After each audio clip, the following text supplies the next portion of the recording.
Good morning, everyone. It's June 10th, and I'm going to call the business meeting of the Governing Board of the South Florida Water Management District to order. Our first order of business is the Pledge of Allegiance, and Mr. Butler, welcome back. Would you like to lead us? Chairman, sure. Great.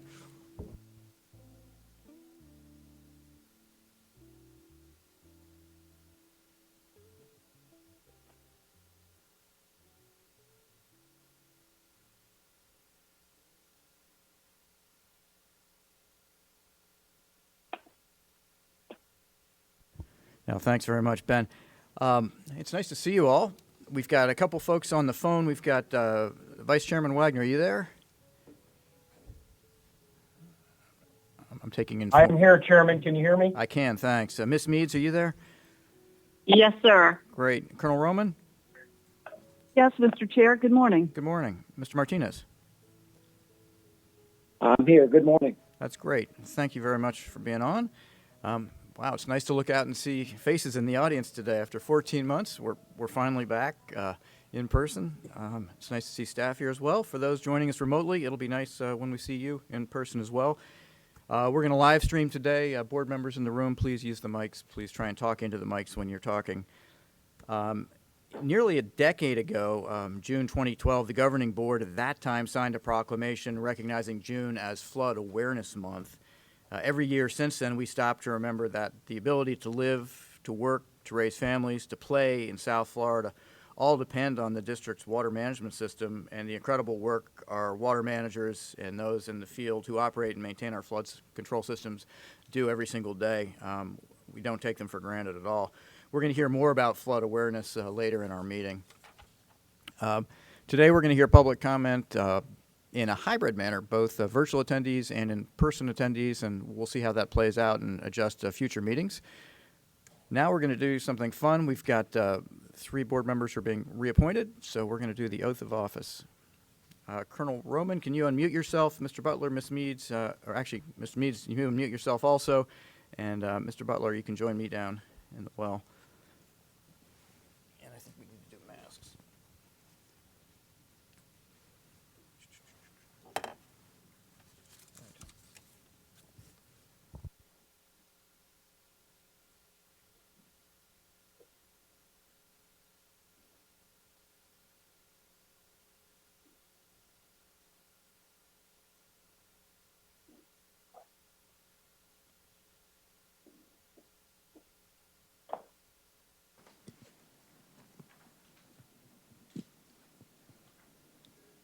Colonel Roman and Ms. Meads, are you on?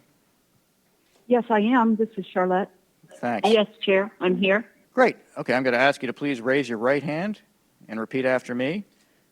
I, state your name, I, Ben Butler, I, Cheryl Mead, solemnly swear solemnly swear that I will faithfully perform that I will faithfully perform that I will faithfully perform the duties delegated to me by law the duties the delegated duties delegated to me by law as a member of the governing board of the South Florida Water Management District, as a member of the governing board of the South Florida Water Management District, to which I have been appointed, to which I have been appointed, and that I will uphold my duties and obligations and I will uphold my duties and obligations to the citizens of South Florida. to the citizens of South Florida. Congratulations all on your reappointments. Congrats, Ben.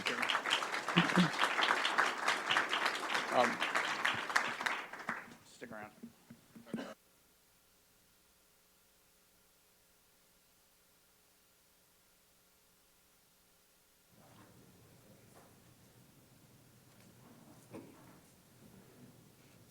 All right. Ms. Chair, it's time to recognize some employees. And as we do pictures, let's put our masks on and as we transition out of COVID.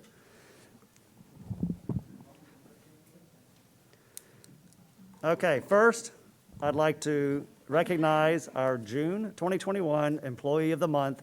His name is Patrick Burton. He's the Assistant Superintendent for the West Palm Beach Field Station.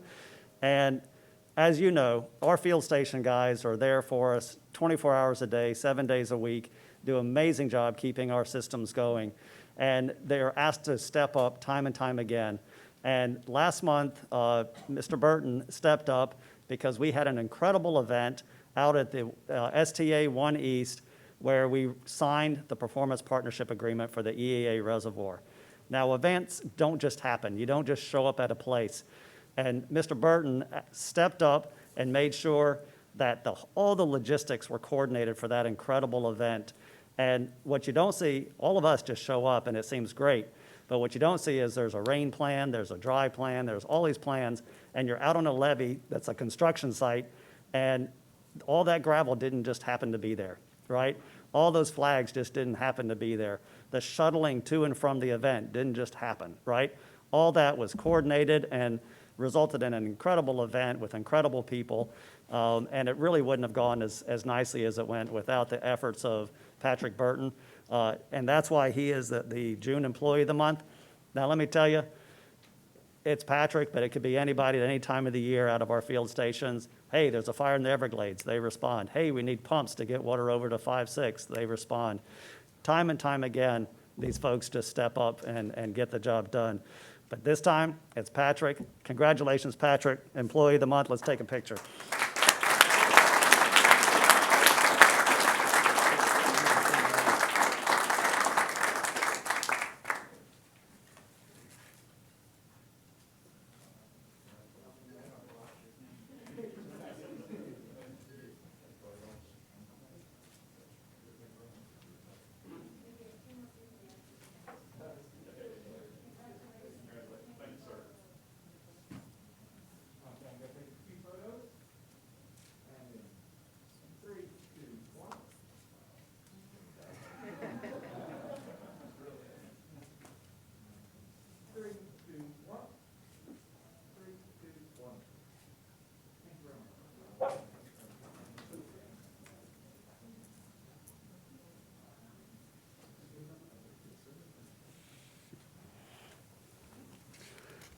All right, let's talk about our team of the month for June 2021, and that's our HR generalist team out of Human Resources.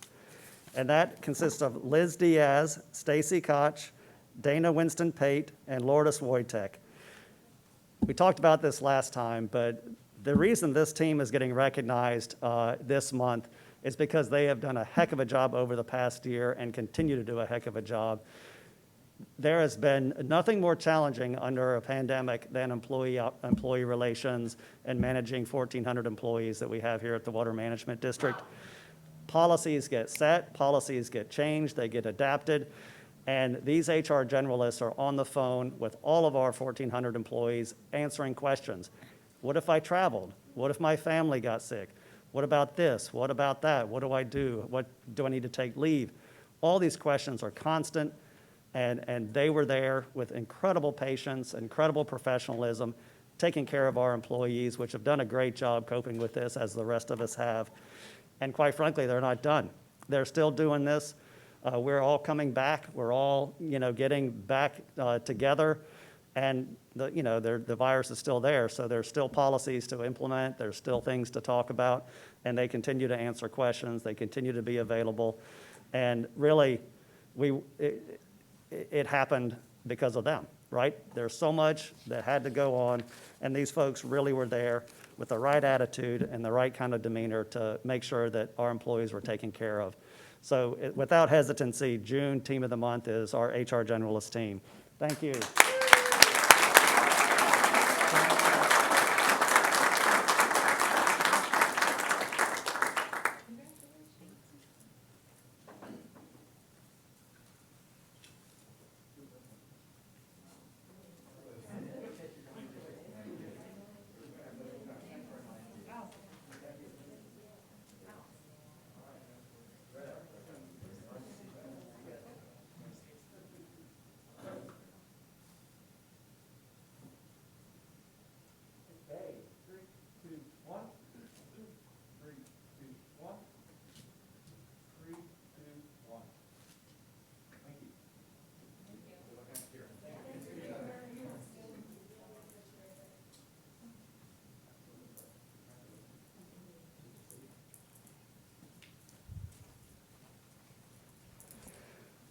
All right, next we have a 25-year service award, and that is for Nimi Jayakumar. She's our section administrator for permitting, acquisition, and compliance in our Ecosystem Restoration Bureau. Now, she got her degree from Tamil Nadu Agricultural University in India. Then she got her postbaccalaureate master's certificate in environmental policy and management from the University of Florida and an MBA from University of Phoenix. She immigrated to the U.S. in 1994 and started working at the district in 1995. Now, she started in the Everglades Nutrient Removal Project, and that's the project that the precursor to all of our STAs. So she was there at the forefront of that. Then she moved into DB Hydro with the telemetry system, which we continue to use today. Then she went into the regulatory program and eventually ended up in early 2000 with our, we need permits too, so she was implementing the Accelerate program for our projects, which really kick-started comprehensive Everglades restoration. Now she's the section administrator. She's got an incredible team.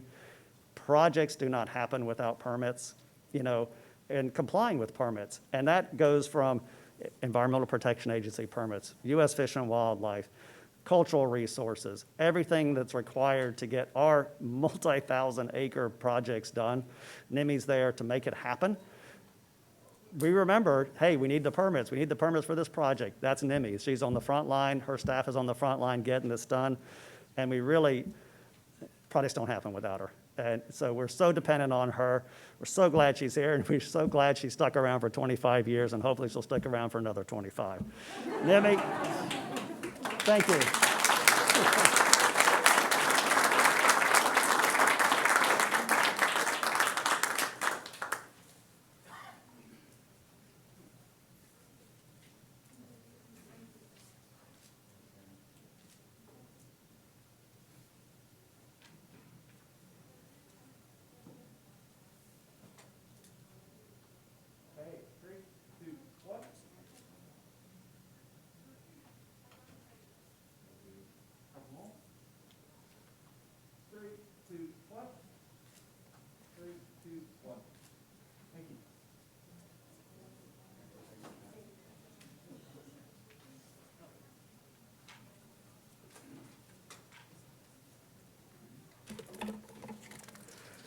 All right, now we have a 40-year service award for Dennis Morrissey. He's a diesel engine operator and lead mechanic out of our Clewiston field station.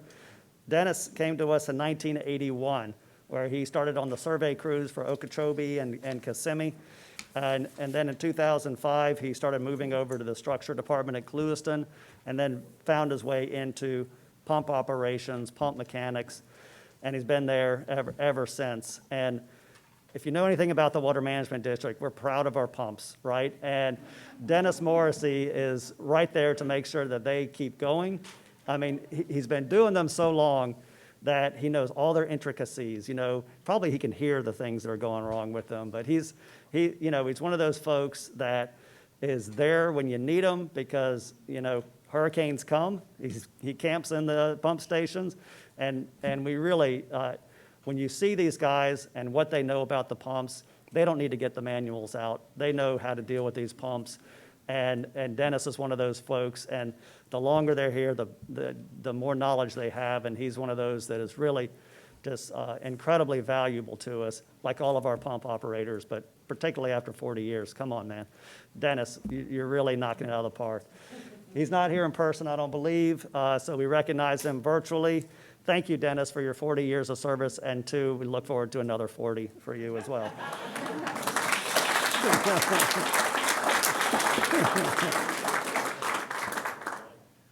All right, so this month we have a special award that doesn't happen so often, but it's a Good Samaritan Award that we give for the Water Management District. And this goes to Ethan Baldino, who's a newer employee for the Water Management District. He's a scientist for us, and he's working out there at the Picayune Strand Restoration Project. We launched our exotics control program out there this month, and he's leading that effort with contractor management and so forth. But on this day, he found himself out in the Belmead portion of the Picayune Strand Project, which is in the middle of nowhere, because that's what the Picayune is. And one of the contractors controlling the exotics, working on the exotics, came across a nest of bees and got stung all over. And while Ethan was there, the individual dropped to the ground and really was having trouble breathing because he was having an allergic reaction to the bees. So Ethan was there to react, to deal with it, and the contract supervisor was there as well. And they called EMS, but again, he's in the middle of nowhere. The EMS can't get there. So they hauled him out. The two guys picked him up, carried him to the street where the EMS showed up, administered first aid, and the guy's fine. But you know, with bees and allergic reactions, that could go very poorly in an opposite direction. And Ethan, I just completely appreciate the fact that you dropped everything, did the right thing, and saved this individual. So Good Samaritan Award goes to Ethan Baldino.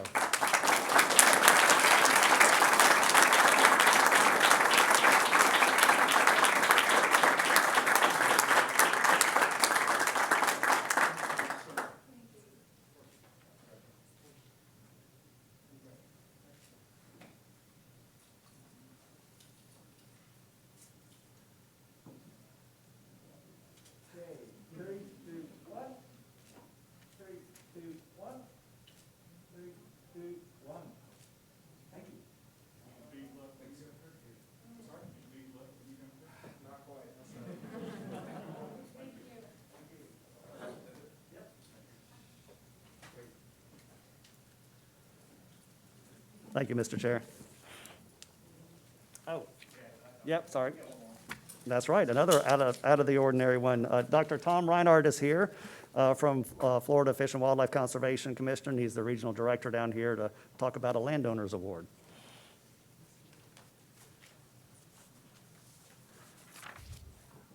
Thank you, Drew. I appreciate that. I'm very happy to be here today to present Landowner of the Year to the South Florida Water Management District. In 2011, the district partnered with FWC's youth hunting program and hosted their first educational mentored youth hunt. It was out on Grassy Island. Fast forward to today, 20 years later, the district now hosts on average 20 youth hunts a year. They're provided to youth who otherwise may not have that opportunity, and they range from alligator to turkey to even deer and hog. The district has even been instrumental in starting the first ever youth python hunts. So by opening your lands, an average of 90 youth a year get to enjoy these hunts. With over 125 volunteers donating countless hours to this program, it's been extremely successful. And so I want to present this award to you. I'll read it for you, and then we can take a picture. Florida Fish and Wildlife Conservation Commission hereby honors the South Florida Water Management District as Landowner of the Year for their outstanding contributions, dedication, and enthusiasm in helping continue the heritage of hunting through their support of the Commission's youth hunting program. This is presented, it was presented on the 20th day of May. We recognized it at our previous commission meeting, but today was the first day that I could get here to present it to you. And I want to say this is an award to the whole district, but I'd be remiss in not mentioning one individual in particular, Jerry Krenz, who recently retired. What a great partner for us, coordinating all of your hunting and public access activities on district land. So we're greatly appreciative to his service and thank him. And I also want to thank you, while I have the mic, for your cooperation and support to build the Palm Beach County Shooting Sports Complex. That is a state-of-the-art facility. It's really coming along. Any of you want to come out and see it? We have had a soft opening. Certain components of it are available. I was actually out there yesterday on the sporting clays course, which just opened. So any of you want to come out, let me know, and I'd love to have you out there. I think Drew has received or is receiving a letter from our Assistant Executive Director about how you can further your partnership with us, and we're really looking forward to getting that online. It will be an international facility of recognition, one of the biggest in the country, and it will bring tremendous tourism dollars to Florida, and also sponsoring safe use of firearms, education, and great opportunities for the people of Palm Beach, and really, frankly, around the country and the world. So I want to thank you for that. I just throw that in there, but I do have this award I'd like to present to you guys.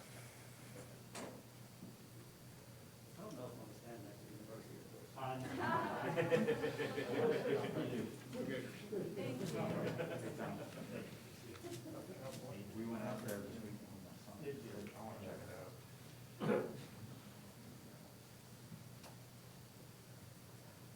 3, 2, 1.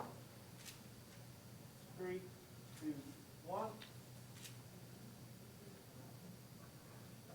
It's going to slightly push up one of the forward.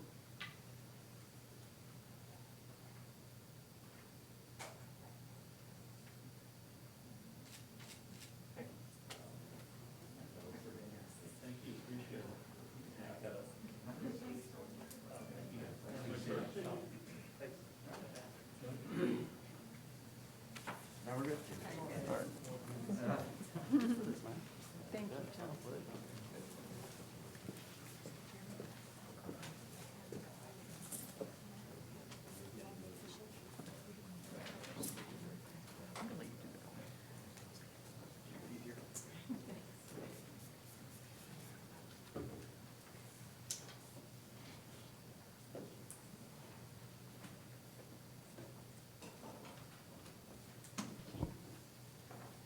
Well, thanks to all our team members and those who've served a long time and those who won awards, those from Good Samaritan on. And thanks very much, Tom and FWC. We have a great partnership with y'all, and I appreciate the recognition and look forward to, I hope, all of us being able to get out and see that new center. So we're going now to item number 5 on the agenda, and that's agenda revisions. We have no agenda revisions. Now we'll go to... No, sorry, no, Mr. Chairman. I got you. Now we're going to go to abstentions by board members, and I'll start with Mr. Bergeron. Thank you, Mr. Chairman. First, I'd like to say I'm really excited to see all of our stakeholders back. It's been like a ghost town here for a year or so, but it's wonderful to have all of you back. Your input is so important as we move forward and make decisions for the best interest of everybody here in South Florida.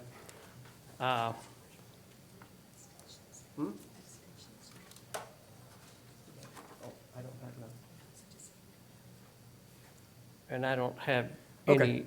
We'll come back to board comment in a minute. Oh, So- okay, so- I thought it was That's board all right. comment. I'm sorry. That's fine. No, So, no. No abstentions. We'll move to Mr. Steinle. Thank you. None. And Mr. Olovich. No.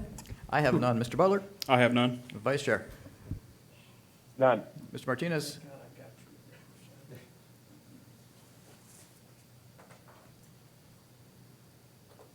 Ms. Meads? None? And Colonel Roman? I have none. Mr. Martinez, you there? If not, we'll come back to you. We'll return to that item for Mr. Martinez. Item number 7 is the Big Cypress Basin Board Report, and that's Colonel Roman or Chair Roman. Thank you, Mr. Chair. The Big Cypress Basin Board met on April 22nd, 2021.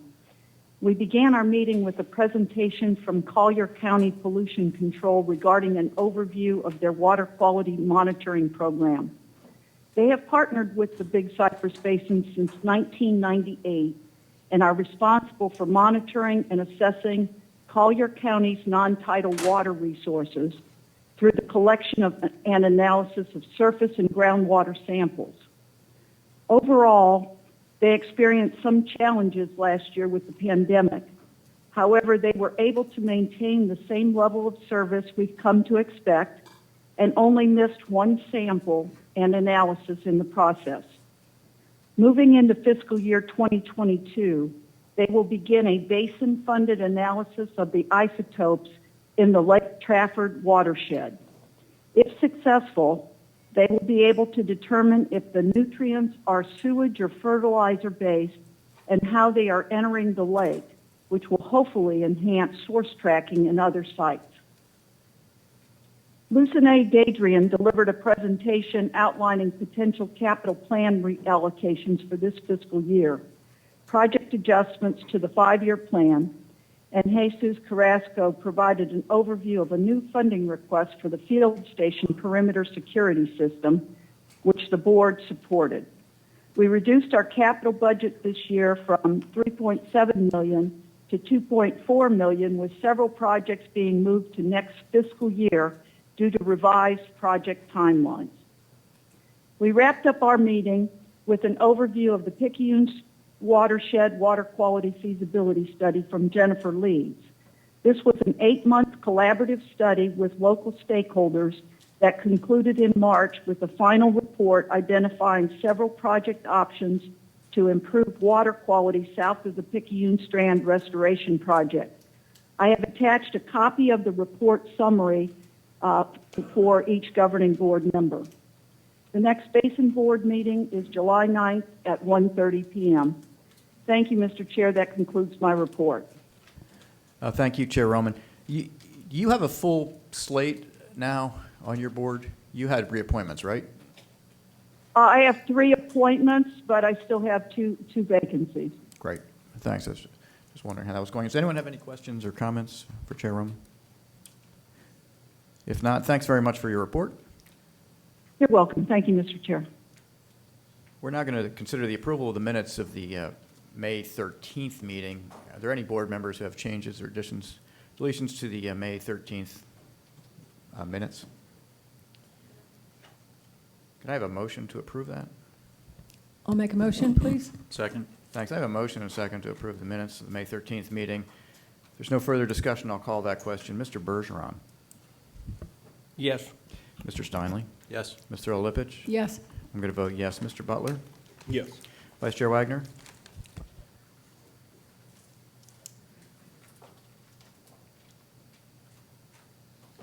Colonel Roman.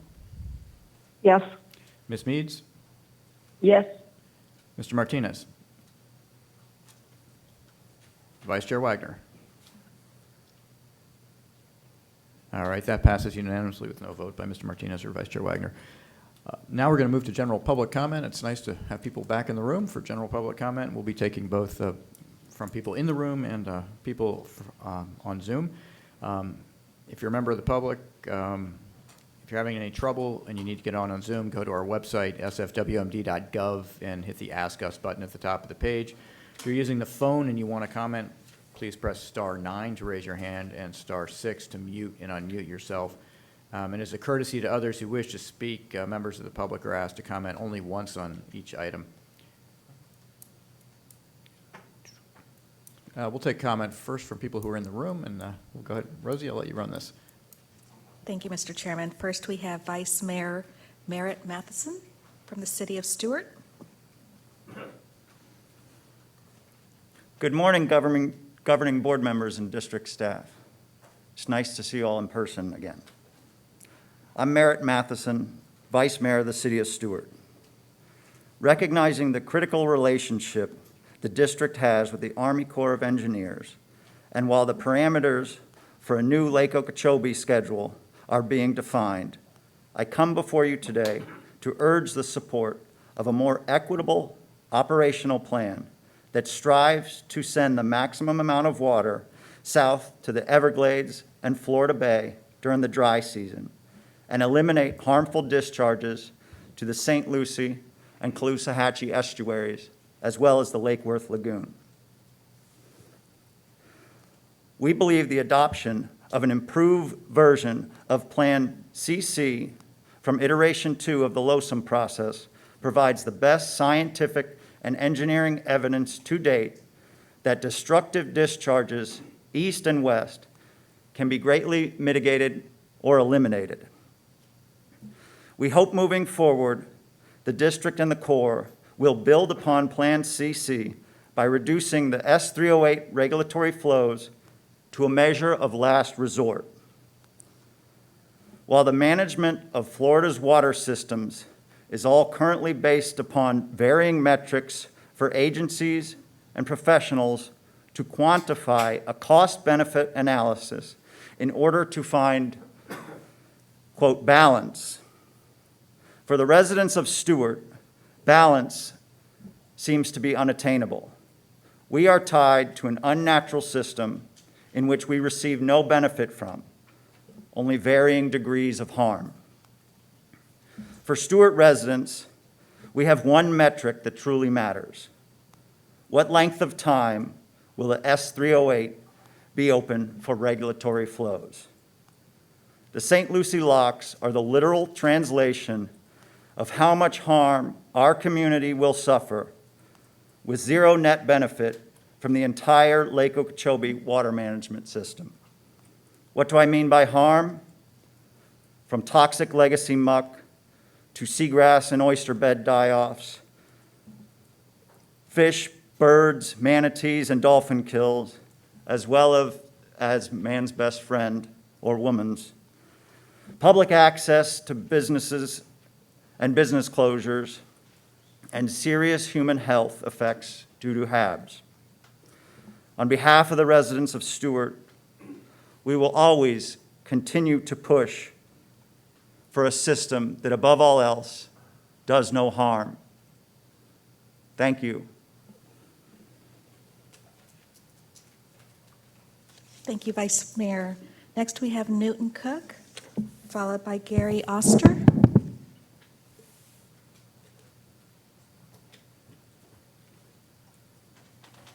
Good morning. I think we all are very appreciative of the fact that we can meet together finally after over a year. The Zoom meetings have been fantastic, guys. I think we all agree that we need to continue that because people so far out cannot travel to these things. And it was very helpful to me, although I always wished I was here. I want to echo Tom's remarks. As you guys know, I've been 20 years in recreation contact with the district, and it's been 20 great years, and I hope to continue for a few more, but at 81, we'll see. But as I tell people, I don't buy green bananas anymore, but it has been a great experience. And one person that had helped make that an experience was Jerry Krentz, who just recently retired. Jerry and I spent a lot of time together riding levees and walking through places that were sugarcane fields.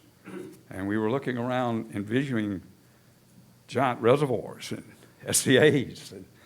And of course, we wanted to be sure that we had boat ramps and access roads and places so the people who birdwatch and fish and hunt and the youth hunts and boats and airboaters and kayakers and canoers and all the different people who look for a place to go for recreation.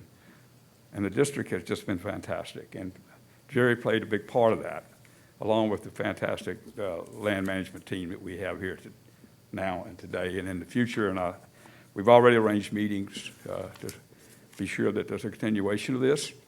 Our big challenge this year is the STAs. We have a lot of challenges on the STAs. That's a place where we get 15,000 hunting opportunities in a less than 40 days, I guess, season. So you can imagine how concentrated it is and how important it is to get it right, because we have a lot of people showing up at 4 o'clock in the morning. So the district has been incredibly cooperative for us. The other thing I want to change hats and put on, we're going to talk about Lonesome on the lake and the regulation schedule. I live, you could throw a rock and hit the Indian River Lagoon. These discharges are horrible to where I fish. But I want to tell you something. You screw up the lake, there's no going back. And the way Lonesome should be written is to be sure Lake Okeechobee, the heart of the Everglades, is protected. Not the Caloosahatchee, not the sugar farmers,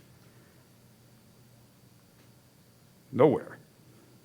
The lake, the lake, the lake. Thank you.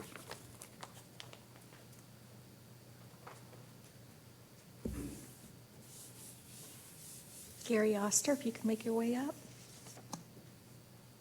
Followed by Emily Mowry.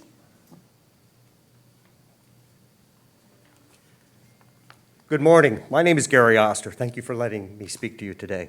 After spending 50 years in the travel industry, my wife and I retired and relocated from Annapolis, Maryland, and moved to Sewells Point, Florida in 2018. If you aren't aware, Annapolis is located on the Chesapeake Bay, the largest estuary in North America. The Chesapeake Bay watershed covers 64,000 square miles and includes more than 150 rivers that stream into the bay.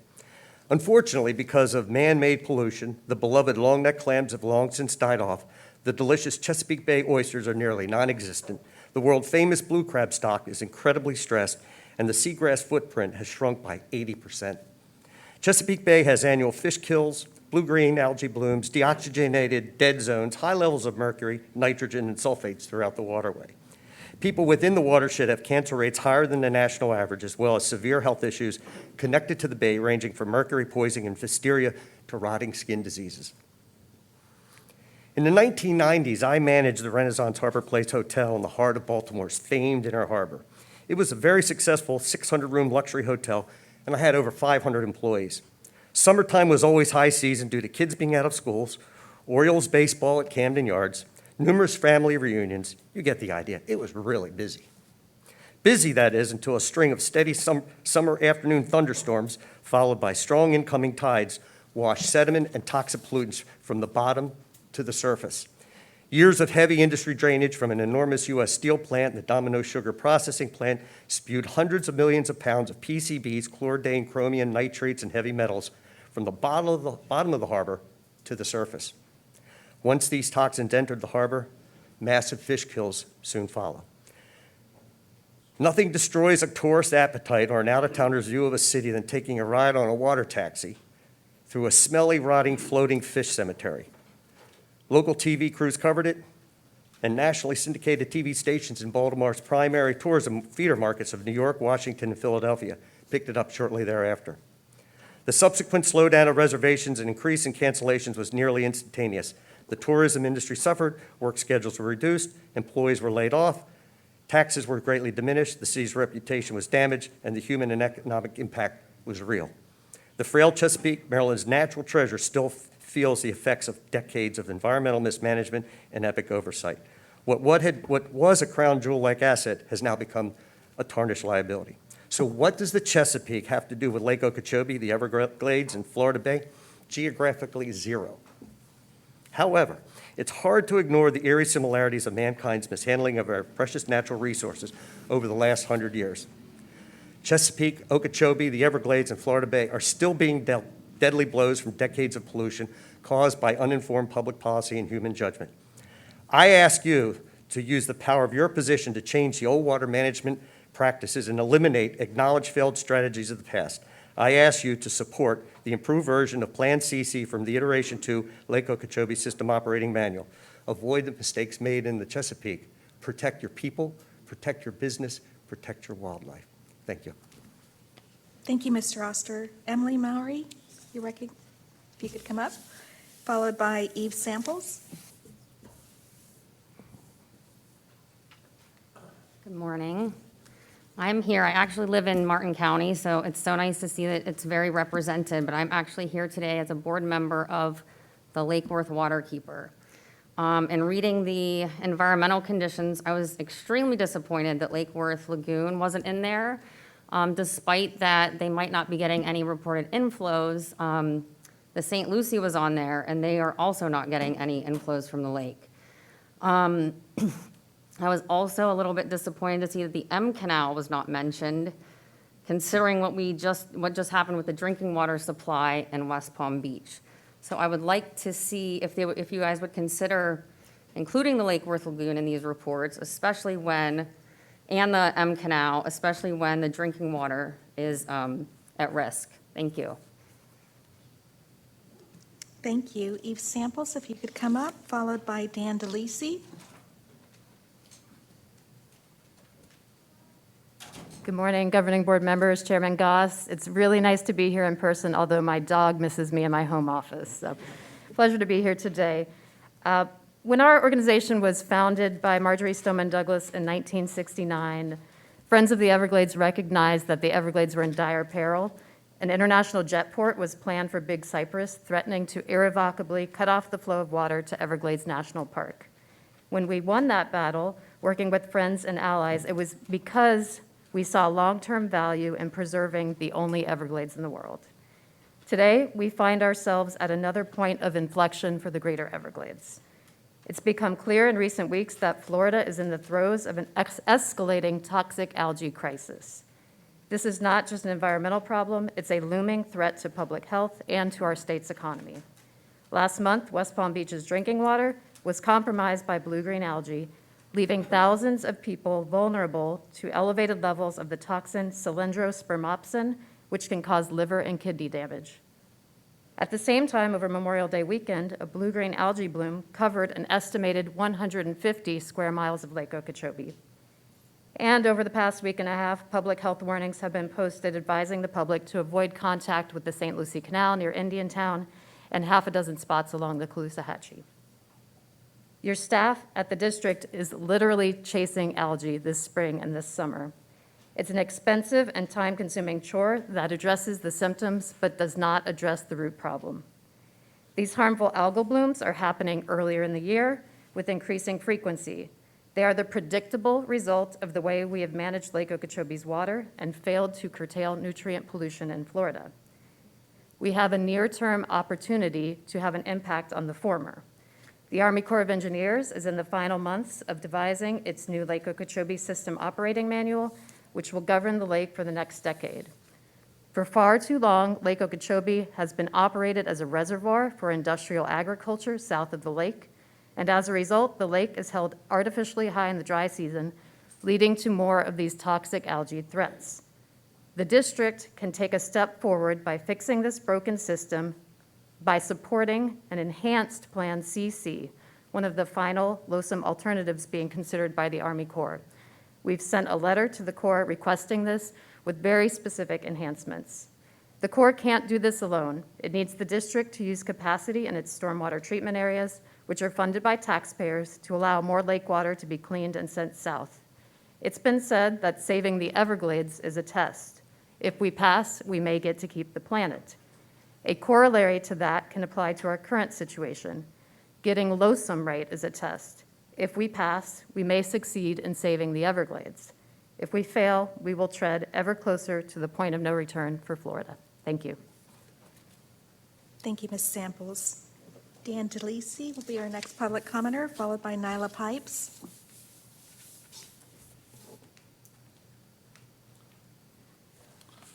Thank you.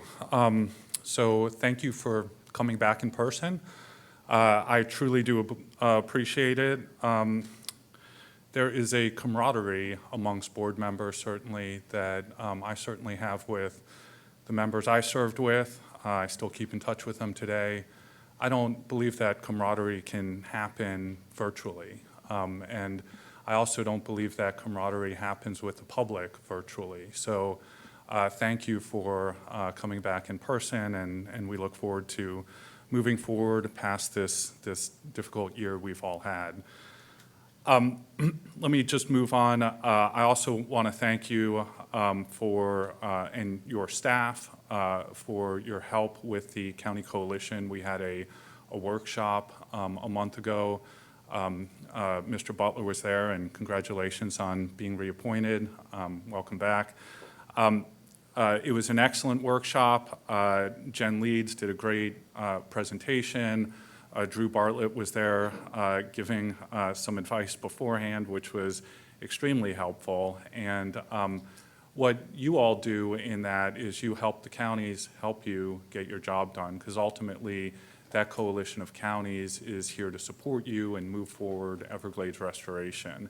And so they're trying to look at how they could be most effective as a coalition. In that process, I will say our staff, Chloe Siuperger, did a phenomenal job of facilitating a discussion, and we came to a consensus, which is really not easy with 12 counties. So we came to a consensus, and I think we have a great legislative program moving forward to help support you.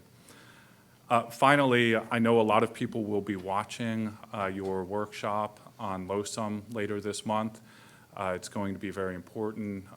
Certainly, I would urge all of you to take a look at the modeling beforehand, before you get there, so you can participate in the most meaningful way possible. I do want to do a shout out to Walter Wilcox. He spent 2 hours on the phone with me and some of the Lee County representatives recently, and some members of the Corps.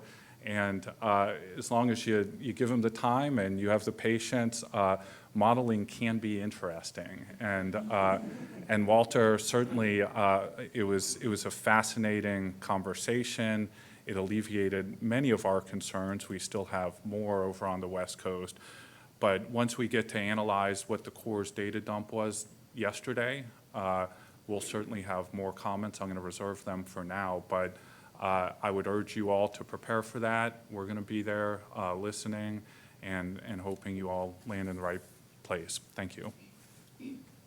Thank you, Mr. DeLisi. Nyla Pipes, followed by Lisa Interlandi. Hello, everyone. It's good to be back in person.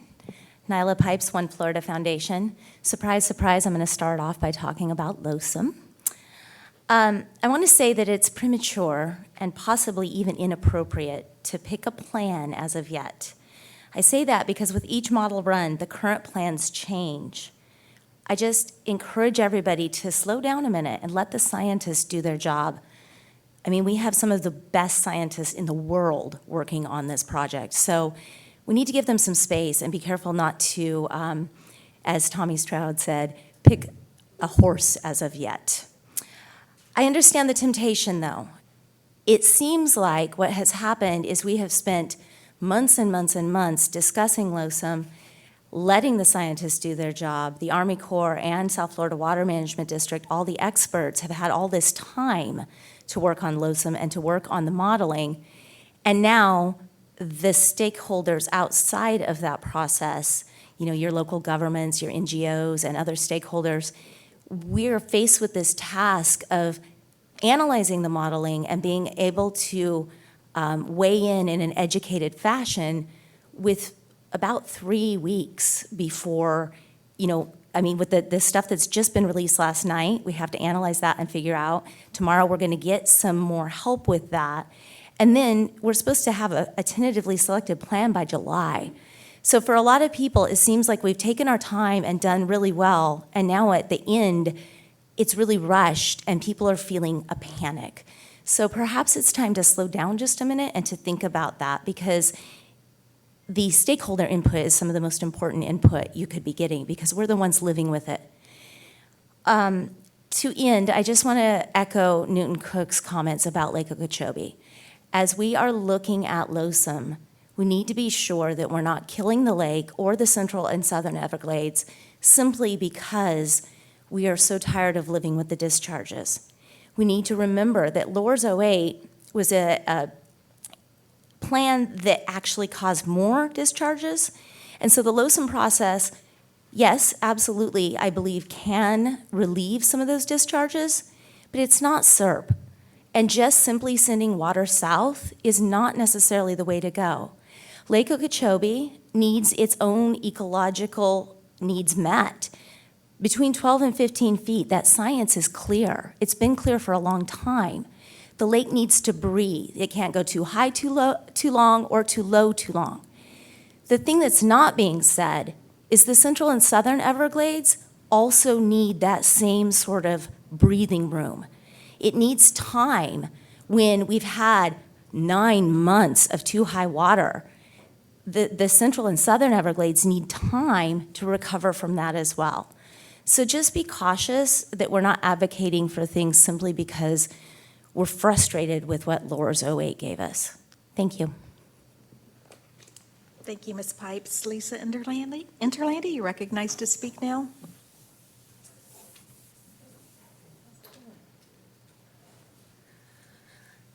Hey, good morning, everyone. Great to be here in person. So glad to see you all.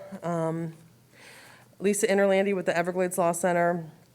I wanted to second the comments that Vice Mayor Matheson made. I thought that he put it really nicely, the way that he kind of described what made sense for LOSUM. And I'm paraphrasing, but you know, a more balanced approach that sends more water to the Everglades during the dry season to avoid harmful discharges to the estuaries and the Lake Worth Lagoon. And just for me personally, I personally appreciate that he added the Lake Worth Lagoon onto the end of that, because unfortunately, we really do see the Lake Worth Lagoon kind of being left off and just not considered or maybe not analyzed, or the data not being clear as far as what's happening. I know Palm Beach County has made some requests and has had some conversations with staff about trying to get a little bit more information or clarity in terms of where the flows are going and estimates of flows to Lake Worth Lagoon. So I hope that that happens. You know, it's sometimes like flows to the Lake Worth Lagoon are considered flows south. But really, I think it should be considered more flows to an estuary. This is an estuary. It's not the Everglades. When we're sending flows south should be flows to the Everglades, not just another estuary. Because flows south is something that's good, that we all want to have. But flows to Lake Worth Lagoon are often damaging and can cause algae blooms. So we need to make sure that that the district in its reporting is clearly distinguishing so that we know when we're sending water to the Lake Worth Lagoon, it's not a flow south. You know, also, we were hoping to see in the district's updates for the periodic scientist call, we were hoping that there could be a slide on the Lake Worth Lagoon because there are slides on the other estuaries. So we are hoping that there would be, and there might not be a tremendous amount of information to provide every month, but or at whatever time period they occur, but hopefully there would at least be some information provided. Likewise with the weekly environmental conditions report. If the Lake Worth Lagoon could also be mentioned in the sections with the other estuaries, I think that that would more clearly and provide that transparency so we can kind of see and have some documentation as far as what flows are going to the lagoon and what impact that's having. And you know, flows to the lagoon aren't just flows to tide. It's to an estuary and a living entity. So we just want to see that reflected in the district's reporting. Otherwise, we think that, you know, just a tremendous job up here, and we really appreciate all you do. So thank you so much. Thank you, Ms. Interlandi. Mr. Chairman, I'm going to go to virtual now, and I have about a dozen hands raised. I'm going to start with Mayor Holly Smith.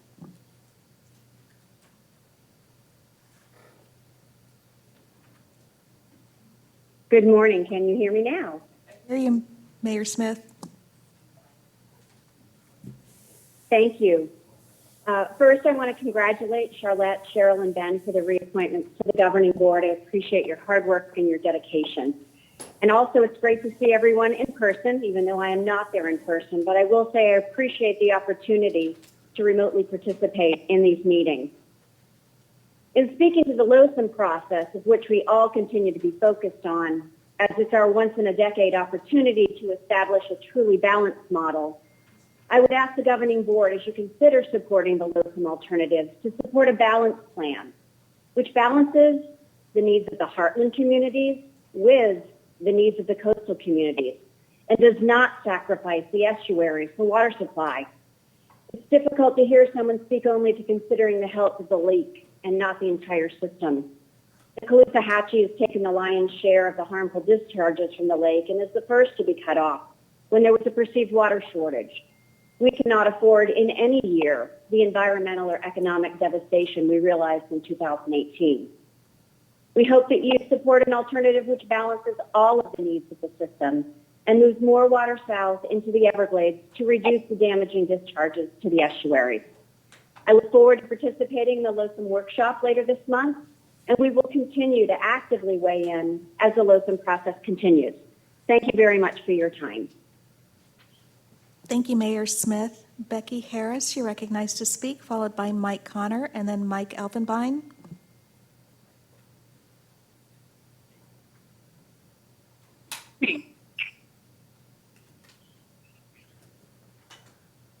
Hello, can you hear me? We hear you, Ms. Harris. Okay, awesome. Thank you. Good morning, and thank you for this opportunity. Pandora and I sure wish we were there in person. She loved these meetings. But anyway, I am Becky Harris from Stewart, and as most of you know, I had one of the 6 dogs who became deathly ill from microcystin poisoning in 2018. The microcystin came from the algae, which came from the Lake-O discharges. I am speaking this morning for a West Palm resident whose dog, Bella, died. I emailed you pictures of Bella, a beautiful 8-year-old boxer who loved to go boating with her owners. The picture shows Bella at the Palm Beach Emergency Vet Clinic. She has an IV in, and blood is on the towel that she is on. Bella, like Finn, the poodle from Stewart, was bleeding out, a clear sign of liver failure. I sent another picture of the C-51 canal behind their house. days after Bella became sick. The picture shows bright green water. There's a slide that goes into the water next to a boat dock. Can you imagine anyone sliding down that slide anymore into that water? Bella's family took the boat out on the canal on May 24th. They brought it back in, and Bella ate some of the vegetation that came off the boat. Bella becomes sick, is then taken to the ER, and unfortunately dies. My last email to you is from Greenwater Labs. It is an analysis of Bella's vomit. Page 4 gives a summary of the results. The last sentence says it all, and I quote, "The levels of microcystin detected in the vomit sample were substantially high enough to have caused intoxication." Unfortunately, this West Palm Beach family is now sending their Bella for necropsy. They want to know for sure it was microcystin poisoning. Unfortunately, here we have another canary in the coal mine. We have too many canaries and now too many coal mines. So as I did in 2018, I will be back to you all with the results of the necropsy. So there's so much to say, but I know I only have 3 minutes. Most importantly, just like in 2018, sampling was done with 0 warnings. The district sampled the C51 on May 6th. Results showed high microcystin levels. They sampled the next week, and there were high levels again, yet there were no signs anywhere along the canal. It appears that the West Palm drinking water warnings were also delayed. This is what happened in Stewart in 2018. Samples taken, high levels found, no warnings. DEP, DOH, Blue Green Algae Task Force, District, we've talked about this, and nothing has changed. Who is responsible for warning the public? Finally, these recent problems in West Palm, the years of lost summers along the St. Lucie, the Caloosahatchee, the high salinity levels in Florida Bay and Everglades, all point to the lack of balance. I encourage this board to push for the Lonesome Plan CC, which truly allows balance for all. And then after that, can we please work on nutrient reduction? Thank you again, and hope to see you soon. Thank you, Ms. Harris. Mike Connor, you're recognized to speak, followed by Mike Elfenbein and then Gary Ritter. Yes, good morning, Director Bartlett, Chairman Goss, and board members. As we close in on the Army Corps' unveiling of a final plan that will dictate management leg of the Okeechobee for a decade going forward, I find myself reflecting back this week on what brought us to this point. You know, residents of my community surround the St. Lucie River estuary. We've long dealt with an untenable situation. You know, the repeated, unconscionable, and calculated action of discharging polluted, oftentimes toxic water to the waterways in which we live, where we work, and where we play. And frankly, we're tired of being expected to bear the brunt of this year after year. You know, we're not asking for a temporary reprieve this time. We are not seeking a temporary stoppage in Lake Okeechobee discharge to allow our marine life and seagrasses to somehow recover for just a spell, just to be killed off again, as has happened year after year after year. Now we know the toxins put our health at risk. So we want finality. We want the Lake O discharges to stop. So I strongly request that this board fully supports the Army Corps' Lonesome Plan, CC, Iteration 2, with necessary modifications, and put a final and deserved end to the destruction of the St. Lucie River, the lower IRL, Lake Worth Lagoon, and send fresh, clean water to Florida Bay. But I do thank you for your dedication and consideration, as always, and the opportunity to speak with you. Thank you. Thank you, Mr. Connor. Next, we have Mike Elfenbein, followed by Gary Ritter, and then Ryan Rossi. Good morning. Can you hear me? We hear you, Mr. Elfenbein. Hi, everybody. How are you all? I wanted to first say congratulations to the district on the award. They were presented by Tom Reinert this morning. I could not agree more with Tom and his comments and the need to provide the district with that award. And I can only hope that the district finance that program as much as possible. That said, I would like to take a few minutes to thank Jennifer Reynolds, Libby Pigman, and Ben Butler for taking the time out of their busy schedules to attend a field trip I coordinated a couple of weeks ago for 8 congressional districts, 2 of our U.S. senators, several state representatives, city and county commissioners, and more than a dozen nonprofit environmental and conservation hunting organizations throughout the state. We were able to provide an amazing tour of the lake.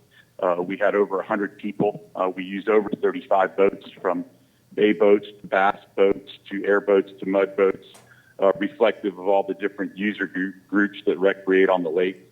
Those folks on the trip had an opportunity to experience both the marsh by airboat and mud boat and the open waters by bass boat and bay boat. We saw incredible amounts of wildlife, a testament to the district's hard work. Jennifer Reynolds contributed amazing knowledge and understanding of the system to folks who admittedly lived here for 60 years and have never seen the lake in their lives. So a big kudos to those members of the district for their continued hard work and participation and willingness to take time out of their schedules to help inform and create more knowledgeable decision makers. I also wanted to touch on, I hear all these comments about LOSUM, and I don't think there's really a sense to get into arguments about who thinks which plan is better. But I can remember several years ago, or maybe it wasn't that long ago, there was a trend in social media where everybody put this little filter on the bottom of their picture and said, "I'm with the science." And I'm with the science. I want to see what the science spits out. I'd like to see what your modeling continues to do. A lot of people start their public comments by saying, "I retired and moved to Florida," and then go on to say that big industry and big sugar are responsible for the issues that we're dealing with. And I would say that the problems we're dealing with are more related to the 1,000 people a day that keep saying that we're moving to Florida. And consider how many pounds of sugar were sold through a 500-room hotel. So anyway, I look forward to the rest of this meeting, and I thank you all so much for your time. Have a great day. Thank you, Mr. Elfenbein. Our next public commenter is Gary Ritter, followed by Ryan Rossi, and then Lucy Caputi.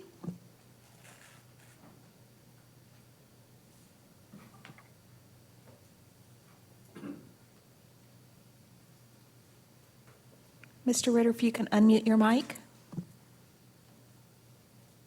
Good morning, Governing Board, Chair Goss, Director Bartlett. Gary Ritter with the Florida Farm Bureau Federation. First and foremost, I want to take this opportunity to welcome Mr. Butler back to the board. As we've mentioned in the past, we think his input and perspective is a valuable asset to the board. I also want to congratulate Charlotte and Cheryl on their reappointments. Their input has also, in our minds, been extremely valuable to the board in helping make decisions as we move forward. Lastly, we are all engaged in LOSUM. I think we've heard that with the past comments. And I would hope that this board will maintain an open mind concerning all the alternatives as the Corps works toward developing a balanced approach in consideration of all of South Florida to the management of Lake Okeechobee in synergy with SURF. And I think Board Member Bergeron has said it time and time again, the challenge is how to do this with the continued growth in South Florida. And I think, Mike Elfenbein said it very well. The only way we can take on this challenge is by following the science. So we have to stick to the science, not get stuck on one alternative or another. We need to continue to look at them all. In hopes that the scientists and the engineers are going to come up with the right alternative that will make balance for everyone. I think a governing board member of the past, I think it was Len Lendahl, said that balanced approach means that we can't all have the entire loaf of bread. We just have parts of it, and that's balance in South Florida, especially with a population of now 9 million people. So with that, I thank you for letting me comment, and I look forward to a good meeting this morning. Thank you, Mr. Ritter. Our next public commenter is Ryan Rossi, followed by Lucy Caputi, and then James Evans. Good morning. This is Ryan Rossi with the South Florida Water Coalition, and thank you to the board for allowing us to comment as always. I just want to make quick mention of the Palm Beach County Water Task Force meeting I attended last week, which was actually held jointly with Broward County. And I'd like to acknowledge both the officials who sit on the task force and also the presenters, which included South Florida Water Management District. They gave considerable focus at this meeting to climate change and sea level rise and what preparations our communities and water managers are taking and need to take as our climate continues to change and affect the conditions around us. And look, this is certainly not an easy process to solve, and the fact that we are discussing solutions, I think, is a big step forward, and certainly after our legislature has signaled the same. But I will go a step further and say that these conversations, at least as I see it, only underscore the need to make how we manage South Florida's water an absolute priority, especially as new management plans are either being discussed or finalized. And by the way, I also think that applies with LOSUM that we're all talking about. And look, the science, I think, is very clear in supporting this. There are warmer temperatures. There will be periods of drier weather that's longer and more extensive. There will be and is saltwater intrusion. These are the things that we need to act very responsibly in managing when it comes to our water, I guess, to accommodate a reality that in many ways is already here. These are things that are actually happening today. This was brought up at the task force meeting. I'm glad it was. But I encourage South Florida Water Management District to consider proper water management plans for these coastal communities.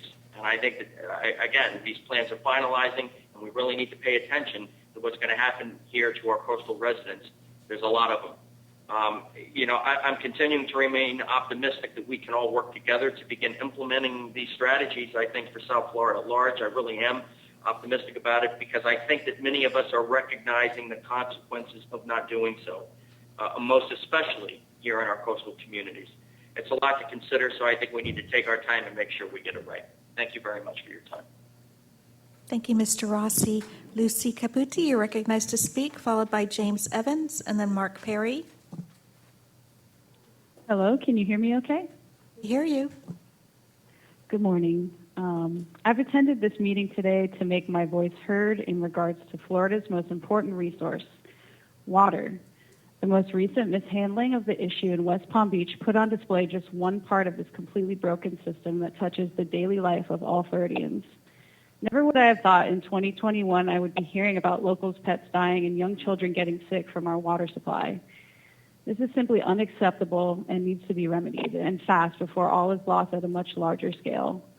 Now's the time for a dramatic change wherein our water system is not beholden to the interests of industrial agriculture. The Everglades are dying, our wildlife is dying, and our health is being put at risk. How many more reasons and warnings must we need? Thank you. Thank you, Ms. Caputi. Next, we have James Evans, followed by Mark Perry, and then Emma Hadesy.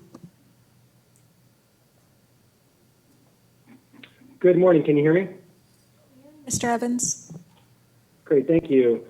Good morning, Chairman Goss and governing board members. I'm James Evans, Environmental Policy Director for the Sanibel Captiva Conservation Foundation. Thank you for the opportunity to provide these comments today. As you work with your staff to evaluate the various LOSUM alternatives, we would encourage you to focus on a plan that truly balances the needs of the entire system. The northern estuaries can no longer be the relief valve for the entire water management system, and the practice of holding the lake high during the dry season just so that it can be dumped to the estuaries during the wet season really needs to stop. It's harmful to the lake, and it's harmful to the estuaries.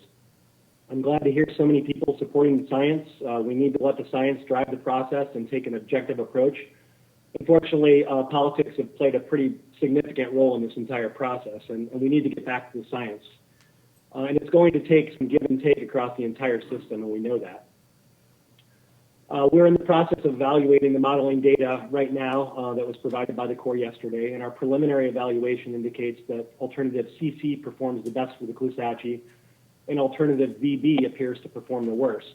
The EE alternatives also look promising, but because they depend on operational flexibility, they do lack certainty. Alternative CC significantly reduces the damaging discharge of the Caloosahatchee and the St. Lucie. It provides dry season flows to the Caloosahatchee and sends the largest volume of water south to the Everglades.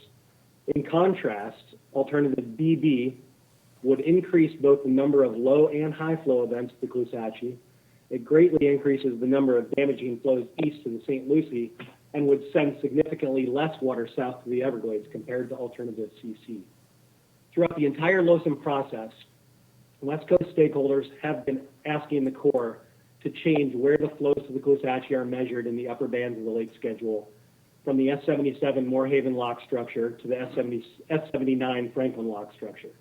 This change would ensure that the Corps is measuring flows to both coasts at the estuaries, which considers watershed runoff when providing release guidance in the decision trees.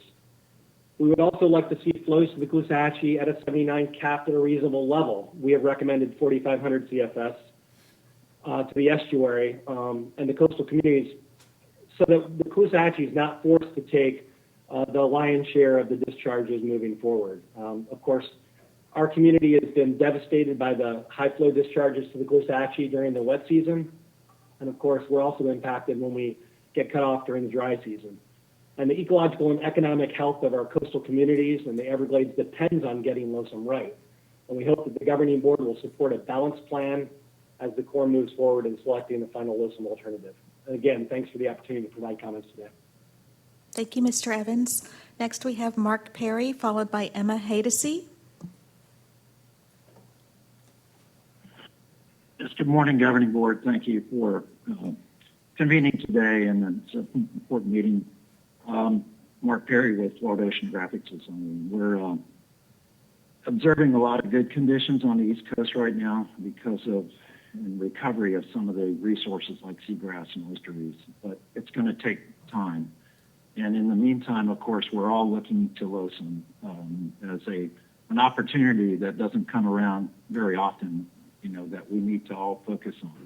And I know the district is contemplating workshops coming up on the 29th and really kind of consolidating your views and thoughts on how we move forward with LOSM. The Corps of Engineers is moving forward pretty fast. Even though this is a non-SERP program, it is also a project that is part of the foundation projects like Herbert Hoover Dike, the Tamiami Trail, Kissimmee River Restoration, and those things. So it is moving fast. By July, they're wanting to find out the kind of final iteration 2 preferred alternatives. So people are having to review what plans are coming forward, and of the 5 plans coming forward, we have kind of got behind in looking at the improved version of a plan CC for the iteration 2 to move that forward. And as you've heard, basically that is calling for eliminating the regulatory releases to the St. Lucie, eliminating harmful regulatory releases to the Caloosahatchee, and moving a lot of the freshwater flows from Lake Okeechobee south to the Everglades and Florida Bay that needs it, particularly in the dry season. And this kind of hasn't been really a part of the plans, the regulatory plans in the past. Many of us have been around this for many years, talking about Run 25, WSC, and Lures 2008. We've all seen regulatory plans that don't take these things into account. So it's encouraging that the Corps and the district are working through LOSM process here to really come up with a plan that will provide those alternatives and send most of the water south to the Everglades and Florida Bay that needs it in the dry season particularly. And this is that natural flow that we're all trying to get back to that worked out. You're going to see today a new water year starting May 1st in your presentations and technical reports. I encourage you to also look back at the previous water years on slides that they'll be presenting about how much water does go through the STAs and how much of that is lake releases versus basin runoff. And we can put water south through the STAs and into the water conservation areas in the Everglades to Florida Bay.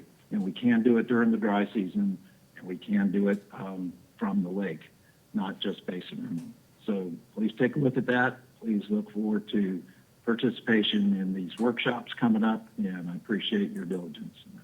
Thank you. Thank you, Mr. Perry. Emma Hadesy, you're recognized to speak, followed by Ronaldo Diaz.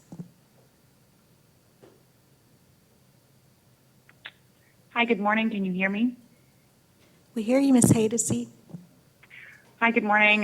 This is Emma Hadesy with Florida Bay Forever. Good morning, Mr. Chairman and Governing Board. Thank you for continuing to allow the public to participate virtually in a hybrid format for these meetings. This appears to be the first week of 2021 that Florida Bay has seen average rather than historically low salinities across the estuary, and I think that that is something worth celebrating. This is due largely in part to the work of this board and district, who we have seen lean into the challenges and barriers to sending water south to Everglades National Park in Florida Bay again and again. This is also why I want to bring up the subject that is weighing heavily on all of our minds, which is the Lake Okeechobee Systems Operating Manual. I'm so pleased to see that there will be a special call meeting on the 29th dedicated specifically to this issue. And this leaves just a few weeks for each of you to reflect on the immense opportunity that comes with your declared position on LOSUM. The district controls half of the outflows from the lake and will play a critical role in sending lake water south to the STAs in partnership with the Army Corps in the resulting manual. And so I urge each of you as you move through this meeting today and look forward to the task ahead that you do exactly what you have been doing since each of you were appointed to the board, which is to lean into the challenge of sending water south, to ponder how LOSUM can reduce harm to the communities in the St. Lucie and Caloosahatchee who have been subject to repeated public health crises and ecological collapse, to question how LOSUM can safeguard water supply and ecology in the Southern Everglades and my home in Monroe County by supporting plans that sends the maximum amount of water south. And finally, to imagine how LOSUM can ultimately support the achievement of the mission and goals of this district and board. I think that you'll find in your analysis of these questions that alternative CC for iteration 2 meets all of those benchmarks. We are at a critical juncture in this process, and the opportunity in front of you to help support a lake schedule that truly benefits all of the estuaries and residents that you represent is immense. And so I look forward to hearing the discussion from this board on your position for LOSUM, to today's meeting, and for the special call meeting in the weeks to come. I urge you to lean into this opportunity. Thank you. Thank you, Ms. Hadesy. Reynaldo Diaz, you're recognized to speak, followed by Ernie Barnett. Thank you so much. Yes, Ronaldo Diaz, your Lake Worth waterkeeper. I wish I could join you in person, but like most days, I'm out in the field. I'm out sampling right now around the Lake Worth Lagoon. So I definitely appreciate, the Zoom capabilities and online capabilities as usual to follow along and still participate. And I do that regularly, and I definitely want to stay notified by your staff and the district overall, but I'm continually disappointed in how the weekly conditions reports, generally any kind of report or any kind of presentation that comes out of district staff often fails to include the Lake Worth Lagoon and its watershed. And I don't fully understand why. I mean, I'm out here very regularly. I'm out here most days throughout the entire watershed, whether it's LACO, the EAA, the C51 basin, the M Canal basin, and like today around the Lake Worth Lagoon itself. So I'm out here in all conditions and all times of the year, and I see the changes and the impacts that happen to the lagoon. And probably more so this over the last couple of months, we've all seen the news. We know what has happened to West Palm's water supply, to Clear Lake, Lake Mangonia, and, starting with the M Canal, really the entire watershed right now is enduring to some degree a cyanobacteria bloom. Luckily, it hasn't quite made it into the Lake Worth Lagoon itself yet, but it does feel like it's knocking on our door. And something to consider. There's often I hear a lot of comments mentioning how maximum flows and lots of water flow. Well, I think it's important to consider that for the Lake Worth Lagoon watershed, that is a different definition and consideration. We are a really small water body with a very large watershed. Many times the ratio, is 42-to-1 input ratio of watershed to water body. Many times greater than Indian River Lagoon, Biscayne Bay, and others. So a little bit of harm coming from LACO and current water management practices can often have a very detrimental effect. We clearly see that in the M Canal. I was out in Grassy Waters yesterday. I can see it struggling, and it's a hard thing to convey. And I know the county has asked the district and staff to include these kinds of impacts in reports.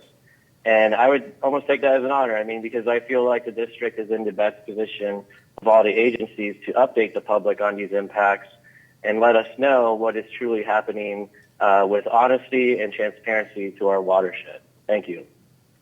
Thank you, Mr. Diaz. Ernie Barnett, you're recognized to speak.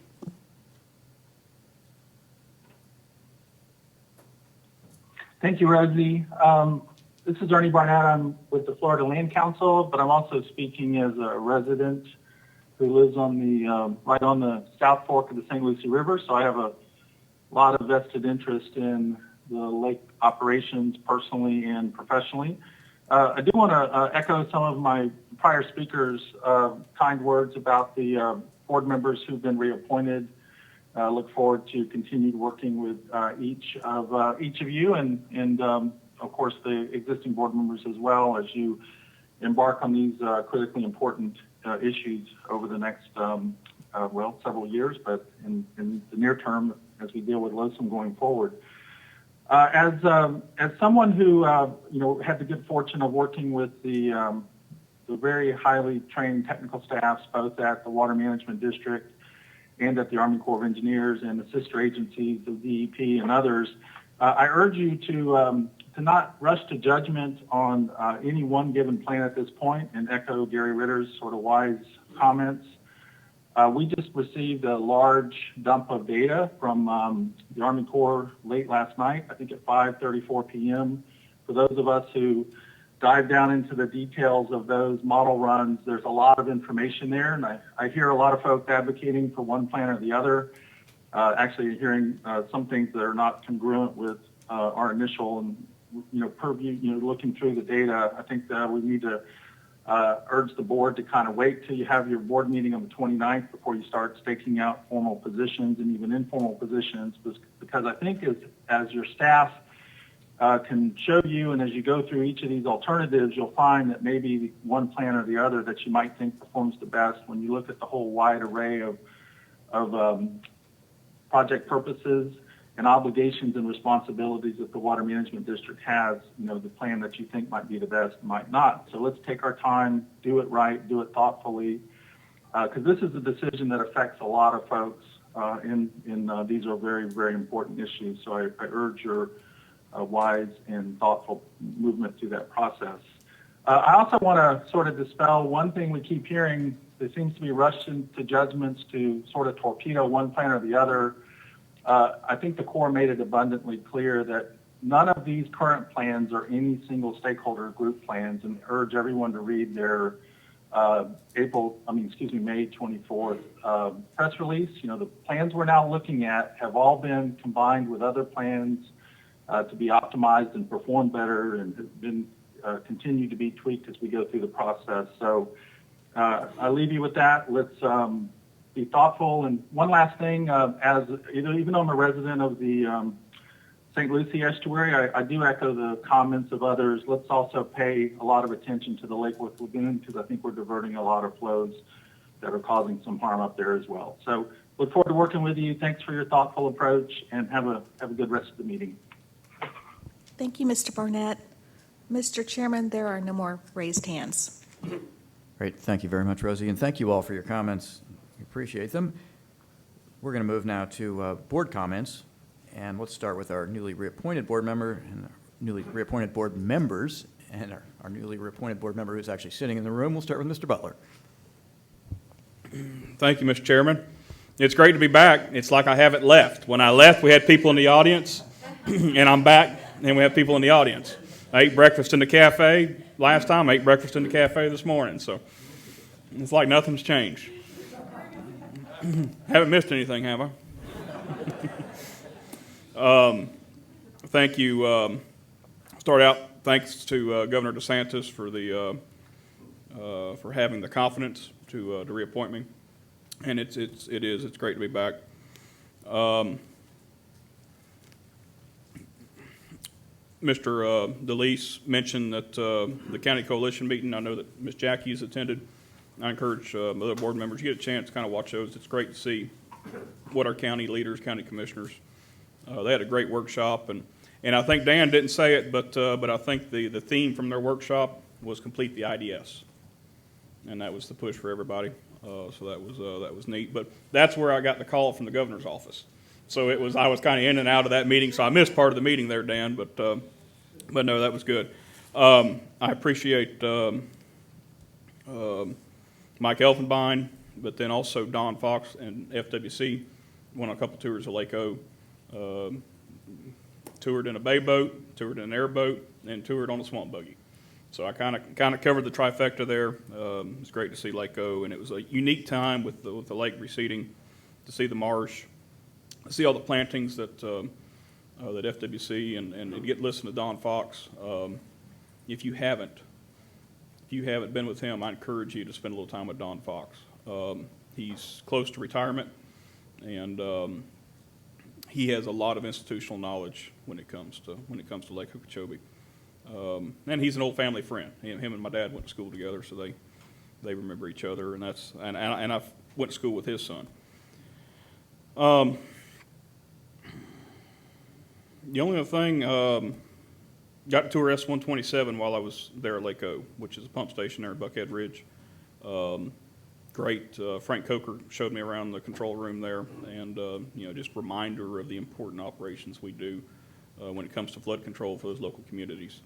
To see the mobile homes just outside the windows of the pump station there, and to understand that a matter of foot and a half can make a big difference in flooding those homeowners. So critical operations of that pump station. It was good to get to see that. But great to be back. Thank y'all for all the warm wishes, and look forward to it. It's nice to have you back, and thanks for being here today. Ms. Meads, we'll go to you next. Thank you, Chairman.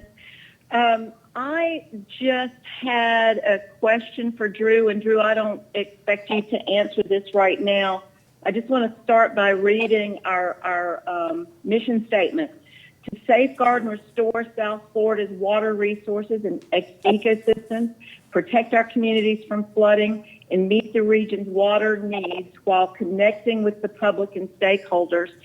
The question that I have is, on May 28th at 10:18 p.m., which was a Friday, the city of Palm Beach sent a drinking water advisory out that among other things, said infants, young children, and other vulnerable individuals do not drink tap water. My understanding, and I'd like to understand where the district sits in this issue. Do we have a seat at the table? How do we participate, or do we participate? I understand it was the city of West Palm Beach, the town of Palm Beach, the town of South Palm Beach, and also that I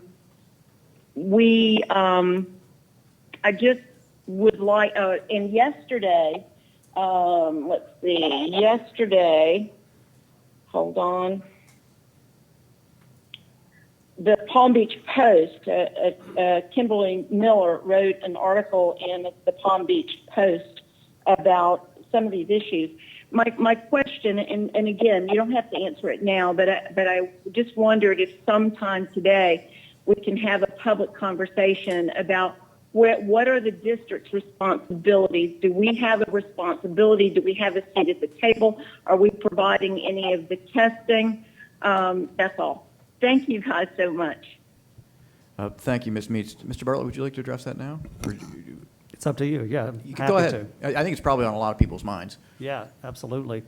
So and when I was at the Environmental Protection Agency, I ran this program. So the responsibility for providing safe drinking water to the public is a utility responsibility, but it's regulated by DEP and the Palm Beach County Health Department, because DEP has delegated that program to the Palm Beach County Health Department.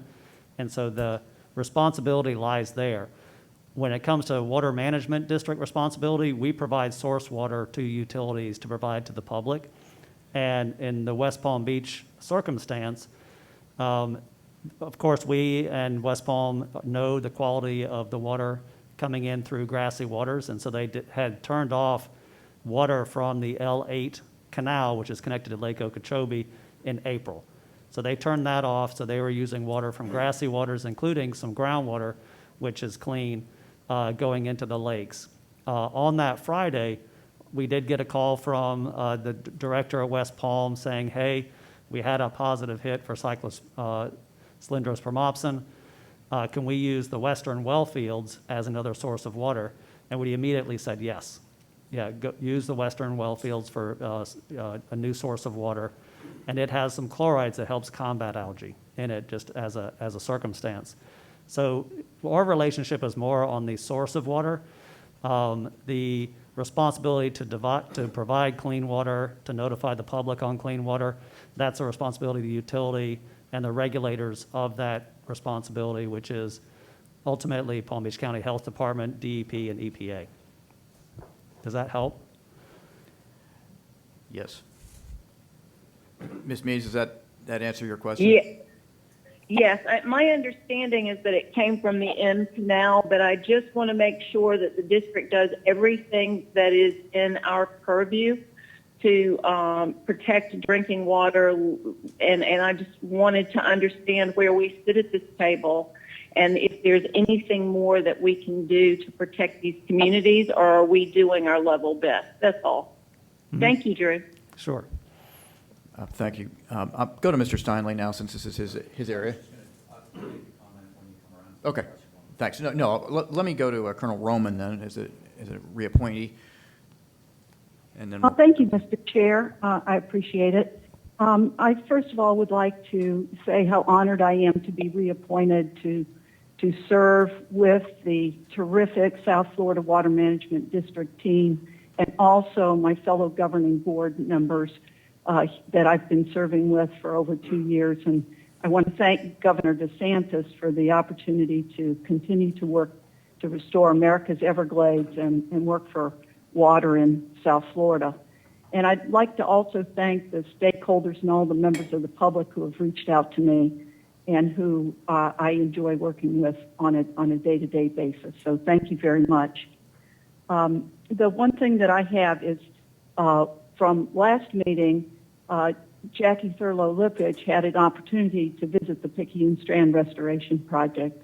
And I thought that was terrific, Jackie, that you got a chance to get out there and to see what 55,000 acres in the process of being restored looks like, and how the wildlife is continuing to come back to that area. This is one for the governing board. I know we visit a lot of projects throughout our district. This is one that's close to being moved across the finish line. So I would offer the opportunity for you to take a look at that.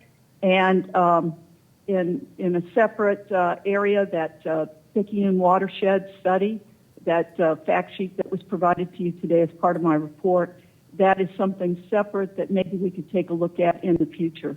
But the wildlife is coming back, and thank you, Jackie. And I know that I visit many projects throughout the district, but you said you were going to go there, and you said you were going to visit, and you did. So thank you very much. Thank you. It was fantastic. Thanks, Colonel Roman. Mr. Martinez. That's all I have. Thanks. We'll go to Mr. Martinez for board member comment. Thank you, Mr. Chair. No comments at this time. Thanks, Mr. Martinez. Vice Chair Wagner. Same.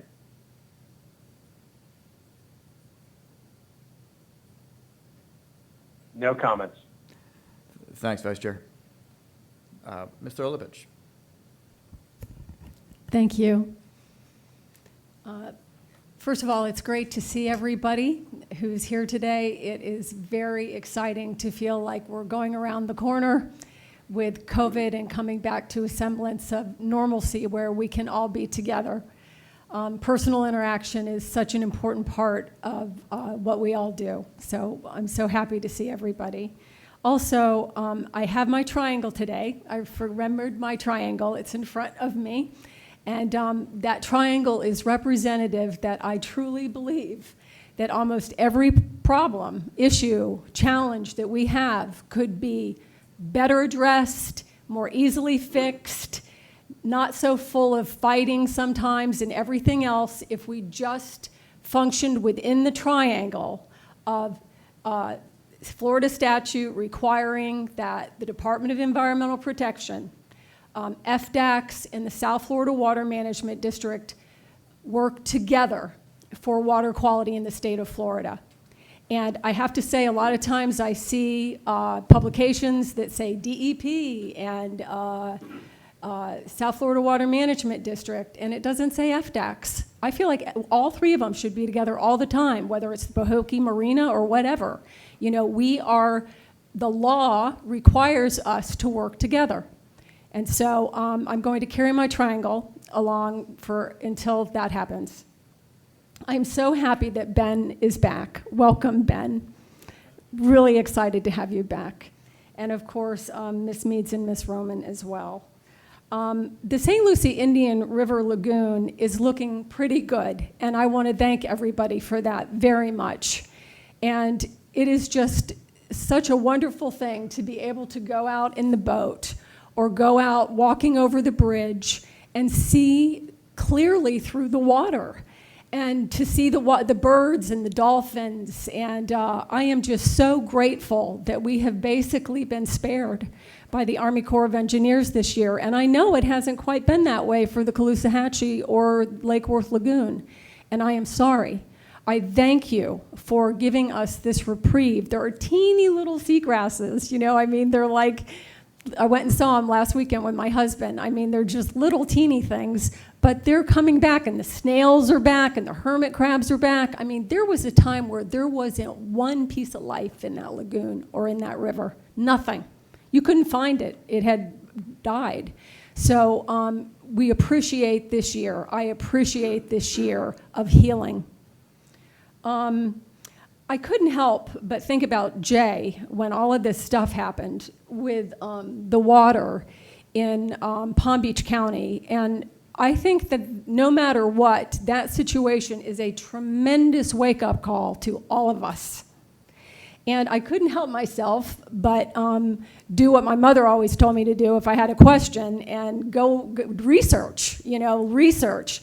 And so I went into the computer and I happened to find a publication by the Florida Harmful Algal Bloom Task Force from 2001 about algae, different kinds of cyanobacteria in Lake Okeechobee. And one of the main ones that's mentioned right in their first executive summary is this one I can't pronounce. How do you say it? You know, it's a lot of easy. I thought it was tough with microcystin, but now this one. Cylindrospermopsin. I think I'm going to call it, I don't know. So it's, how do you say it honestly? Cylindrospermopsin. Thank you. Cylindro. So I have to wonder if there was some connection between the contamination. And I mean, if for years it has been documented, you know, I just think, I know we're not responsible because the utilities are responsible and the health department is responsible. But I think that it is the total wake-up call that if that triangle doesn't start working together, we're going to be living in an unsustainable, unlivable state. Our waters are going to poison us, literally. And so we better figure it out, and we better start working together.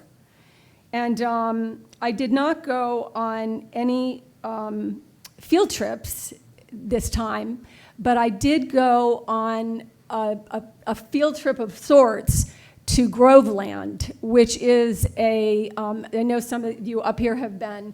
It is an area which is in what I call the C25 area, which is on the border of St. Lucie County and Indian River County. And it's such an interesting situation because some of those waters used to flow north into the St. Johns River, but they were directed here into the St. Lucie River, Indian River Lagoon when the turnpike came through. So I think it's a very fascinating situation. And I also learned that before we were formed as the South Florida Water Management District, I guess it would have been the Central and South Florida District encompassed that whole area together. So we were kind of cut in half as an organization. And I think, am I right, Drew? I mean, was there the connection between the St. John's in at least that area? My history is weak there. Do you know, John? Yeah, you're talking about the part of the system. So we always talk about the Central and Southern Florida Flood Control Project, which is the main flood control project that we operate and oversee and maintain. There are portions of it that are outside of our district up in St. John's. So if you've ever driven up I-95, eventually somewhere around Vero, you'll go over a really big canal. That's the C-53 canal that is part of the Central and Southern Florida Flood Control Project that the Army Corps implemented back in the 50s and 60s. So yeah, they have a piece of it up there. So it's kind of, I think that's interesting. History always helps you understand how you got to where you are today. And my last comment regarding LOSUM, I just want to thank everybody everywhere for the comments. And we need the comments because 3 weeks is not a long time, and there is no way we are going to learn it all during that workshop. So I think that we should get as much input from the public between now and then, because we're already going to be in information overload during that LOSUM meeting, which just happens to be on my 57th birthday. Thanks. It'll be a birthday to remember. Mr. You Steinle. don't look a day over 37. Thank you. I appreciate it. What a great forum to sing happy birthday to you. Busy month, so I have a bunch of comments. Is it on? Yep. We had a busy month, so a few comments. Obviously, West Palm Beach water, everybody knows there was a drinking advisory due to algae within the system. Just as a reminder, West Palm Beach is one of just a few, I think it's Okeechobee too, that primarily uses surface water for their public water supply instead of tapping into underground aquifers. So they are particularly exposed to blooms and algae blooms. I want to commend staff for working quickly to support the city and quickly authorizing the use of the well fields, which obviously helps dilute the system and improve the water quality. And they will have continued use of the well fields until the conditions stabilize, which it looks like they are. So to consider options that can improve the water management within Palm Beach County, and that's water supply, drinking, it's water supply for ag, it's water supply for the environment, the Loxahatchee. District has asked for modeling from the county. This has been underway, I think, for at least a year or maybe a couple years. It's my understanding that will be available fairly shortly, towards the end of this year, beginning of next. So unfortunately, even with all that we're doing in terms of investments in water quality and nutrient reduction, we should expect algae blooms to continue, and we have to react to that. So the district looks forward to reviewing that modeling as soon as it's available, to continue to work in partnership with all the counties and all the cities to find ways to improve the system. These water supply and management programs are instituted, decades earlier. We have to be dynamic and flexible, as we have been with the lake, in terms of improving. So that was my comment on West Palm water. Pahokee, I also want to thank staff for continuing to engage City of Pahokee. There continues to be algae there. We put temporary pumps to increase water circulation at the marina, and we're working with the city on a more permanent solution that the city and that the marina can operate themselves. We've also been learning more about addressing algae at the marina and have installed some ultrasonic devices. Lawrence, I think you're going to talk about water treatment technologies that the district and DEP have deployed more actively recently. So these, obviously the source measures are most important. We're making progress in reducing nutrients, although there's clearly latency in results, and the real challenge will also continue to be legacy nutrients in the system. So these technologies will become increasingly important as we work on improving the inputs into the system. Third point is irrigation ordinances. Sorry, I'm going to pick on a few people here. We talk about this in the context of irrigation, residential irrigation being about 50% of the residential water usage. The district has had a standing irrigation guideline for years. It is sufficient in providing water to residences 2 to 3 times a week, and it provides times that are most efficient to water. Unfortunately, these things can't stand alone, or that ordinance can't stand alone. It has to be adopted by counties and municipalities. This has not been as easy as it sounds. So of the 16 counties, 8 have adopted, 3 are working to adopt. Those 3 are Martin, Miami-Dade, and Osceola. 2 are reviewing, Hendry and Palm Beach County, and 2 have declined, Glades and Okeechobee. Sorry, Cheryl, the one that we haven't gotten a response from is Monroe. So I hope that those reviewing can quickly adopt these guidelines. Again, they shouldn't be painful. They're just practical. And we all hear about the concerns about water supply when we have low rain, when we have drought conditions.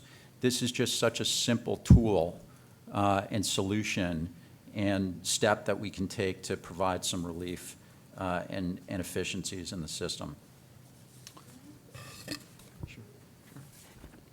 Do you know how, thank you for bringing that up. Do you know how long the counties are allowed to review?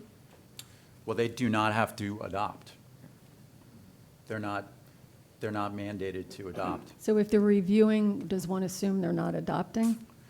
They can review for years, which is what sometimes has happened. Why don't we put a deadline on it? Well, I think one of the things, and we can talk, Lawrence, maybe you can talk about this. One of the things that, so we can't force adoption, but what we can do is incentivize adoption.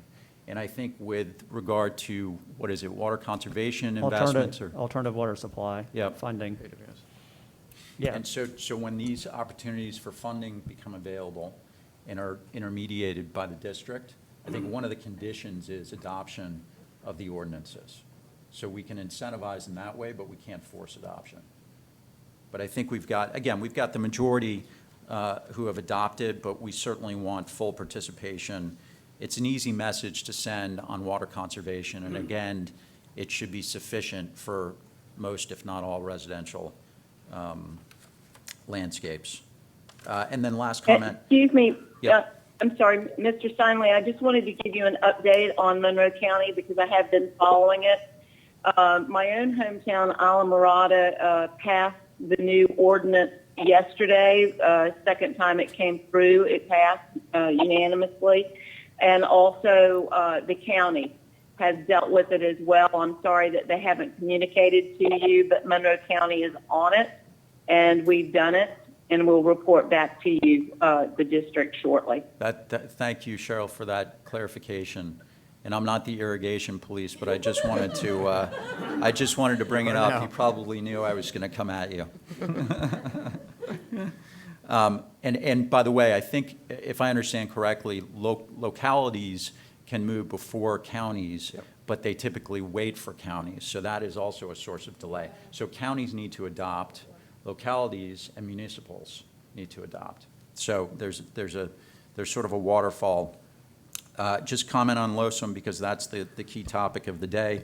I know we got additional data that was made available to the public yesterday, June 9th, right? Yesterday. So I wanted to mention as I'm sure we all are, we've heard a lot about public interest in our region that we represent. I've spoken with environmentalists, I've spoken with water users, agriculture, Lake Worth stakeholders certainly, and on Lake Worth Lagoon, we seem to be getting, and thanks to the team, the attention that we need for that water body as a receiving water body. I'd like that to continue, and I'd ask staff, in their interactions with LOSUM, with LOSUM and with reporting, that we continue to name all of the estuaries that are receiving or could potentially receive lake discharges, including the Lake Worth Lagoon. We have a workshop at the end of this month. My goal, as I'm sure all of ours, is to support a balanced plan that gets water to all water users in the environment in an equitable fashion. It looks like we have one plan in particular that offers the strongest balance. I agree that we should withhold based on additional analysis in terms of identifying that, but I also am happy that we don't just have to, it sounds like we're not just choosing or going to a specific plan, that there will be an opportunity to adopt the strongest elements of multiple plans into the final TSP selected plan. Thanks, Mr. Chair. Thanks, Mr. Stanley. Mr. Bergeron. Thank you, Mr. Chairman. First, I'd like to congratulate Ben and Cheryl and Charlotte for your reappointment. It's a great honor to sit with the board that I sit with here, and looking forward to us moving forward, making a difference for 9 million people here in South Florida. Really excited that we're back with the public and all our stakeholders. It's been like a ghost town here, and it's really a wonderful thing to see you here. And I know that all of our board, and I know myself, we're listening to all of our stakeholders. It helps us address your concerns as we move forward in making the quality of life here in South Florida and our water resources and water supply and flood protection and our environment. It's really exciting that you're all back here. I'd like to compliment the governor on attending the Python Challenge and press conference. And under the governor's leadership and guidance, we're moving towards removing this invasive snake that's destroying the natural food chain in the Everglades, one of the natural wonders of the world. And I want to compliment our staff and the FWC staff for the thousands of pythons that's been removed as we've moved into more remote areas and access in the Big Cypress and secondary trails. And I just want to compliment both our state agencies, extremely important. And then I want to talk about what I've heard from stakeholders year after year, and even today, constantly move water south. And I know I sound like a broken record, but I can't help myself.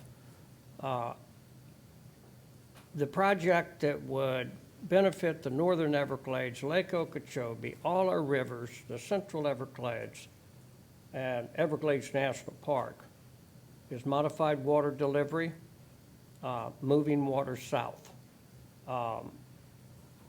We have about 7 barriers down at the Tamiami Trail, and I want to compliment our staff and our federal partners as we are moving forward on 2 of those barriers right now. Removing the old Tamiami Trail, underway. Approving the seepage wall around the 8.5 square mile area. Contract's been let.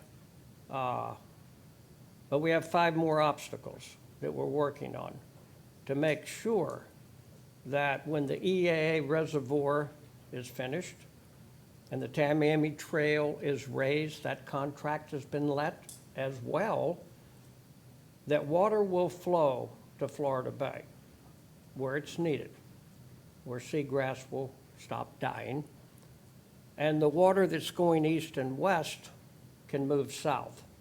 And it's extremely important that we stay focused as we continue, because 90% of the infrastructure is in place. The tools are in the toolbox. And as we continue to go forward, the only thing I would recommend, Drew, at some point in time, and I know we got a lot on our plate with Losum and all of the algae blooms and the things we're dealing with, is to have a workshop, a public workshop, and be very transparent as we remove these barriers. So a year from now, we may be in a position to implement the first stage of modified water delivery year-round. 3 years from now, we may be able to implement the second stage of modified water delivery. So I think as soon as we can have a workshop, then I think we can bring the public up to par with what we're doing to make sure there is no missing links and no barriers as we continue to go forward on moving water south to benefit the global system. And so thank you for the opportunity to speak to that. And I did mention at the last meeting that I know we have certain days that we set aside for certain things, and I think as we go forward, I'd mention maybe an Everglades Day where we can maybe recognize some of the icons of the past that has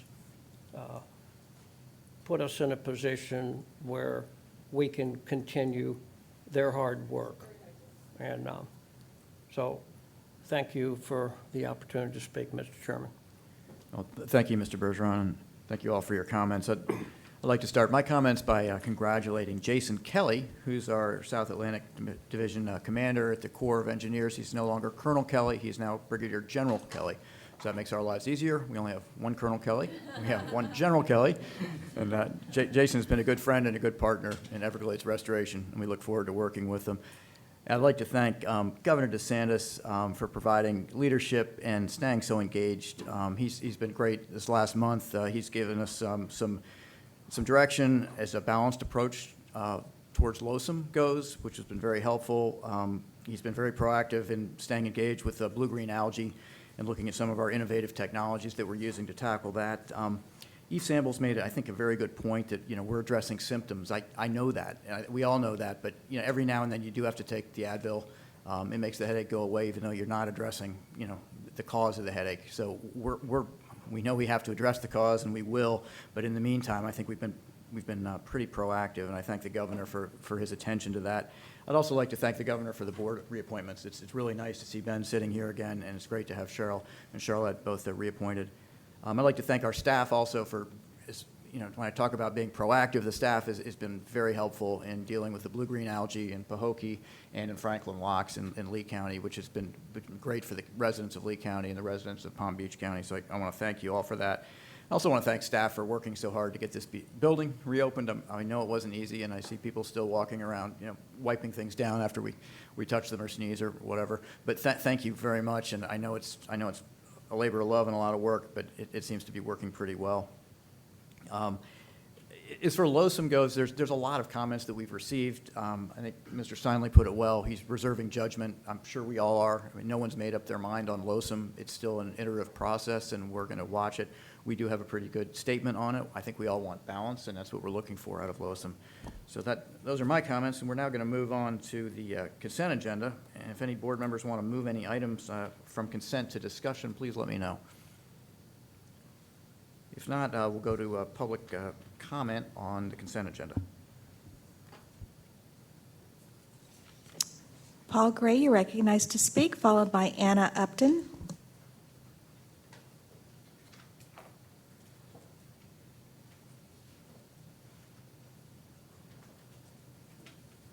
Oh, am I live? Yes, you are. Okay, thank you. Paul Gray from Audubon, Florida.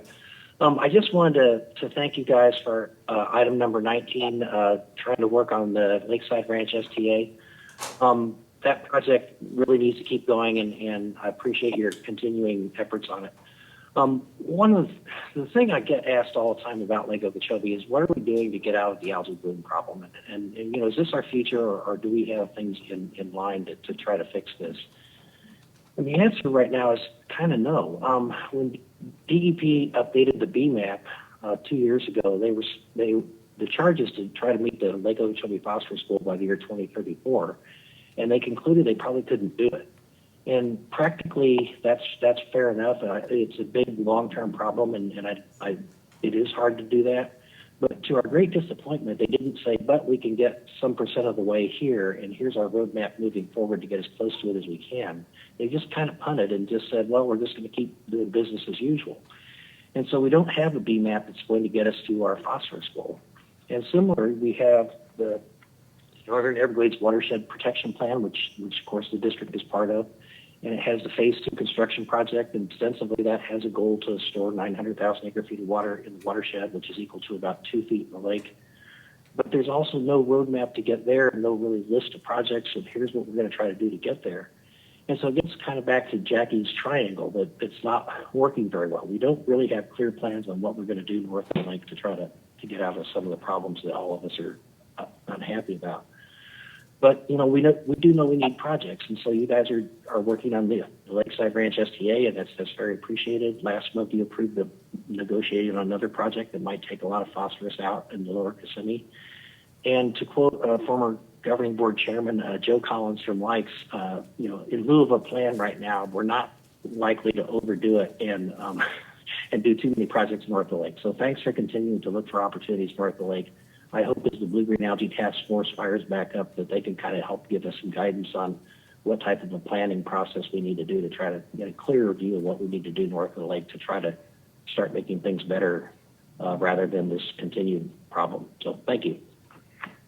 Thank you, Mr. Gray. And Mr. Chairman, I'm having a little bit of problems with my timer, so if the public doesn't mind, I'm going to just let you know when your 3 minutes are up. Yeah, we all have watches. We're good. Thank you.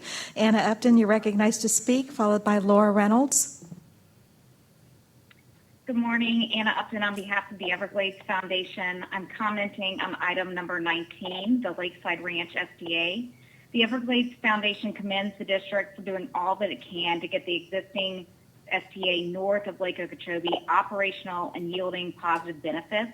We also want to thank you for advancing the STA project last month to clean up even more water.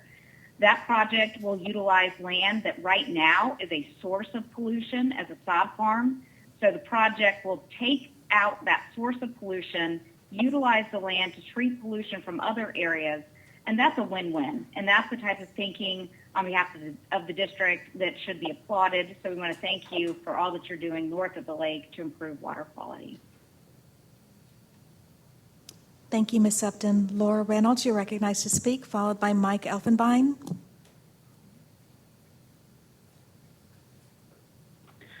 Hi, thank you. Can you hear me okay? Hear you, Ms. Reynolds. Okay, thank you. This is Laura Reynolds, and I'm representing the town of Cutler Bay on the project delivery team for BBCer. So I wanted to talk about item number 17, and thank you for elevating the issues facing Biscayne Bay, putting that on your agenda.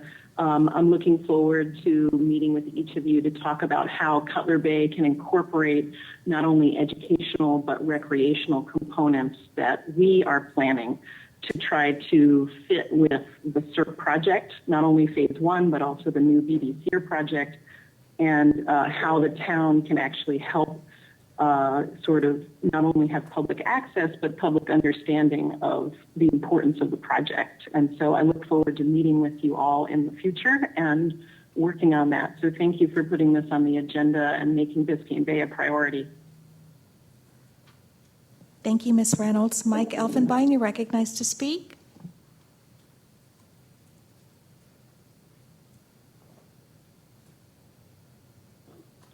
Audit, are you there?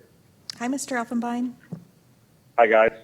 So as it relates to number 19, not so much specific, but in general, and as we saw in the last governing board meeting, the financial burden of being able to acquire all of the lands that we need to create these STAs and the places in which, within the system in which we can remove these nutrients, is getting ever more expensive, and the funding doesn't seem to be keeping up with that.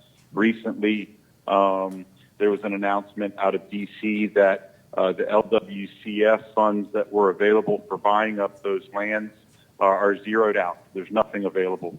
And I've come to learn through my time in advocating for these issues is that the district and many of the other agencies and even some of the board members on these agencies are or use lobbyists on a daily basis to lobby for different projects.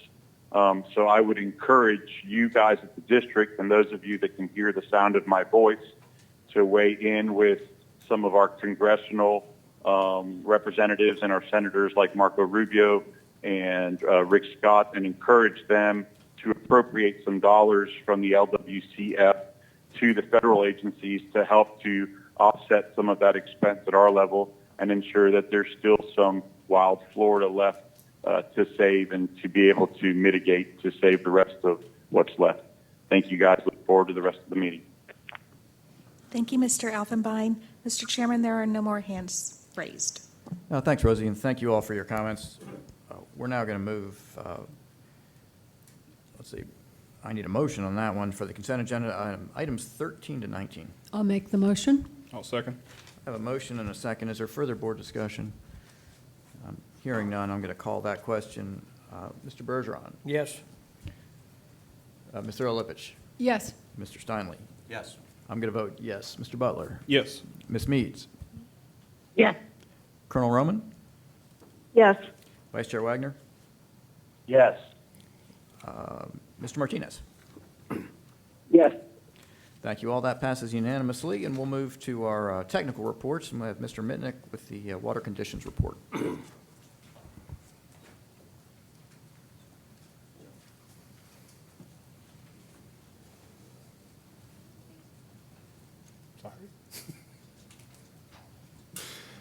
All right, morning, everyone. As usual, I'm going to go through the water conditions report, starting with the weather and how much rain or lack thereof that we've had over the preceding couple of months. So looking here at the month of May, we actually had a deficit of close to 3 inches of rain this past May, which is in stark contrast to May of 2020, where we had an excess of over 3.5 inches of rain during the month of May. So between May of 2020 and May of 2021, you can see the stark contrast in how the month can play out. And that's sort of why on this table over here on the right-hand side of the slide, that the month of May is sort of shaded in that reddish color because it represents a transition from the dry season and into the wet season, and how that transition occurs and the timing of when that transition occurs can play out in many different ways. Last year it was hard and fast right from the get-go on May 1st. This year really didn't happen until the end of May. So overall, last month turned out to be the 6th driest May since 1932. So that's how it stacks up in the period of record. As I said, we had roughly just about a 3-inch deficit of rainfall. So overall for the dry season, and the district meteorologists have declared that the wet season did start and has started already, and that it started on May 28th. So closing out the dry season overall, we finished slightly above half or slightly above 50% at 63% of average rainfall that we typically get during a dry season, and with just about a 6-inch deficit overall from a rainfall perspective going back to November of 2020. So going up to the upper chain of lakes, East Lake Toho and Lake Toho, they met or actually they reached down to their summer pools as typically occurs on June 1st. So now that we've transitioned over into this side of the regulation schedule, so to speak, you see those vertical lines on both of the schedules. So as rainfall starts occurring in the upper basins, then those lakes, East Lake Toho and Lake Toho, will gradually start rising back up to their regulation schedules in the coming weeks and months as we go further into the wet season. Lake Kissimmee, as I've talked about in the past, it's sort of cut the corner, so to speak, consistent with the deviation that had been in place by the Corps of Engineers to be able to facilitate all of the restoration construction that is going on down in the restored reaches of Kissimmee River. So it's coming out a little bit higher than you would typically see for this time of year, but we'll continue to manage that as the rains develop and the lake starts rising back up towards its summer pool there through July, August, and September. Looking at Lake Okeechobee, this is the latest update to the position analysis. You can see going back from the beginning of May to where we are right about now, the Lake Okeechobee has dropped roughly 1.25 feet thereabouts since the beginning of May, and as of this morning, it is sitting at 12.65 feet. It is in this green zone or the base flow zone, and just slightly above the beneficial use zone, which is this white area. So how far have we tracked? This projection was done as of June 1st. So over the last 10 days or so far for the month of June, we've been tracking this 50% probability line, this red line that goes through the middle of the graph. So that's how we've fared over the last 10 days. But really what you want to pay attention to is this purple shaded area, which represents a 50% chance that as we move forward in time, that's where the lake stages will fall over the coming weeks and months as we get deeper into what is now the wet season. So I know I haven't had these graphics in the presentation in the preceding months, but now that we are back into the wet season, I figured I'd bring them back around just to refresh everybody's memory. This is just the model projection of the likelihood of having regulatory releases to this one being the Caloosahatchee and the next one being the St. Lucie estuaries, with the brownish, sort of tannish color being the probability of having releases greater than 650 cubic feet per second as we go forward in time. And then just a similar graphic for the St. Lucie, but that brownish or tannish color representing releases greater than 200 cubic feet per second as we move forward in time. And you can see how it kind of increases as you go through July and then comes back down in August as you get sort of towards the tail end of the wet season, going into the height of hurricane season there in September. Again, it's just a projection. As we've all talked about in the past, there are a number of different decisions and information, pieces of information that the Corps considers when they make their weekly decisions, and this isn't, I guess, a given. It's just one piece of information to give folks an idea of what potentially could happen. So with that, that takes me to LOSM. I'm not going to spend a whole lot of time on LOSM. You've already heard a fair amount about it. But what I will do is tell all the board members to grab your red pen and circle June 29th on your calendars, as that's when we will have the governing board workshop. As you've already heard, all of the modeling data that came out of iteration 2 was just released yesterday evening by the Corps of Engineers to the project delivery team, as well as all the public and stakeholders.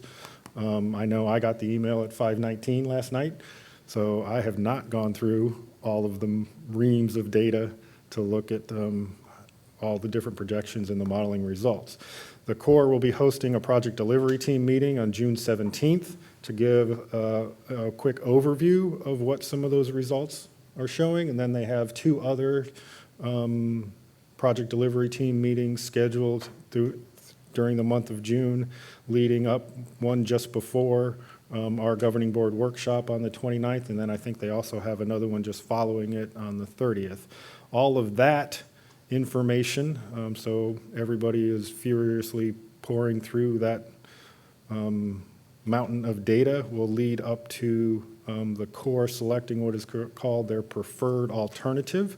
And that preferred alternative will then move into iteration 3 for further optimizations and enhancements as everybody works towards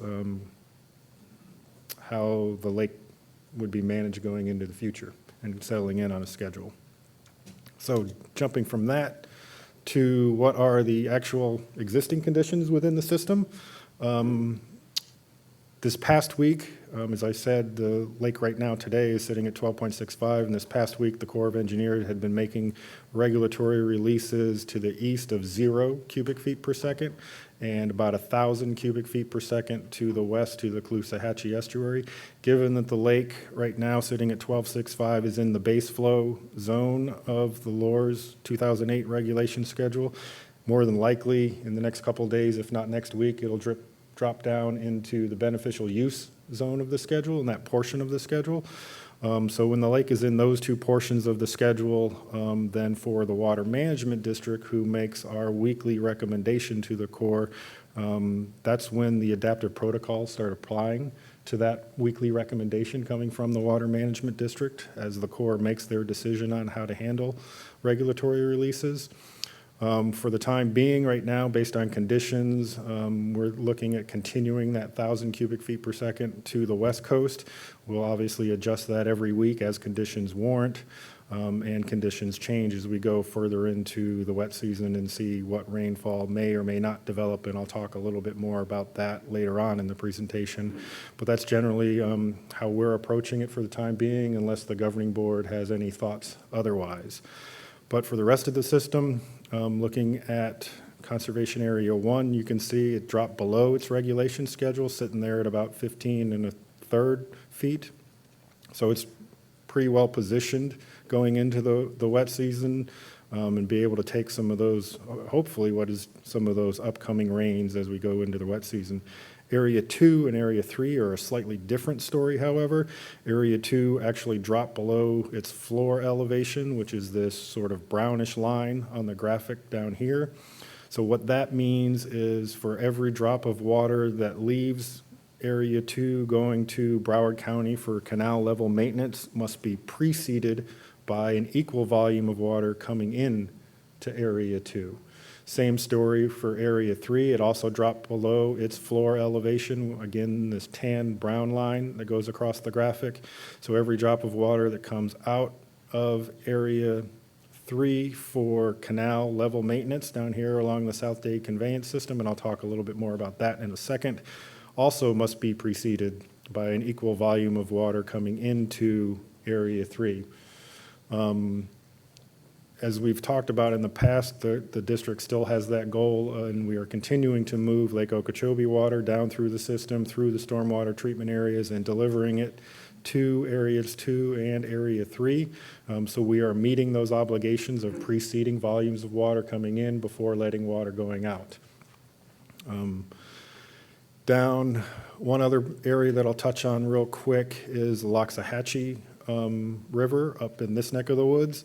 With the drier conditions in May, it has been proving more and more difficult to be able to maintain the minimum flow and level for the Loxahatchee River. We've implemented some operational practices to use what water is available and try to meet that minimum flow and level as best we can, but right now we're continuing to watch the weather and looking for some more rain to be able to help us in that part of the system.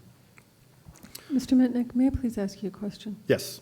So basically, you're saying water conservation area 3A is kind of low?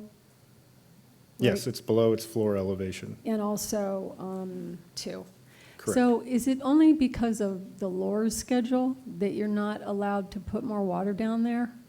I mean, because like we're giving water supply to the EAA like in leaps and bounds and buckets, but we're not allowed to put a little bit more water down there, so they're not below their line? We are allowed to put more water, and we are moving lake water pursuant to LORs down through the STAs and to the conservation areas. So why isn't it filled up? So as we've talked about in previous months, the ability of the stormwater treatment areas to continue to accept that water Okay. and meet the water quality standards that Okay. we've got to meet. All that water's got to be treated through the STAs and delivered to the conservation areas. Okay, When you look at Area 2 here, you can Right. see it's only been just recently, within the past week or so, that it crossed down below its floor. Going back to last year, prior to that huge rain that we received in May of 2020, you'll recall that Broward County wasn't receiving any regional water for quite some time, and a lot of their canals just continued to fall and drop. We haven't been in that situation this year because of all the excess rains that we exited the wet season with, that have been able to carry us this deep all the way through the dry season. But now, because that wet season didn't really start till the end of May, and now we're still waiting for substantial rains to come, you've had continued declines as we've continued to deliver water out of Area 3 to Northeast Shark River Slough pursuant to the Tamiami Trail flow formula. So that preceding of water in before out only applies to what would be done for water supply down the South Dade conveyance system. It does not apply to the amount of water that the flow formula calls for it to deliver to the park. Thank you for that. And maybe, Jay, did you want to ask about the Loxahatchee? No, go ahead. Okay, and so thank you for mentioning the Loxahatchee, and that's another one of these confusing components about, I think, what's kind of going on in Palm Beach County, that now the Loxahatchee isn't getting the water that it expects to get or needs to get in order to survive. So can you just talk about that for a minute? I mean, what are we looking at here? You know, it's not to be overreacting or whatever, but I mean, just honestly, if Lake Okeechobee can't send water in there, what's going to happen? So it'll probably be easier to talk from this graphic here. It's not that Lake Okeechobee can't send the water. As we all know, there's sufficient water in Lake Okeechobee. The way it is delivered is through this point here into the L8 Canal. There's a structure right about here that the Corps just rehabilitated and replaced as part of the Herbert Hoover Dike rehabilitation efforts. We let water out of that structure into the L8 Canal, and it flows down to this point right here. And then on the L8 tieback, there is a pump station that is owned, operated, and maintained by the city of West Palm Beach. It is not a district pump station. The M Canal is not a district canal. We don't operate and manage the M Canal. That is done by the city of West Palm Beach. So they pull water off of the L8 Canal over here and flow it through, sorry, I'm jumping back and forth, but flow it through Grassy Waters Preserve, and then it comes out of the top of Grassy Water Preserve through a structure that the district does operate and maintain, and then it's delivered to the Loxahatchee. So that's sort of the flow path going back to Lake Okeechobee. As you can see in that flow path, there are other partners that we coordinate with on that operation. And you're already familiar with the issues and the challenges that the city of West Palm Beach has had with their drinking water supply, which Grassy Waters and the M Canal provide. So they stopped taking water off of the L8 Canal, as Drew said, back in the end of April. So it's since the end of April that we have been coordinating with them on that combined operation to pull water out of Grassy and deliver it to the Loxahatchee, while at the same time continuing to maintain their water supply to their lakes that are right over here by Okeechobee Boulevard. So it's that lack of rainfall, that combined and cooperative efforts that we go through with them to manage what regional water is available in this part of the system. Can I just make a follow-up comment on that? So the way I look at the Loxahatchee, and maybe this isn't the right way, is a lot like Florida Bay, where we're reliant on rainfall at this point to maintain consistent, healthy flows within the Wild and Scenic River. The challenge is that, you know, even more, well, certainly more so than Florida Bay, which obviously to the north you have the Everglades, we now have to overlay water quality issues. So we have a flowway constraint. All of the water to Loxahatchee goes through besides rainfall, goes through Grassy Waters. When Grassy Waters is cut off from our main source because of algae at the lake, then essentially West Palm Beach is taking their water supply reservoir and servicing Loxahatchee with part of it. So we obviously have Loxahatchee River Restoration Project. We know these projects take decades sometimes. So what we need to do is find a better way to manage more flexibly water flow. If there's a way around grassy waters, if there's a way through grassy waters. But, you know, part of the modeling that I mentioned before with Palm Beach County will help us identify opportunities to improve flow and identify whether, you know, there are supplemental or alternative flowways to get water there. But it's a difficult issue right now. Made more difficult when the you know, the input is shut off from the lake. So is there a minimum flow level for that branch of the Loxahatchee? Yes, there is. It's a two-part test, and Lawrence, you can probably say it better than I can. It's 35 CFS measured at a certain location, and then there's also a salinity component to it as well. There's a salinity component at mile marker 9.2, which I believe is it 10? A salinity, I can't So recall off the top of my when head. the river's not meeting those requirements, how does that stack up against water supply? Just out of curiosity. You know what I'm saying, clean water, algae, whatever. So do we just turn it off? And like the river, you know what I'm saying? The salt water comes in from the ocean, the cypress trees are dying. I mean, they've been working on that beautiful thing since Nat Reed, you know, so it is a major problem. And usually, talk to me. So any natural system, as you can imagine, that has a minimum flow and level, that flow and level is afforded to it by the basin that serves that system. So if there isn't sufficient water in the basin to be able to provide that minimum flow and level, then no, the minimum flow level is not met, and there are other things in the MFL rule that describe what happens when MFLs aren't neat. There's a recurrence period associated with it and things like that. But in your question of, do we start removing water from the public water supply and the utilities? The utility takes their water. The city of West Palm Beach serves its residents with its water supply. And then the Loxahatchee is left with what's other basin water that is available. And as I said, we've implemented a couple different operations over the past couple of weeks as this has been happening to try to preserve as much of that basin water and then give it back out to the Loxahatchee as best we can in our best attempt to meet that MFL. Thank you.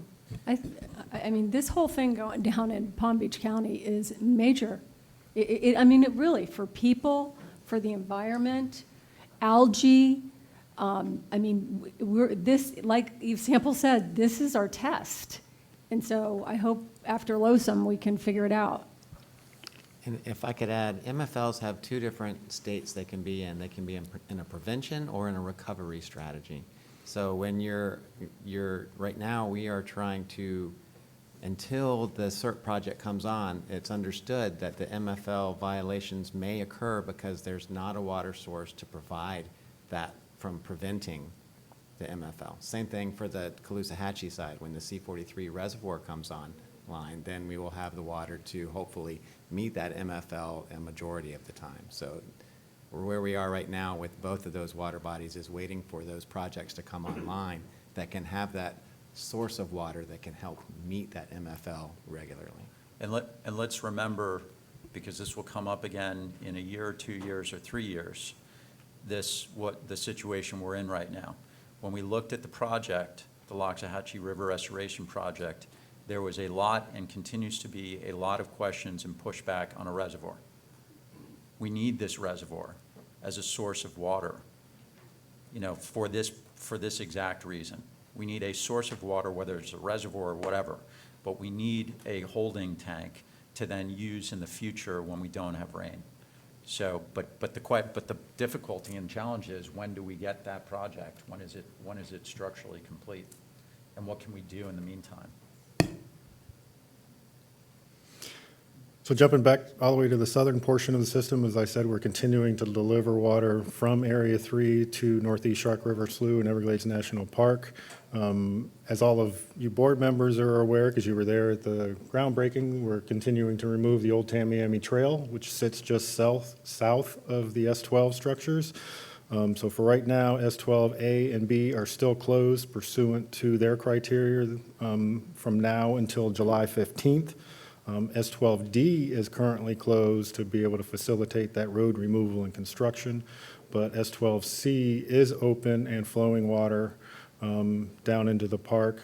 That coupled with the 333 North structure that moves water from Area 3 into the L29 canal right here is continuing to move water pursuant to the Tamiami Trail flow formula. Last week, we were moving water across the L29 and through the 334 structure and then down the South Dade conveyance system to maintain canal levels in the South Dade conveyance system. Because again, while there are no direct withdrawals off of the canal supports groundwater, and that groundwater is what the Florida Keys Aqueduct Authority uses for their water supply going down to the Florida Keys. We had some rain there around the May 28th timeframe, and that's why the wet season started on May 28th. That brought some relief to this area, but then over the past couple days, we've gone back into a dry cycle in this neck of the woods. So more than likely, we'll once again, probably over the weekend or early next week, probably have to resume moving some water across the L29 through 334 and then down the South Dade conveyance system to be able to maintain those canal levels and prevent saltwater intrusion and provide sufficient groundwater to those well fields down there. May I say something real quick just before you get off that slide? Certainly. Just because these meetings are documentation. Why this is particularly important with the Loxahatchee, just in case people aren't aware, is that it was the first wild and scenic river in the state of Florida. That's a very prestigious designation. There are only 2, I believe, in the state of Florida and only a handful in the nation. And that should mean something for all of us. I just wanted to say that. John, thank you so much. I'm sorry I keep interrupting your presentation. Not a problem. So there's not really much to talk about on this slide and this next slide because we're only 40 days into the the water year, which started on May 1st. There hasn't been a whole lot of rain, as I've already talked about, in the month of May, so there's not a lot of big numbers on this chart over here, but generally, you can see there's only been about 40,000 acre feet that has come into Lake Okeechobee since May 1st. There hasn't been any water discharged through the C44 canal to the St. Lucie estuary. There's been some runoff from the Upper East Coast canals due to some localized rainfall coming out of C23, 24. For the Caloosahatchee, just sort of 123,000 acre feet have been moved to the Caloosahatchee, with about 84,000 acre feet of that coming from Lake Okeechobee to be able to support that healthy estuarine system and the 1,000 CFS that I talked about earlier on one of those slides. Southern part of the system, similar story. Hasn't been a whole lot of changes since May 1st. You can see there's been roughly about 41,000 acre feet have come into the water conservation areas, and roughly 43,000 acre feet have moved into Everglades National Park from a combination of going through the S12s, 333, and the Northeast Shark River Slough, and then what water was repumped from seepage back into the detention cells along the eastern side of Everglades National Park. And as you can imagine, with the lack of rainfall, there's been very little water, comparatively speaking anyway, that has resulted in runoff from the lower East Coast. One number that you probably haven't seen in a while is this almost 12,000 acre feet. That is the water supply deliveries coming from the conservation areas to the lower East Coast to maintain canal levels along the lower East Coast. John, sorry. Is this normal, a normal ratio, 212 water south of the lake to 40, let's call it Central Everglades? So 20% of the water sent south is making it to the Everglades. The excess is ag supply? It's a combination of a number of different things. So this 212 is encompassing all the water that comes out of there through the L8, West Palm Beach, Hillsborough, North New River, and Miami canals. So it is a combination of agricultural water supply, combination of water supply to the STAs to maintain levels within the STAs for vegetation health. It's also water supply to the city of West Palm Beach for a period of time. It was water supply to Lake Worth Drainage District over here, coming down the C51. And it is that roughly 700 cubic feet per second that we've been trying to maintain of Lake Okeechobee water moving south through the STAs and into the conservation areas. Yes, so it's a number of different things. It's not only just agricultural water supply. So then this is a graphic that you're typically used to seeing in Lawrence's presentation, but I pulled it over into my presentation for this month, and we've made some changes to it, so I'll walk through it real quick. So what each one of these tall bars represent are the total volume of inflows to the stormwater treatment areas, all of the stormwater treatment areas aggregated together, with the sort of yellow mustard type color representing that portion of the full bar that is attributed to Lake Okeechobee. Then you have the smaller bars down here in the bottom that are only for that portion of the year that is the dry season. So generally you're talking from the November wrapped around to April, May. And again, the mustard sort of color is that portion of this smaller bar during the dry season that is attributed to Lake Okeechobee, and then you, of course, have the actual numbers atop each of the bars. So you can see over the last, 25 years since the STAs came to be, there's some average acre feet that we've delivered, both in the dry season and throughout a water year over that period of time, and the variability is readily apparent based on the size of the bars as you go across from year to year to year. One thing that I will caution everyone on, this is just one piece of the story. What this graphic does not convey is what sort of climatic conditions were in place that you have to take into consider to really get a better understanding of why in some years you moved 470,000 acre feet and other years you only moved 163,000 acre feet, things of that nature. So there's a lot of other things that would go behind this graphic to explain how the numbers are and why they are. But generally speaking, just from a pure volumetric standpoint, this is the flows that have been moved into the STAs over the years since 1995. John, it's... Mr. Chair, this is Charlotte. I have a question for John. Yeah, go ahead, Carmel. Yeah, John, I don't know. This is a new chart, so maybe I need a little bit more explanation here. Could you kind of break it down for 2021 and tell me what we're supposed to take away from how you broke this down and how you presented this material? Sure. So looking at 2021, in total, the STAs received inflows of roughly 1.6 million acre feet, just over 1.6 million acre feet. Of that 1.6 million acre feet throughout the entire water year, again, a water year goes from so this would be May of 2020, wrapping around to April of 2021. And that's the 1.6 million acre feet. Of that 1.6 million, 160,000 acre feet originated in Lake Okeechobee.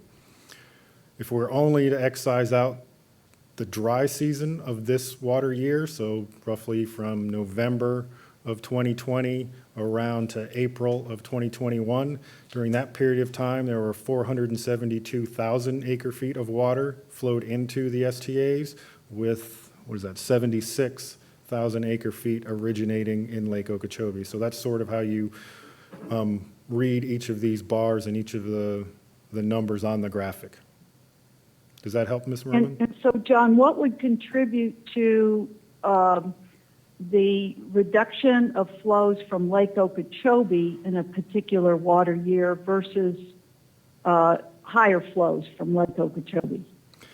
Certainly, that's that climatic conditions and other regional conditions that I referenced a minute ago. So I'll compare this past year, 2021, back to one year that everybody likes to always talk about, 2015. In 2021, everybody's familiar with the excessive rainfall and how we exited the wet season with conservation areas well above schedule. There was an emergency deviation that was put in place for Area 3 because it was so high, it actually set a record. So that prevented any water moving from Lake Okeechobee down into the Water Conservation Area 3A. In 2015, you didn't have that. Conservation areas were in a good place in 2015, and it wasn't raining south of Lake Okeechobee in 2015. So you were able to move 586,000 acre feet from Lake Okeechobee down through the system in 2015. So that's just a quick example of how things change from one bar or one year to another. And you have to consider those other factors of what conditions were the conservation areas were in, what conditions the STAs were in, and how much rain is falling and where it's falling. And as Mr. Bergeron had mentioned earlier, all those other, I think you called them roadblocks or obstacles, as you continue to transition water down through the system. Thank you very much. I appreciate that. Thank you, Mr. Chair. John? Yes, sir. I got a question. This is a very interesting chart. There's just a huge variation there. It would be probably interesting to have at some point, I don't know how you could do this, to put your total rainfall somewhere on there just to graph it out. But then it goes to the point of it doesn't matter how much, it's where. And that's I think the takeaway for me on this is this is a good chart. This is very interesting. Thanks. Yeah, we can look to further refine it and add additional information. See if we can get it to fit all in one slide. Thank you very much for creating this chart. I think it's excellent and extremely helpful. And I think what's most helpful to me is that I can see from this chart how much water was sent south during the dry season, because that seems to be something we're talking about all the time. That's a major goal. And so here you can see it, you can compare it, and in some instances it looks pretty good. On the other hand, there are these other variables to kind of learn or consider so that we can see the bigger picture. But I think this is a super powerful chart for having it all in one place, and I appreciate that you all made it very much. I think that if you look back a decade, most years we have so much water we don't know what to do with it. I think this dry spell that we're in now somewhat has helped to get Lake Okeechobee to a level that's compatible with going into the rainy season. I think we were very concerned here about the water levels in Lake Okeechobee. And that's why it's so important that this water, as it does go south, it continues to get beyond the Tamiami Trail. Absolutely. Where you don't have the cumulative backup of water, 1,500,000 acre feet above schedule and above compatible water levels in the environment in the Central Everglades. And then you got 90 days to try to move it south.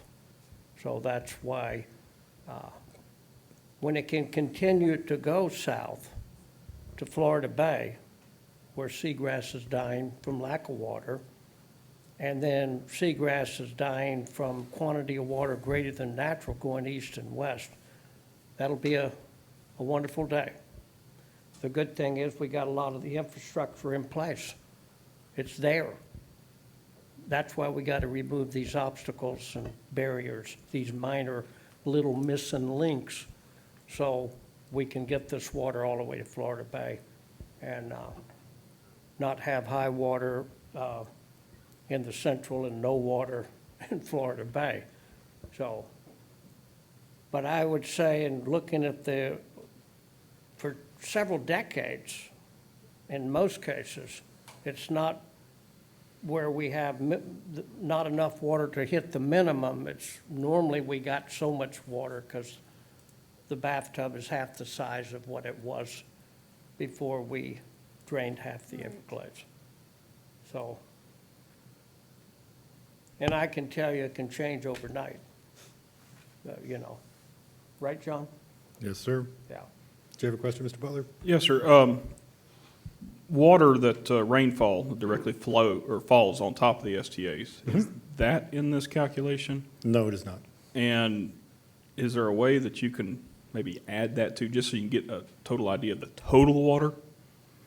And is there any variability in that rainfall? I mean, is it really necessary to put that in this? Yeah, there is variability across the last 25 years. We have some very talented folks here at the Water Management District, so yes, we could come up with a way to do that, but I'd have to think a little bit more whether or not that would be significant or meaningful to understand. Yeah. All right, so looking at groundwater conditions, last month I had talked about the lower west coast over here. This area did receive some of those rains there towards the end of May, and I think it was one of these monitoring locations actually flipped from that red color over towards the orange color, but we're continuing to monitor this part of the groundwater system and keep an eye on groundwater levels. Again, these colors are only indicative of the historic period of record that we have for those monitoring points. So if you have a monitoring point that has a very short period of record, then it's quite possible that it could be in the red category, but that's not necessarily indicative of a cause for concern. It's just something to get your attention and start watching. So as I said, we're going to continue to monitor these groundwater levels over on the lower West Coast and hopefully start looking for some additional rains to come further into the wet season. So last month, when I stood before you, this is what the U.S. Drought Monitor looked like for Florida. Should come as no surprise that with the dryness or lack of rainfall that we had in May, you can see the drying conditions have progressed throughout the southern portion of the state and flipped over from that abnormally dry to a moderate drought-like condition, cutting across Palm Beach County, going towards the lower West Coast. As far as the future, the Climate Prediction Center is still calling for a slightly increased chance of above normal rainfall all the way through November. So we'll see what the next couple of months bring. But what I can tell you over the next couple of days, if not 2 weeks, is right now we have a Saharan dust layer that has been working its way across the Atlantic Ocean. And starting probably on Sunday into Monday and Tuesday, as it gets closer and closer to us, that it may bring us some drier air once again. So we're likely to have over the weekend some rains just along each coast, the East Coast and lower West Coast, in advance of this dust layer making its way over toward us. But once it gets here, then it's likely to bring us a couple drier days into the early part of next week. And for the next couple slides, I'll give credit to Mr. Butler. He gave me a call earlier this week and asked about potential tropical cyclone activity or tropical systems over in the Gulf of Mexico. So what this graphic is the number of storms that have occurred going all the way back to 1851 only during the month of June. So during this time of year, all of our tropical activity, as you can see, originates from the Gulf of Mexico. You don't really see those storms coming off of Africa, marching across. It all starts, it's homegrown, so to speak, right in our neck of the woods.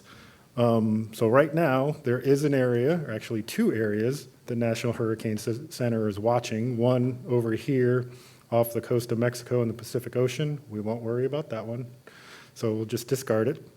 But this area here in the Gulf of Mexico, just to the east of Mexico, is an area that they're going to continue to watch over the next 5 days for potential cyclonic or tropical cyclone development. Good news being, what you're looking at here, these are two different models, the European model and the American model, as they forecast out what may happen over there and what direction it may follow. Good news for us sitting over here in Florida is that it's probably going to go off into Mexico or up into Texas, so if something develops. But the flip side of that for us is that you have two high-pressure systems, one sitting over the continental U.S. and one sitting over the Caribbean, which would cause that steering effect for it to go off into Texas. But as I said, the flip side to us is if something does develop over here, that's where the moisture will go, which will bring us another couple days of drier weather. So looking out, say over the next week or two, like I said, you're likely to have some rains along the coastal areas. But going into the middle of next week and potentially even the second week from Wednesday and beyond, we could go through another dry cycle before we start receiving any significant rainfall. And as always, we'll continue to watch and monitor the system and deal with what Mother Nature brings us. And that's all I have, unless you have any further questions. Mr. Middick, I'll remind you, I've been asking you, it was 68 degrees at the farm this morning. That's not typical. I know. And it's dry, yeah. And, you know, it's setting up, we're setting up to have a little dry, yeah, I mean, you just showed dry a couple of weeks. Yeah, there's some factoids out there about the recurrence frequency of droughts, and I'm not going to espouse them and jinx everything, but they roughly run in 20-year cycles. So sometime in the 2020s, we're due. Let me ask you something or reiterate something you said, just because I don't want the board to have missed it. You said we're in the operational base flow now? Yes. Which means we're using adaptive protocols for releases for environmental releases to the Caloosahatchee? For our recommendation to the Corps of Engineers, correct. That's something that will stay unless this board decides otherwise at 1,000 CFS? Correct. Okay. I just want to make sure everyone heard that. Can you explain that a little bit more? No, but Chauncey? Mr. Midnick could. All right, so let me back up some.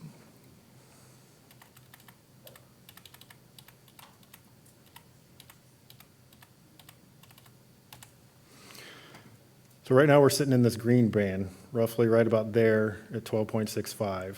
That is what's called the operational base flow of the LOR's 2008 schedule. So you're familiar with the decision trees. And when you start walking through all those decision trees, for estuary releases, you come out in a box that says up to 650 CFS. So that's what the Corps uses pursuant to LOR's 2008. And then a number of years ago, the Water Management District Governing Board adopted and approved the adaptive protocols, which is another document that governs our recommendation, the Water Management District's recommendation to the Corps of Engineers as they make their weekly decisions. It's just a recommendation for them to consider. They ultimately still have the final say in the final decision, as we've talked about numerous other times. So as part of that document, the adaptive protocols, it has another decision tree, shocking, I know, but it has another decision tree, and you walk through those series of boxes, and it comes out, it changes week by week, but for this week, it comes out to a box that is based on estuary needs, and it says, based on the estuary needs and governing board direction is how we make our recommendation. So that is what we are using to go with a recommendation, at least for this current week, more than likely that 1,000 cubic feet per second, that would then allow the Corps of Engineers to go from the 650 to the 1,000, should they be so inclined and make that decision. So basically, in easy people terminology, it just means that the board has the ability to support water going to the Caloosahatchee River or not, and we support it, right? You have the ability to send additional flows I to the Caloosahatchee to maintain years a healthy ago, ecosystem, yes. I'm sorry.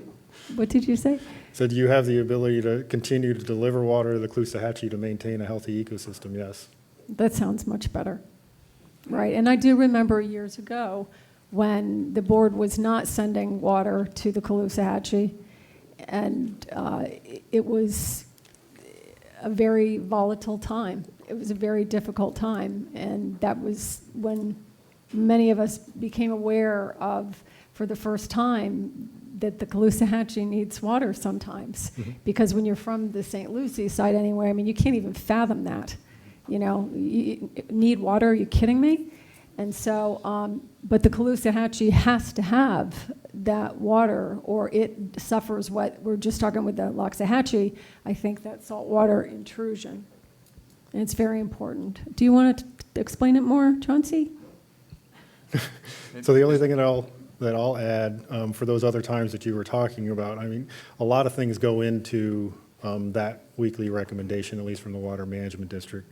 And primarily what we're looking at is we're sitting here in June. The wet season has already started. You're well into seeing hopefully those rains ramp up. The lake is still sitting at the 12.6. During those previous years, when sometimes the Caloosahatchee was cut off, you were much farther back into the schedule, and you were back there in March and April, and you were potentially at lower levels, which led up to some of those decisions. So looking at the conditions in the regional system right now, I think we're comfortable continuing that 1,000 CFS for the foreseeable future, and we'll adjust as conditions allow or call for. Yeah. Just since Ben is back. Ben is back. I mean, Ben, as a farmer, as someone from your part of the state and speaking for your side of the state, are you all a little concerned about a drought?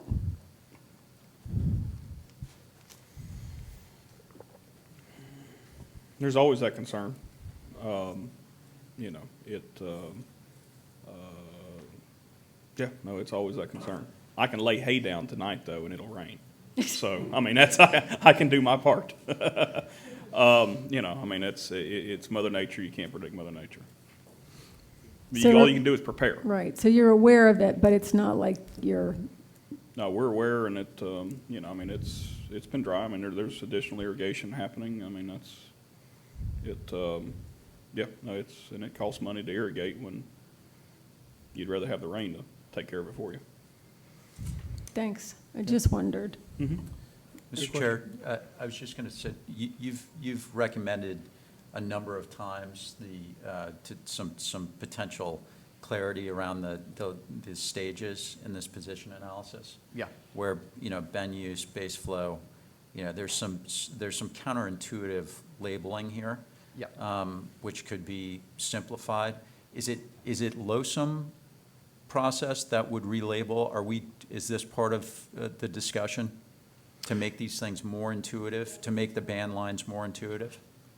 Yeah, absolutely. So as you start looking at all those modeling results that were produced yesterday, there are different assumptions in different bands. You'll see a very similar graphic with different lines, and as you go across from March around to April, for each of those modeling alternatives. I don't think they've settled on actual names for each one of those zones other than 1, 2, 3, or A, B, C.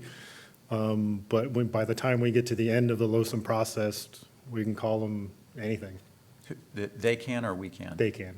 Okay. I mean, look at low. Low is high, right? Yeah. No, thanks very much, Mr. Mitnick. If there's no more questions, we'll move on to Mr. Glenn's presentation, and we'll hold lunch until after that. Well, it's definitely a balancing act, you know, and always there's no question that there's going to be a dry year, you know, every decade, or maybe like John said, maybe every 2 decades, but, you know, that's part of nature. But it's sure a balancing act. So once you start cutting some hay, and maybe it'll rain.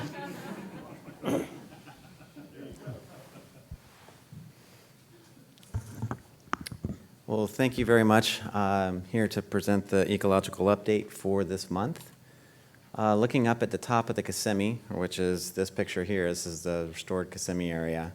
We're seeing that we have minimal discharge. John talked about what was going on there, and that we like to maintain at least 300 CFS for dissolved oxygen within the river channel, but we're also trying to facilitate the end of construction for the Kissimmee River Restoration Project. Coming down to Lake Okeechobee, and this is the water depth assessment tool maps. The thing to point out here is that we are definitely getting drier in the marsh area, but we're going to see that that has a real beneficial impact on what's happening with wading birds. But we'll get there in a minute.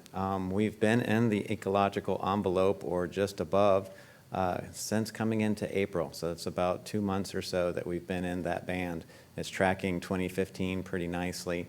And from an ecological standpoint, we see that that's good. We look at environmental risk as how far you are away from the band, and since we're in it, we don't have an ecological risk currently.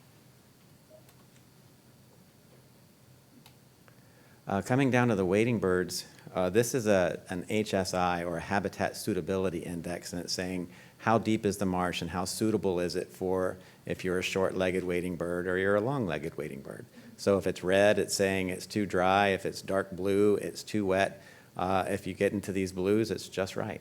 So what we've seen is with the drying that we have currently, there's a lot of just right out there in the marsh, such that this past survey, we had over 10,000 birds foraging, which is 5,000 more birds, or 2 times greater than the 5-year average. So that's just incredible. That's fantastic. One area in particular in the Indian Prairie Marsh, we're seeing 61% of those 10,000 birds. And what is pretty neat here is that FWC came and did a torpedo grass treatment in 2019, 2020, and it really opened that area up so that birds could use it. And when you think, okay, what is torpedo grass? It's this grass that can grow very densely. And so a wading bird can't land in here to even hunt for forage, or can't forage for food. So they came through, FWC being they, and they conducted an herbicide treatment, not glyphosate. They conducted an herbicide treatment that then... So basically, we're with George, Angel, maybe even, he said, there are a lot of people. Your mic is on, somebody? Okay. Okay, thank you. So they came through and did a treatment. And so here you see pre-treatment, here you see post-treatment.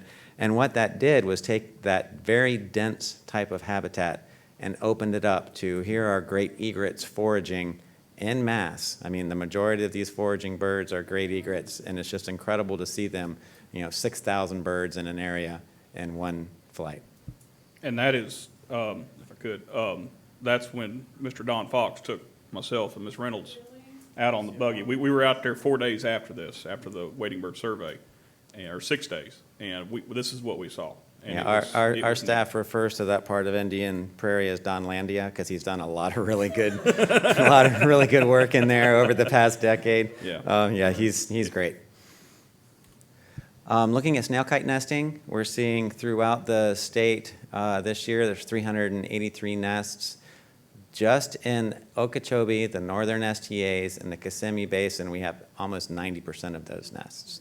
So you break that down in the northern Everglades, and we're looking at Lakeside Ranch has 9, C44 has 46, and then Lake Hickpachee, which isn't an STA, but it is an impoundment, has 48. So the nesting is going well. We're seeing some success in that nesting. Snail kites on the whole aren't magnificent in their ability to have successful nests, but these are great numbers. So yeah. C44 is in northern STAs? We're lumping it with those because it's not an Everglades so STA. That's where it is, though? Yes. They added a lot this year, didn't they? They did, for sure. Looking at the Lake Okeechobee cyanobacterial bloom potential, this is a NOAA product. You saw right before we met at the governing board last month that the lake had a pretty intense bloom. What we're seeing right now is a lot of bloom potential or moderate bloom potential around the littoral edge of the lake. There's a wind condition here that's been blowing out of this direction that has really pushed this to this side. About 3 weeks ago, it was on this side, and that's because the wind was blowing from this direction. So where we're seeing blue-green algae and denser biomass is really a product of which way the wind is blowing currently. But here's some really interesting information. And dissolved inorganic nitrogen, we've been talking about that as the food source for blue-green algae. And you see that this blue trace is the near shore, and this is the pelagic area. So in that near shore, we have seen a tremendous decline in dissolved inorganic nitrogen at the same time that we're seeing this marked increase in chlorophyll A, which is a proxy for blue-green algae biomass. So what this is saying is these algae are growing tremendously and using up this energy source, which we think is a good thing. You know, if the energy source is out there and these algae have the potential to bloom now before we're making releases, you see that it is depleting the source. That's a lot more so in the near shore, which I showed you. Those blooms are really on the periphery right now, and that organic, dissolved inorganics are still a little high in the middle of the lake because we haven't had blooms in the middle of the lake to date, except for that May 11th.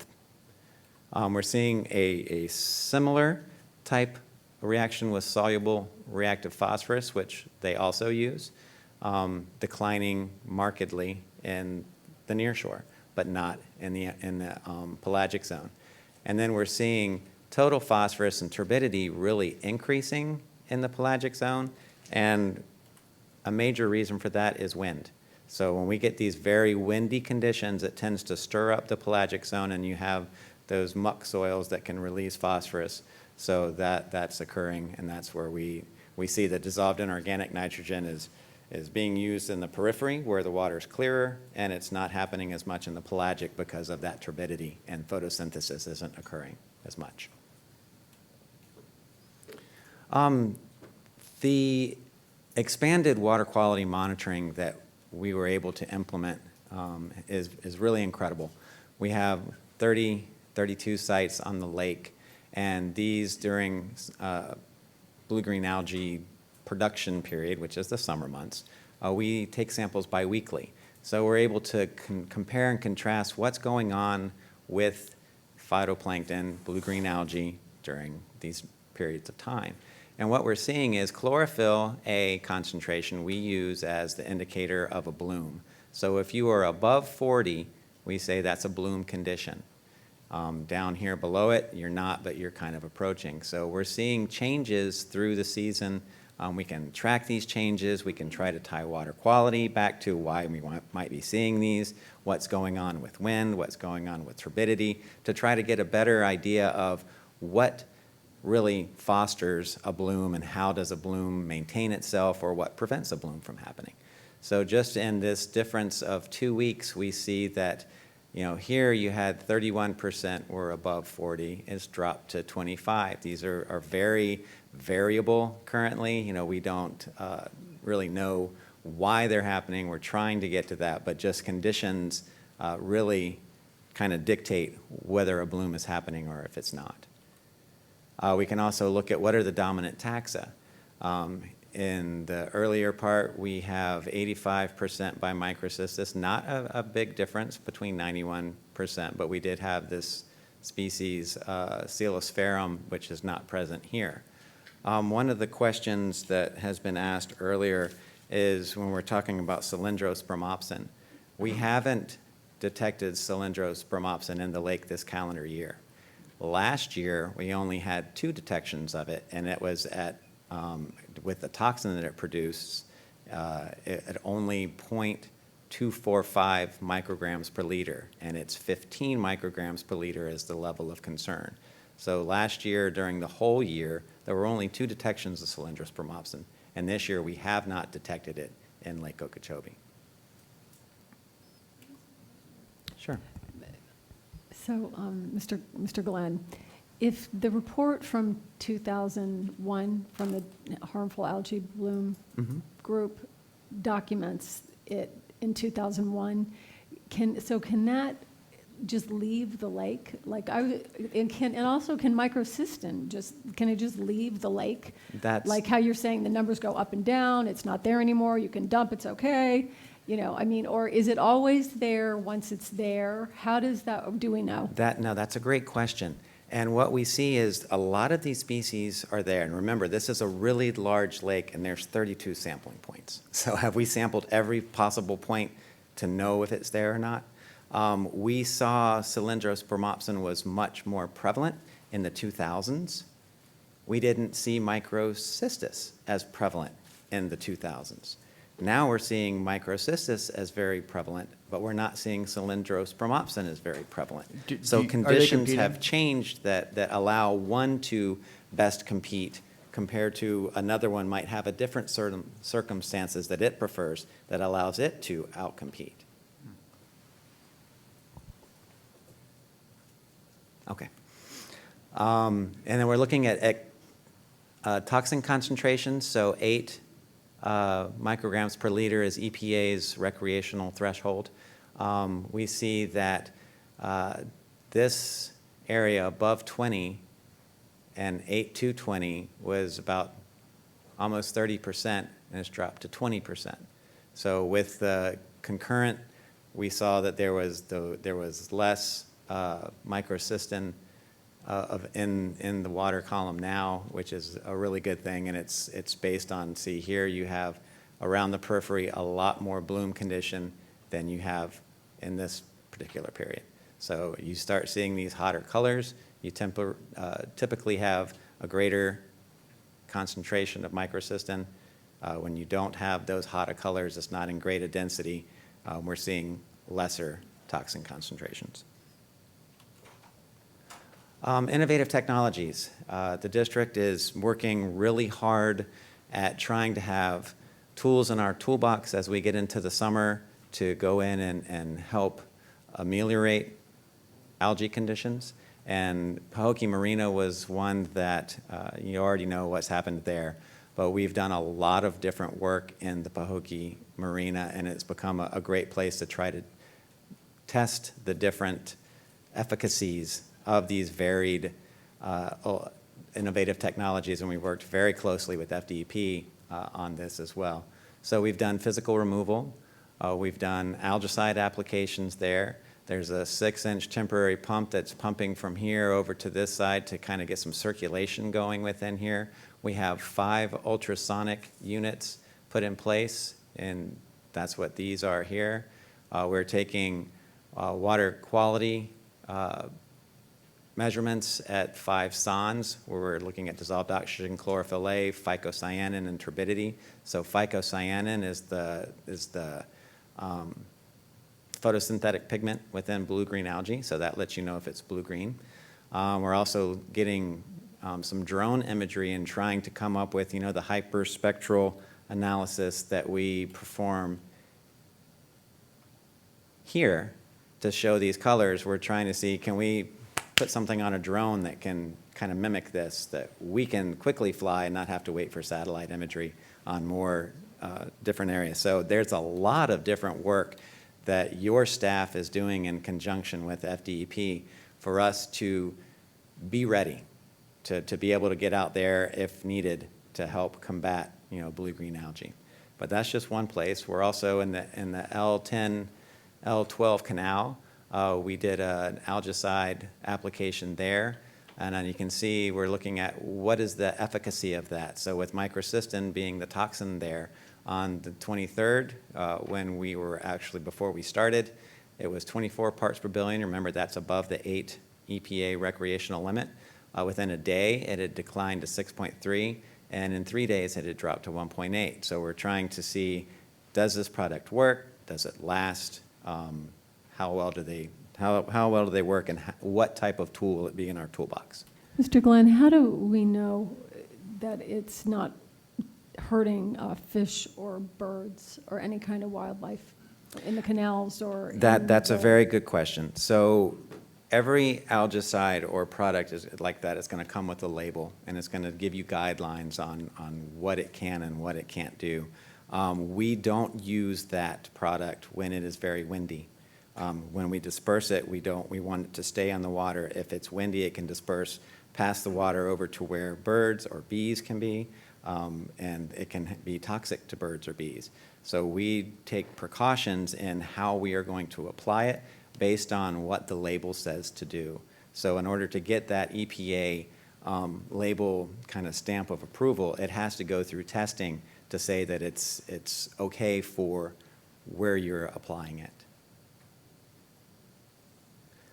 Another technology that we have employed is we hired Blue Green Water Technologies, and they have a product that they have a patent pending on, and it's called Lake Guard Oxy. It's very similar to the PAC 27, except they have this proprietary coating on it that makes it float. So what this algicide is it's basically it goes into the water and it turns into hydrogen peroxide. And this ability for this product to float at the surface where the algae actually is in these pictures you see up here, and it's active for about 4 to 6 hours, it's highly effective in knocking down those algae biomass in those mats. So we're really impressed with this product.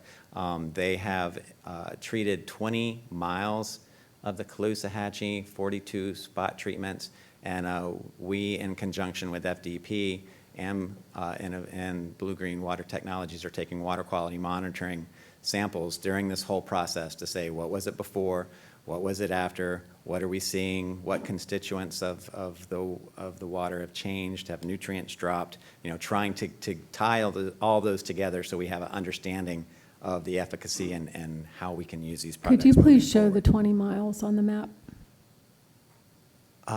Sure. And I'm sorry, I pulled this off of their report. It's from the S79 and then to the west for 20 miles. 20 miles is pretty significant. It is. I didn't realize it was 20 miles. So they are being very strategic in their application. Spot treatment. Exactly. Okay.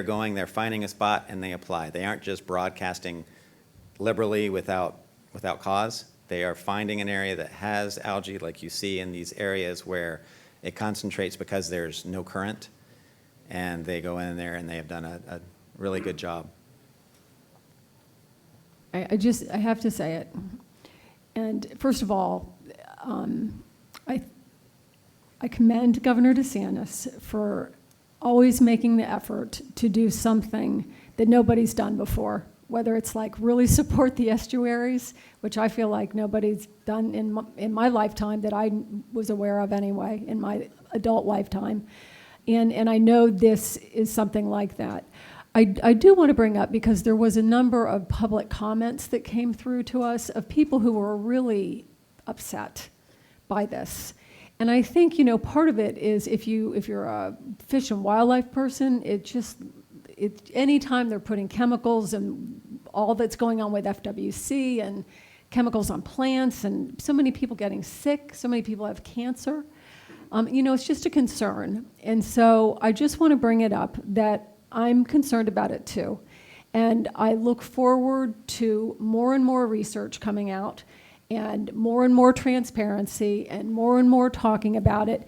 And that triangle that is sitting in front of my monitor is not about throwing, algicide on the water.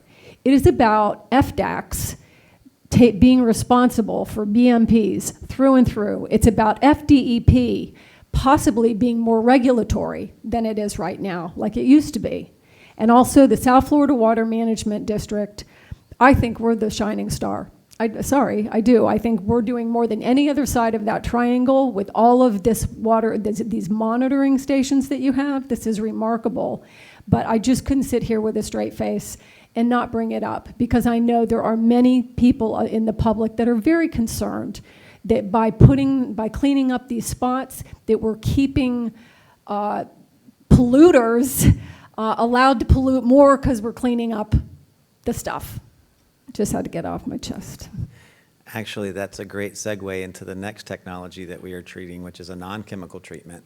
And it's ultrasonic unit deployment. And what this does is it sits and it sets out an ultrasonic wave at the top portion of the water that prevents algae from rising to the surface. And when it can't get to the surface, it can't photosynthesize, so it dies intact without lysing. And where we worry about lysing is, I've told you many times before, blue-green algae can be not producing toxin, they can be producing toxin and not releasing toxin, or they can be producing toxin and releasing toxin. But if they have that toxin within their makeup, when they lyse, that's released. So this is a non-chemical application that will not add to lysing of the cell. So this is one that we're very interested to see what the efficacy might be. Mr. Chair. And I think Mr. Lippisch brings up a great point, and this is how we need to think about it. Job number one is reducing nutrient pollution, because these harmful algal blooms shouldn't grow to begin with, right? And so I mean, and she mentioned it, Governor DeSantis with over $600 million per year going to water resources, improving water quality. That is absolutely job number one. And with y'all's leadership, there's no lack of focus on trying to make sure that we improve our water quality in the state. So I do applaud that effort as being like the first thing we do. The unfortunate thing is, and we did it in 2018 under emergency direction, these harmful algae blooms are bad for public health. They're bad for the environment. And so it's really hard as a government agency to stand by and watch them, right? So I applaud his appropriation of only $10 million, not of the $650 million, to help us and DEP look for ways to address that public health concern, which is not good for public health, the harmful algal blooms, and it's also not good for the environment. These blooms, as you can see, they just pretty much smother the environment, so they're very bad for the environment. So we need to prevent them from growing to begin with. I mean, that's job number one. But it's hard to sit by idly and see them. And so as I've been challenging, and DEP's been challenging our staff to try to figure out what's a innovative technology that has EPA's endorsement, has DEP, has Fish and Wildlife's endorsement, if applied correctly, that we can do something about this public health threat, you know? And so I think it's, we don't take it lightly. We're in experimentation phase right now. This isn't, you know, we're exploring blue-green water tech, we're exploring ultrasonic devices, we're exploring all these different devices. We are not exploring technologies that have copper in them, for example, because we know that that has a long-term effect, right? So we're looking at the technologies that we feel comfortable with, that EPA feels comfortable with, that these folks feel comfortable with, but we're testing them. You know, this isn't business as usual, right? We're testing them to figure out what works, because we need to address that public health concern. It's hard to sit by idly and see that happen. But the first thing we need to, I mean, the job number one always and everywhere is dealing with the pollution problem, you know, because growing the blooms shouldn't happen, right? So that is what, you know, 99% of our effort is dealing with the pollution. Right now, we had the bloom show up, and so we're trying to deal with that public health concern right now. And we're learning, and we'll see, you know, if it pops up again and gets towards people again, we'll have a better understanding of how to deal with it safely. So that's the sort of the big picture situation we're looking at. It's dealing with harmful algal blooms has never been a comfortable situation, regardless of the technology. So I appreciate that. Thanks, Mr. Bartlett. I have one comment. You know, the whole thing is, at the end of the day, is we're going to have to make sure what's coming into state waters is reasonable, or you'll never achieve quality of water. You know, that's, I think, the extensive monitoring that we're been doing to find out the quality of water that's coming into state waters, and then trying to deal with it once it's in state waters is something where we'll never achieve that unless we have reasonable requirements on what's allowed to come into state waters. And so that's kind of my opinion, kind of with your opinion.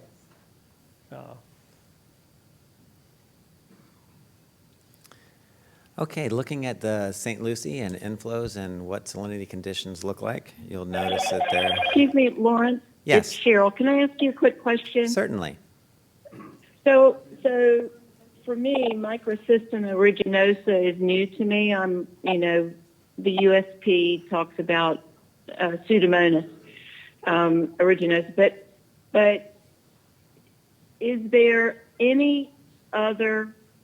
So I know that phosphorus content causes this to thrive. is there anything other than phosphorus, or is it mainly phosphorus that causes this bloom to thrive?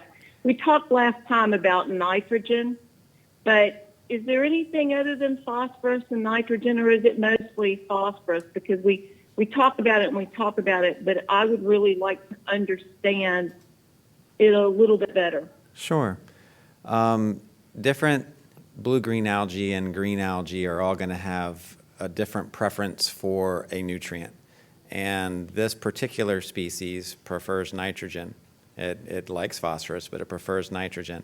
And so when we talk about bloom conditions, there are several different things that need to occur. And this is why summer is really the time when blooms occur. And it's elevated temperature, it is greater photoperiod, or how long during the day photosynthesis can occur. It is low turbidity, so that it can actually be at the surface and photosynthesize, so that that light energy can penetrate the water to help it grow. And then it's having that food source. So these all kind of work. What is the source of nitrogen on the lake? Is it more than just fertilizer? I don't have the answer to that question. I could find out, but. I mean, so what I always say, Cheryl, when it comes to water quality is nutrient pollution comes from fertilizers and human and animal waste, right? So that's. Got it. That it's just a collection of it all.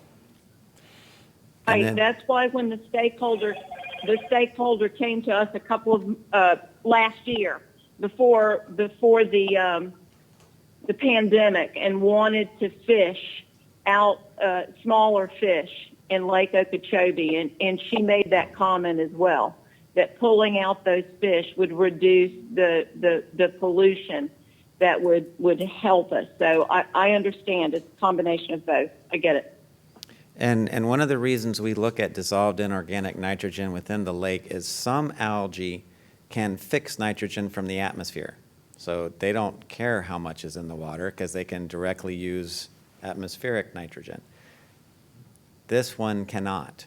So it is that we can actually kind of pin it down to say what is the dissolved inorganic nitrogen in the lake that's available as that source. So when we see that source starting to decline rapidly, we get a little excited, because we're like, well, it can't fix nitrogen from the atmosphere, and its energy, the food out there is decreasing. So that's why, as a scientist, I talk about it. I said, now that's not the silver bullet, but that's definitely a good trend that we see that hopefully will be a helpful factor.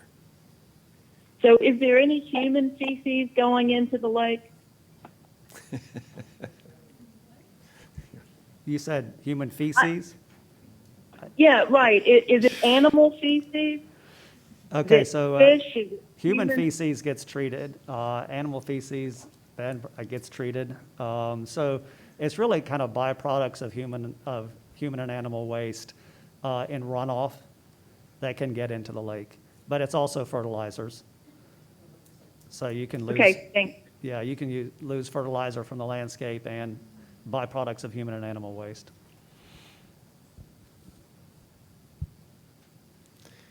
Okay. Going into the St. Lucie and what we're seeing, there have been no inflows from Lake Okeechobee for quite some time. As we look at the salinity setup for this week, we have between 5 to 18, 18 to 30 in the mid-estuary, and then greater to 30 as it gets closer to the inlet. So what we're seeing, though, is that we without flow and without rain, because you have a lot of base flow that comes into the St. Lucie, and without rainfall, we have decreased base flow as well, so that salinity has been creeping up. We were into the fair range for adult oysters for a little bit, but we have dipped back down into the good range. And what we're seeing from oyster recruitment is that in this past month, with the salinity conditions in this really good zone, we've had a marked increase. It's fantastic. So it's looking really good. We hope to maintain this trend as we get into the even higher productive parts of the season, which is usually going to be in these months here. So hopefully when I come back next year, we'll see next month, that are much higher. On the Caloosahatchee side, John mentioned that we do have flows coming out of the lake. Currently, from Lake Okeechobee, we have an average of 650 CFS roughly, with some being made up from the basin itself at about 1,300. And where we are there is we have a little bit of change in the salinity dynamic within the estuary, where from Fort Myers, it was below 5 or 5 and below. So now in that range, we're still below 10 here at Fort Myers, but we have a really good salinity set up throughout the estuary. And where we see that in Cape Coral and at Shell Point are both still within the good range for oysters. And this side is a little slower to start typically than the St. Lucie side, but we are seeing that kickstart and that jump in spat. Yes, it's a good thing. There was a large wildfire in the Holy Land region, and this is Holy Land. It's in between STA 3-4 and Rotenberger 5-6. And the burn area here from FWC is estimated about 21,000 acres. Here's a picture of the burn from about this little corner, and then going into the toe of the boot, as you want to call the fire is coming this way. FWC didn't want to go in and actively treat this. They were going to let it burn itself out. A lot of the habitats within Florida have a 3 to 5 year burn cycle. It's just a natural way that it restarts succession and keeps the landscape very dynamic. And so they didn't see this as an issue and actually let it burn through. What kind of trees and such, what kind of vegetation are we looking at there that burned? And like, in their opinion... Pine flatwoods?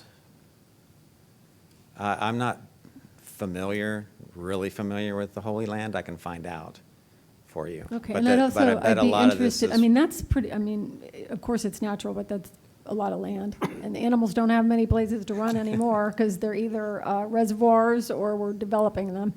So, you know, was it good conditions for a fire, or did it burn too hot and burn everything up? You know, how did it go? Sure, I can come back with that information. I don't have that on the. Thanks, I appreciate it. My pleasure. I would say 80% is sawgrass ridges, willow hammocks, and long as the muck is moist, it's more positive than negative in that particular area. Thank you. Thanks so much. Could help the habitat. Looking at the stormwater treatment areas, so far in this water year, as John said, it hasn't begun to rain yet, so we have not very impressive inflows at 50,000 acre feet. But look, 83% of that has come from Lake Okeechobee. So we have been trying to bring water from the lake through the STAs to deliver down to the water conservation areas, Central Everglades. That's awesome. Can you keep it there?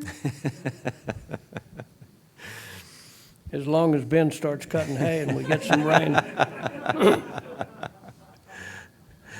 Then as we go through each STA, there's a lot of information here. It just kind of tells you where we are relative to our target stage, or if we're high, if there's an area that's being worked in that is being drained, where the PLR is, what condition the vegetation is in. So these slides provide just a ton of information on what we're doing. From a standpoint of where we are moving water from the lake, typically we don't bring lake water down through STA1 or STA1 east or west. This STA1 west is mostly offline to construction currently. You'll see there's nothing coming out. We're bringing water in just to keep some of the cells hydrated that don't have construction going on within them. And in STA2, We're bringing about 300 CFS in here, and we're using flowway 4 and flowway 5 to bring that water through. In STA 3-4, this is the flowway in the cell that was drained in order for the tussock rehab. So we're using this central flowway to pass about 300 CFS. And then in STA 5-6, we had some temporary pumps installed to try to keep these top flowways hydrated. That's where we could actually do this process most efficiently. So we've been able to keep them hydrated. And the bottom cells, as they are much smaller, they tend to dry out annually before they get replenished with rainfall when the rain starts. John had already gone through, this was the slide I presented last month that promulgated us bringing this slide to you, but John's already explained it, so I'll just keep moving through. There is a difference. Your slide is percentages. Yeah, my slide was percentages. Which is very important. And, so those two slides together can really complement each other. Great, thank you. Where we are in Biscayne Bay, as you've seen with this decrease in inflows, we're having a increase in salinity. Salinity is right about seawater. Hypersalinity starts at about 40. We get concerned with hypersalinity about 45 to 50. It depends on the duration of time that hypersalinity is occurring, as well as the temperature, whether there's wind involved. So where we are currently, our scientists say, we're okay if the rain starts here. Come on, rain, and bring these levels back down. So we haven't reached a hypersalinity situation yet in Biscayne Bay. I'm looking at the Everglades water depth maps. I was able to fly with our avian ecologist this past week, and it was an incredible trip. We started at the top and we flew all the way down through over to the coastal colonies and down to Florida Bay. And so for this round, I'm going to take you through and I'm going to add a picture so you can get a good idea of when I point to this and I say it's dry, now you're going to see, what does dry mean? So as we come down through and we start at the top, we're here in Water Conservation Area 1. So here you can see ground is dry. What we worry about when the ground dries up, or wherever it is here in the Everglades, usually it is those muck soils that we don't want to catch on fire to lose permanently. So we don't want that elevation drop. We don't want to lose those soils. So it's very dry up in the top of Water Conservation Area 1, but you get into the middle and you have a nice inundation. Here's a tree island in the middle, and you can see the sort of ridge and slough classic formation within the Everglades. You come down to the canal that separates Water Conservation Area 1 from Water Conservation Area 2. You see blue on the map here. Water is ponded at the bottom, and it's much drier on this side. There's also a major difference. I've spoken to it numerous times. In Water Conservation Area 2 is physically different in the landscape with the type of vegetation that it has. It's lost a lot of the tree islands. It's lost a lot of that ridge and slough characteristic, especially up here in the northern part. And it's this northern part where we really realized what an issue phosphorus was, because this is where we saw the cattail expansion through time that prompted us to say, a lot of phosphorus to the Everglades isn't good. So you look at this that still has that type of ridge and slough, and over here is dense cattail. So that's one of the things that we talk about. How can we try to better this condition? Is there something we can do to make this habitat useful? Your scientists have conducted what's called the CHIP project, or the Cattail Habitat Improvement Project. This is 250 meter by 250 meter square. So this is 3 square football fields that they went out and removed all of the cattail and opened that area up and let natural succession come back. And the amount of use by fish and wildlife in this square compared to this area is tremendous. So that's one of those tools we've learned, is that we can actually go out there and make some sort of change that takes this habitat that is dense and rank and not usable and turn it into something that is usable. So that's a great finding that your scientists have done. We get to the top end of water conservation area 3, and you see very dry. So that's where we worry about those muck fires if they were to occur. This is the Alley North colony. We talk about it being a tree island, but actually it's a reverse tree island. It's a depression in the landscape that has allowed this willow to grow. This is a mile long, 3/4 of a mile wide. It's a super colony. There are 30,000 ibis nesting in this one colony on this day. And if you do the math quickly, that's 30,000 nests with 2 adults. That's 60,000 birds. They generally lay 2 or 3 eggs, so there's 2 to 3 chicks. That's another 60 to 90,000 birds. So there's over 150,000 white ibis successfully using this tree island currently. And that's pretty impressive. It was really neat to see. Where's that island located? Here, I'll go back. It's about right here. So conditions are drying down around it, but the parents are able to fly to areas that are close enough to get to forage to bring food back to fletch their young. We get down into central water conservation area 2-3, and this is just that classic ridge slough patterning that is Everglades.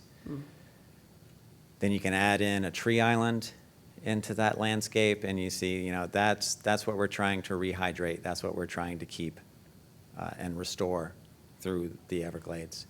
I have spoken many times about drying pools, and this gives you an idea of what a drying pool is. So here's a sawgrass ridge. There's only a foot difference between these two. But here's the slough. The slough starts to dry. As it does, it creates this pool that now concentrates all of the prey. And here are hundreds to maybe 1,000 wading birds that are feeding here to go back to their nests to help their young fledge. So you see the significance of the appropriate hydrology.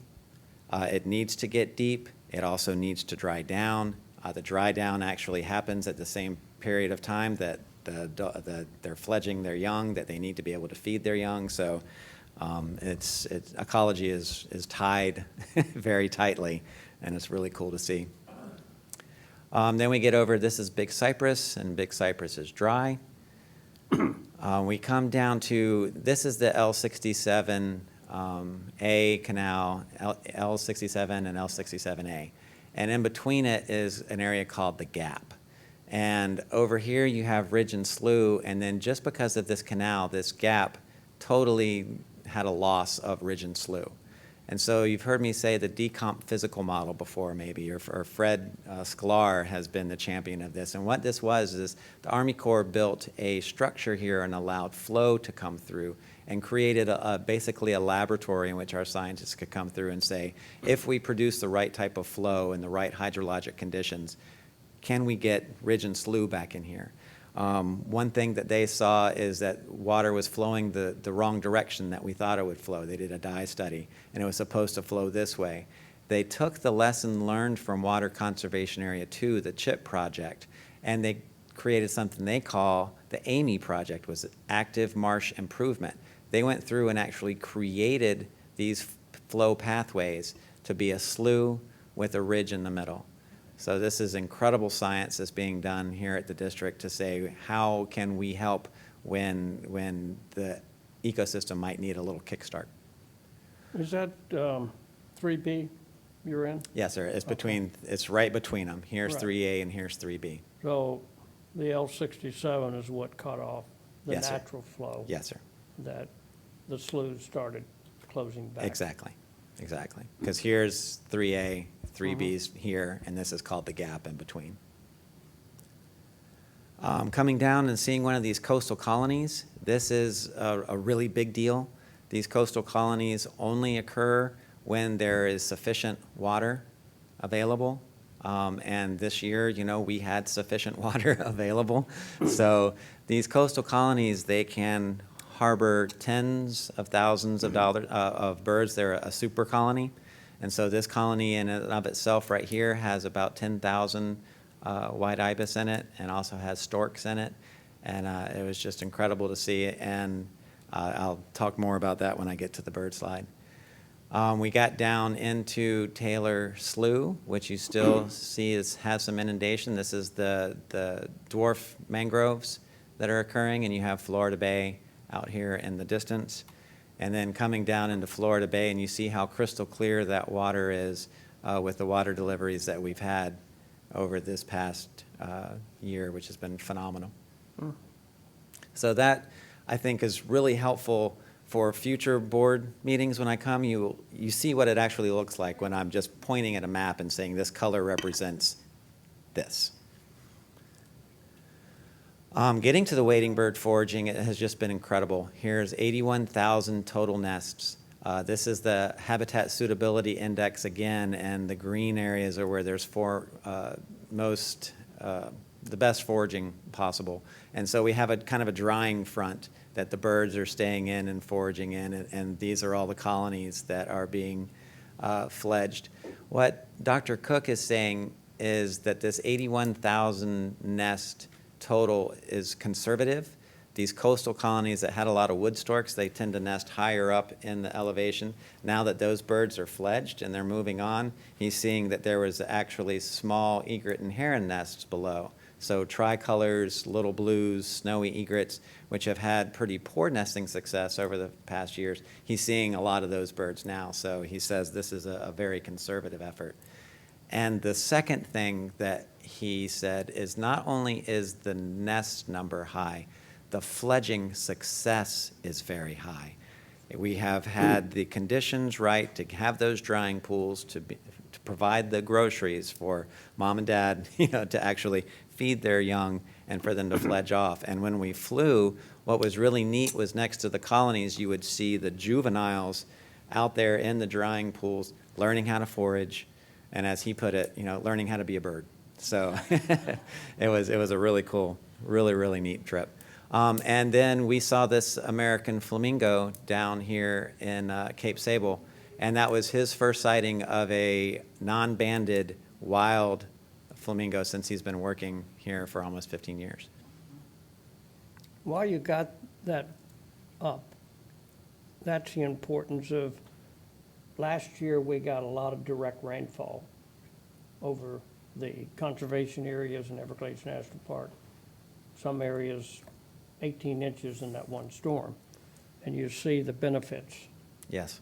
The key is that we have that benefit year-round, where the water in the Central Everglades equalizes with shared adversity and shared impacts globally through the system. Because last year in October, we had 3.5 foot of water in the Central Everglades, which a wading bird couldn't even land there. So that's the key about moving water south and have it equalize from the central to the southern to Florida Bay. Extremely important in modified water delivery. Not just having a good year because we got a lot of rains south of the trail. We need that water flowing constantly. That's a great point. Yeah. Moving down to this northeast part of Florida Bay and the MFL that is there. This is the 105,000 acre-feet MFL threshold, and you see we are well above that in the 365-day, moving some from those 5 creeks, which are the yellow stars, at 415,000 acre-feet have been delivered this year, which is pretty remarkable. And we are well below the 30 salinity criteria. Then last slide of the day is coming into Taylor Slough, looking at what type of salinity conditions are in the bay. This is the interquartile range, which we feel is the healthy area for salinity to be, and where we have been below that. So we've had so much rainfall that, not saying healthy, lower salinity is fine in Florida Bay. It's when we go above this salinity gradient that we really get concerned. And so we are in the threshold in all areas. Look at these numbers, we're in the 30s. We haven't even approached 40 at this time of year. So with being on the precipice of the rainy season beginning, seagrass and conditions within Florida Bay look outstanding. And with that, I will take any additional questions. Did you take that picture? Mr. Chair, this Dr. is Cook Charlotte. did. I have a question. Did you take that picture out of the? Yeah, Dr. Cook did. Really? Go ahead, Colonel Roman. Good job. Yes, thank you, Mr. Chair. Thank you, Lawrence, for your excellent presentation. A couple of things stood out to me. One was that 250 square meter area that was carved out, and I believe Water Conservation Area 2. Was that something to support a scientific research project? How did that come about? And what would it take to make more improvements like that? That was research that was done here by district scientists, specifically for a scientific project to get a better understanding of what we can do in Water Conservation Area 1. So this is 250 meters by 250 meters, roughly 3 football fields square. And yes, the whole purpose of that was to study all of the different processes that are going in there. What are we seeing from changes in vegetation? How fast does that succession occur? What type of fauna is going to use that? How does the benthic habitat change? What happens with geophysical, geochemical, physical processes, big mouthful, and I misspoke it. But it was really a laboratory. It was to go out there and see what we can do and what type of change we're going to have when we apply this type of process to a habitat that is really not useful within the Everglades. So that was purely for science. So now that we have that information, Lawrence, what are we doing with it? What is the next steps? What have we learned? How are we capitalizing on that? And is there a benefit to doing more projects like this on a smaller scale versus redoing the whole, water conservation area or whatever? How can we build on that knowledge now? Sure. In Water Conservation Area 2 now, in addition to this study or following this study, we have deployed a large number of sondes out there that record depth. So we're trying to get an idea of what the hydrology is. When we understand what the hydrology is, then you can bring that back and find what characteristic vegetation can be there. And that'll kind of tell us, all right, if we have a really good understanding of the hydrology, then with this type of approach, what can we go in and do? On what scale do we want to take these small little almost mesocosms and help open up the region? What would we see as the best benefit? And not just within that region, but coming down to the Everglades in any area. When we talked about active marsh improvement, the CHIP project turned into active marsh improvement. So how can we know now that if we open up an area, it is highly used by wildlife. So it actually, to answer your question, we already are doing that. We did that in the decomp physical model. And between those two efforts, we're learning a lot about what we can do when we get SERP implemented. If we aren't seeing the level of change just from hydrology itself, now we have some tools in the toolbox to go in and try to help in regions where we might not be seeing the response that we had hoped. And Ms. So Roman? I'm trying to figure out what the status is. Are we still at the study phase? Are we ready to start implementing more of Can I these get projects? that, Mr. Chairman? So, Ms. Roman, it's a great question, and I have asked staff to put. So right now in Water Conservation Area 2A, we've got thousands of acres of cattail, right? And that's from years of phosphorus pollution, and that's why the CHIP project really informed, hey, if we get phosphorus right, can we get habitat back? And so right now, we certainly have to get phosphorus right, which starts in 2025. But I've asked staff to put together, okay, what would a plan look like to take it, once we get the phosphorus right, to take it from the cattail marsh back to a conservation area 2. And so they're working on that plan, and I think that's when Lawrence was talking about understanding the hydrology. So they're collecting the data to then be able to present to me a plan. I don't know how much it's going to cost or how much, how we'll pay for it, but at least we need to have a plan so that once the phosphorus is delivered and we're delivering clean water, we can look and see what it takes to get the habitat back. That's very helpful. Thank you very much, Drew and Lawrence. Appreciate it. Thank you, Mr. Chair. Thanks. Mr. Olepich? Oops. Mr. Glenn, I just wanted to thank you so much for the slides that you set up next to the maps. That was probably the best thing I've ever seen at any meeting that I've been to since I've been on the board.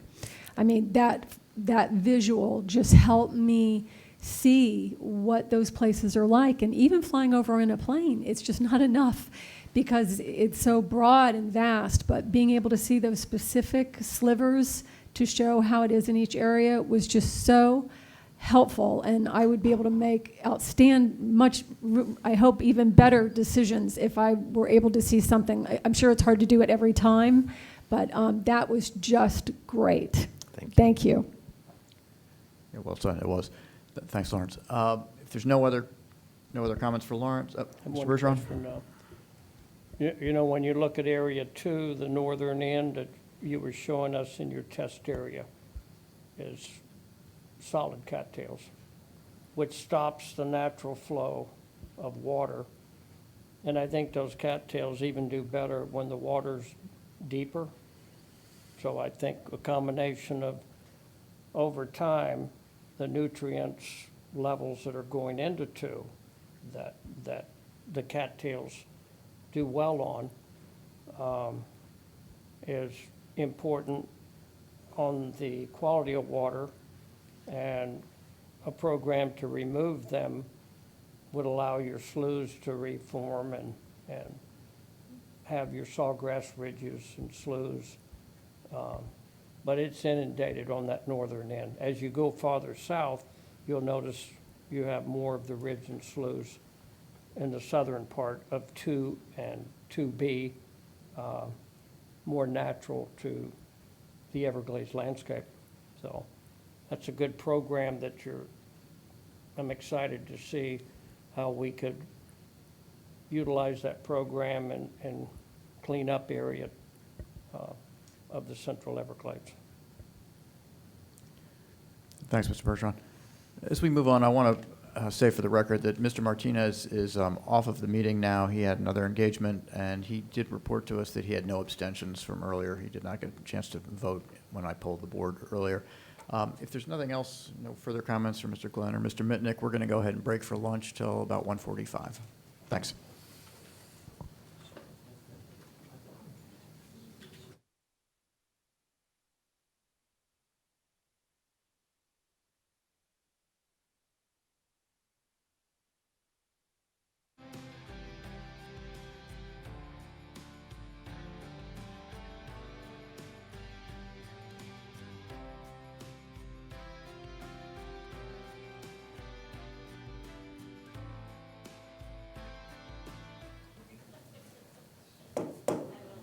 I'm going to go ahead and call the meeting back to order. We're going to move to the agenda item number 23. It's the fiscal year 2019-2020 Comprehensive Annual Financial Report and Audit Management Letter. Mr. Burns, would you like to introduce our audit? Yes, we have Brett Friedman, the partner from RSM, here today to present this item. Before he comes to present it, though, I just want to convey some information for the public's benefit.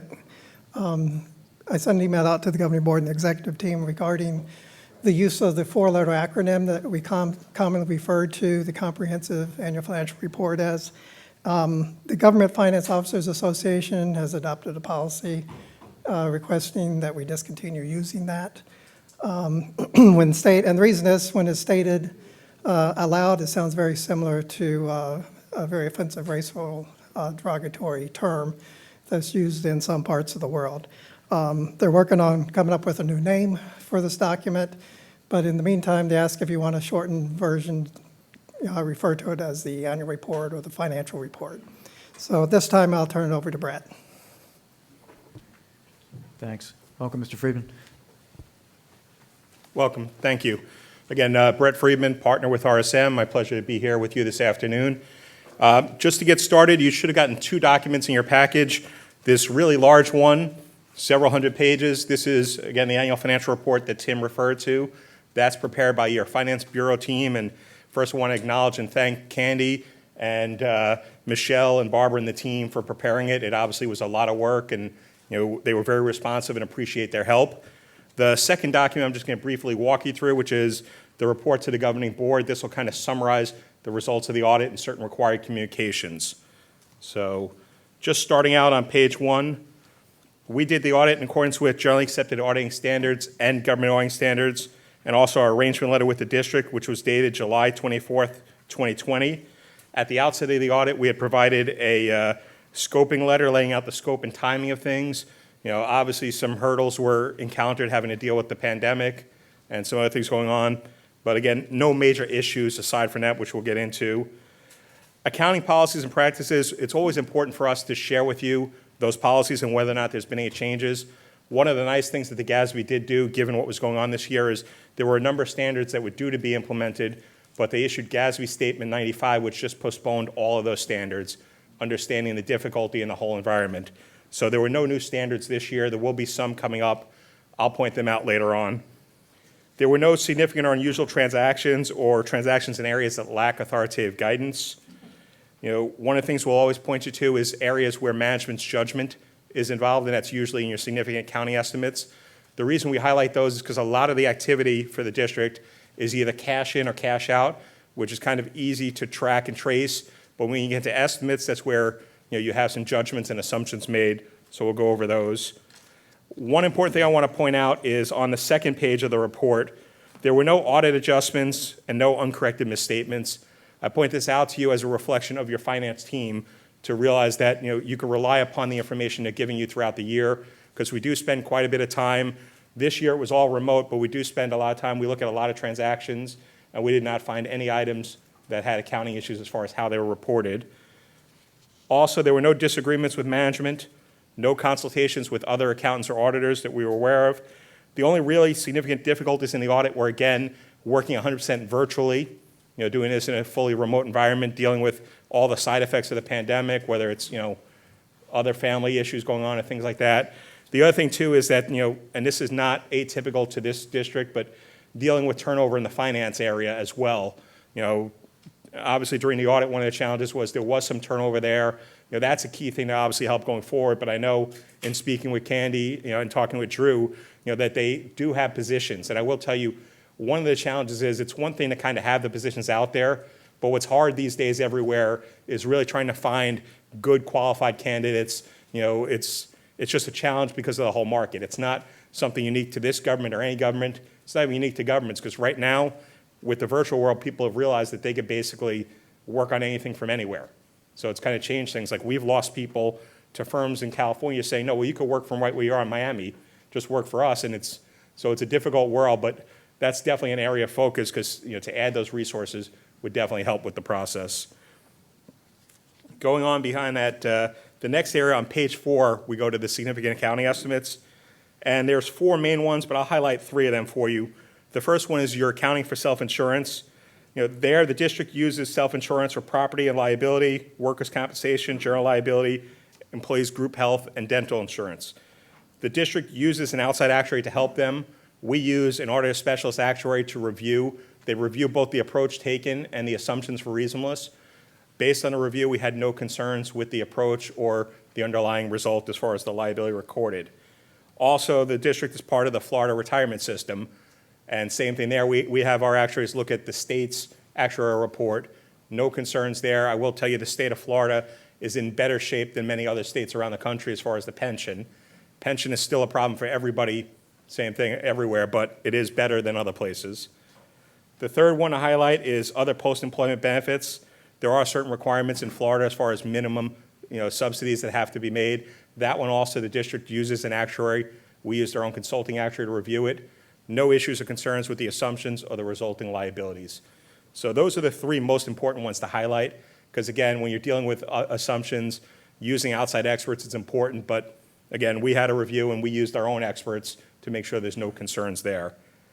The next area I'd like to take you to, if you go back into Section B of the report, Section B is where we have the single audit report, and particularly there's page 9, which is the summary of auditors' results, and it gives a nice summarized one-page view of everything. So it's Exhibit B, page 9. I'll give you a second. First thing there to point out to is that we issued an unmodified opinion on the district's annual financial report. That's the highest opinion we can provide, which is that the report is fairly presented in accordance with generally accepted accounting principles, that the amounts that you're looking at are properly presented. Also, with regard to that, we evaluate internal controls over financial reporting, and I can report to you that there were no material weaknesses or significant deficiencies, nothing with regard to general internal controls over basic financial reporting that we're required to bring to your attention. In addition to the financial statements, we also looked at the single audit, which is looking at both federal and state programs that the district receives funding from. In that area, we looked at the FEMA program, and we did find some significant deficiencies. And just to give you perspective, a significant deficiency is defined as a deficiency or a combination of deficiencies in internal control over compliance with a compliance requirement of a federal program or state project that is less severe than a material weakness, yet important enough to merit attention to those charged by governance. So it's telling you it's a control deficiency, it's important, it's not critical to where a material error is going to occur, but it is something that, if not fixed, can gravitate towards a material weakness and be a major problem. In this case, we'll go over those findings, but I want you to know your team immediately has put together and are working on processes and procedures to address that. So the finding itself, you'll find as you flip through the single audit report. First, just to give you perspective, the district received over $240 million in federal and state financial assistance. So it is significant to the district, and so controls obviously are important because that has significant funding to help a lot of the projects.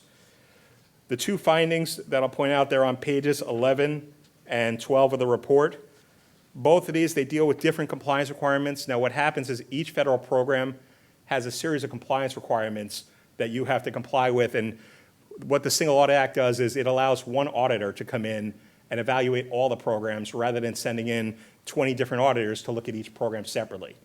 So they do that by establishing certain requirements saying, hey, these are the things that are important to this program that we want you as the auditors to focus on. So in going through those, the two areas with findings in FEMA, one was with allowable costs, and the issue there was there were some timesheets that did not have evidence of proper review, proper supervisory review. As part of that also, we noted a couple where the support did not match what was filed with FEMA. So we did have some items that was not material dollars, but there were some items misreported to FEMA, again, that weren't caught through the control, the supervisory review. The issue there was we can't say whether or not a review was done because there was no evidence of it. So I wouldn't say none was done. I would just say that there was no evidence of a review that we could look to see, okay, it was reviewed and approved. So that's the first finding with regard to allowable cost. The second one was with reporting, and that one, the issue there was, again, the reports were submitted. We didn't find any problems with the reports themselves, the amounts or information, but again, we couldn't find evidence that there was a review done by a supervisor before the reports were submitted. The risk there, again, is that a report can be submitted inaccurately, and inaccurate information reported to the grantor could result, again, in disallowed costs. So they were two different compliance areas, but both of them kind of around the same thing, making sure that there's evidence at supervisory review. I'm not going to say that it was done or not done, just that evidence wasn't there. Now, on the positive side, we did not have material compliance findings, so in this case, what we looked at, and also we don't look at 100% of the activity because there's too many transactions there, but what we looked at, we found no problems, but we did find these control deficiencies which could lead to a problem. So that's why we just want to bring those to your attention. The one other thing I just want to highlight in the back, this is all the way at the very back of the report. Again, GASB gave a break with things, but there is a whole list of GASB pronouncements. They have pronouncements from 84 through 97 that have been released. These are going to have to be implemented in the upcoming years. which is going to require some support for your staff. The biggest one, which will affect the district, that I know you're already working on, is GASB Statement 87 is going to change things. It's similar to what's referred to as ASC 842 in the commercial world, which is basically everything for both governments and public companies has changed to where every lease, regardless of what kind, whether it's operating or capital, whether you're the lessor or lessee, they all need to go on the face of your financial statements. And that also includes something that's referred to as embedded leases. So there is going to be a process in place for that to try and capture all the leases that the district has, both as lessor and lessee, and that will take some time and resources. And with that, I'll open up if you have questions on the report. Well, thanks very much. Does anyone have any questions? Mr. Steinle, as our chairman of our finance committee, I'll let you start. No, in full honesty, I haven't had a chance to review the whole thing, but I've looked at the summary pages, and I thought it was really comprehensive. And besides the few small items that you brought up, I think everything looked like it was in good shape. So appreciate your work and staff's work, obviously, too. Thanks. Anyone else? I guess it's generally pretty good news. You've gone. We do a lot of business. A lot of numbers moving around. So in looking through this, you found that two issues about supervisory review, and I'm assuming, Ms. Heater, I'll let you address this in a second. That we are addressing that, so it's not an issue with FEMA in the future. But other than that, I'm delighted with your findings, and thank you very much for your time. All right, thank you. Chairman, this is Cheryl Meads. I have one quick question, and I'm sure Candy has the answer. My experience with FEMA is that they are quick to kick things back and disallow payments. Are we at risk of that at this point? Do we have to self-report? How much money are we talking about that might be at risk? Thank you, Ms. Meads, board members. These particular instances, the first one that does point out potential dollar impacts, looks to be less than $1,000. We've received close to, I believe, $20 million from Hurricane Irma. We have received the funds already, and FEMA will come and audit us. So we will be audited.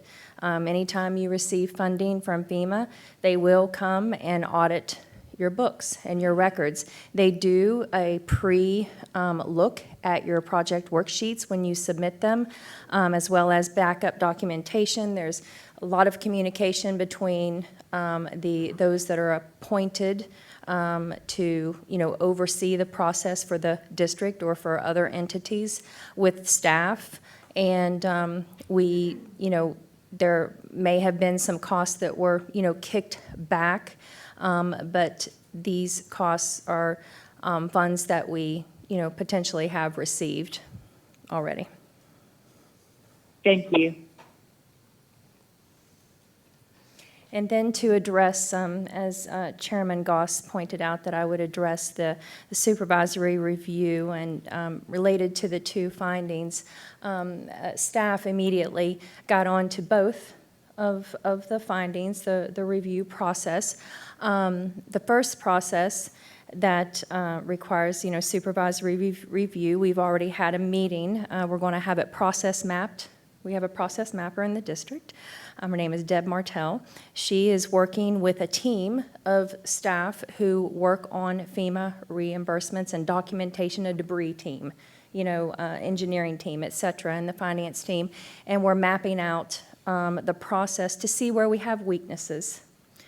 Within your financial system itself, there's supervisory reviews and approvals.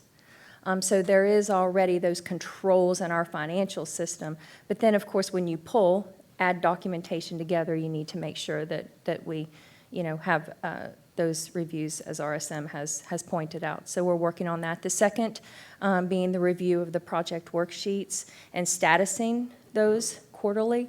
This acting supervisor in finance has already worked with the team members And they have come up with a process to take screenshots, submit to the responsible supervisor to get approval prior to, staff submitting those updates electronically so that we can provide evidence.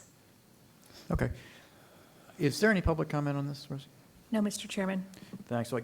Kenny, I know you and your staff put a lot of time into the financial report, and I want to thank you for that. Did you have something you wanted to say? I do. And you Thank can thank you. your staff as well as Yes, me. thank you for entertaining it. There's several staff members here seated in the audience, and I just want to express my thanks and gratitude to them. It was challenging, with the items that Mr. Friedman had pointed out, and this is a testament to them and their professionalism that we still have a very positive audit, and that we do take, the usage of our taxpayer dollars very seriously. And I am very appreciative of them and their time, as well as RSM's. As are we. So thanks Thank very you. much, and thank you, Mr. Friedman, very much, and RSM. Thank you. Is there any board discussion on this? If not, I think what we need is a vote to acknowledge the report was provided to the board. It does not indicate agreement with the findings or indicate the board has reviewed the report. It's just an acceptance. So I need a motion to. I'll make the motion. Hold it. Mr. Chairman, if we could accept the report Accept the rather than report. acknowledge. Okay. I need a motion to accept the Motion. report. I'll make the motion. Thank you, Mr. Bergeron. I'll second that. I have a motion and a second to accept the report. Any further discussion? Hearing none, we'll call that question. Mr. Bergeron. Yes. Thanks, Mr. Steinle. Yes. Mr. Olipich. Yes. I'm going to vote yes. Mr. Butler. Yes. Ms. Meads. Yes. Colonel Roman. Yes. Thank you. That's it, right? That passes unanimously. Mr. Wagnersoff. No, Mr. Chairman. He's not on. Okay. So that does pass unanimously. Thank you all very much. Item number 24, we're going to move to is a Flood Awareness Month. I referenced that earlier in my remarks.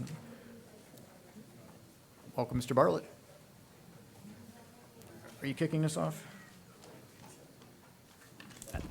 Thank you, Mr. Chair.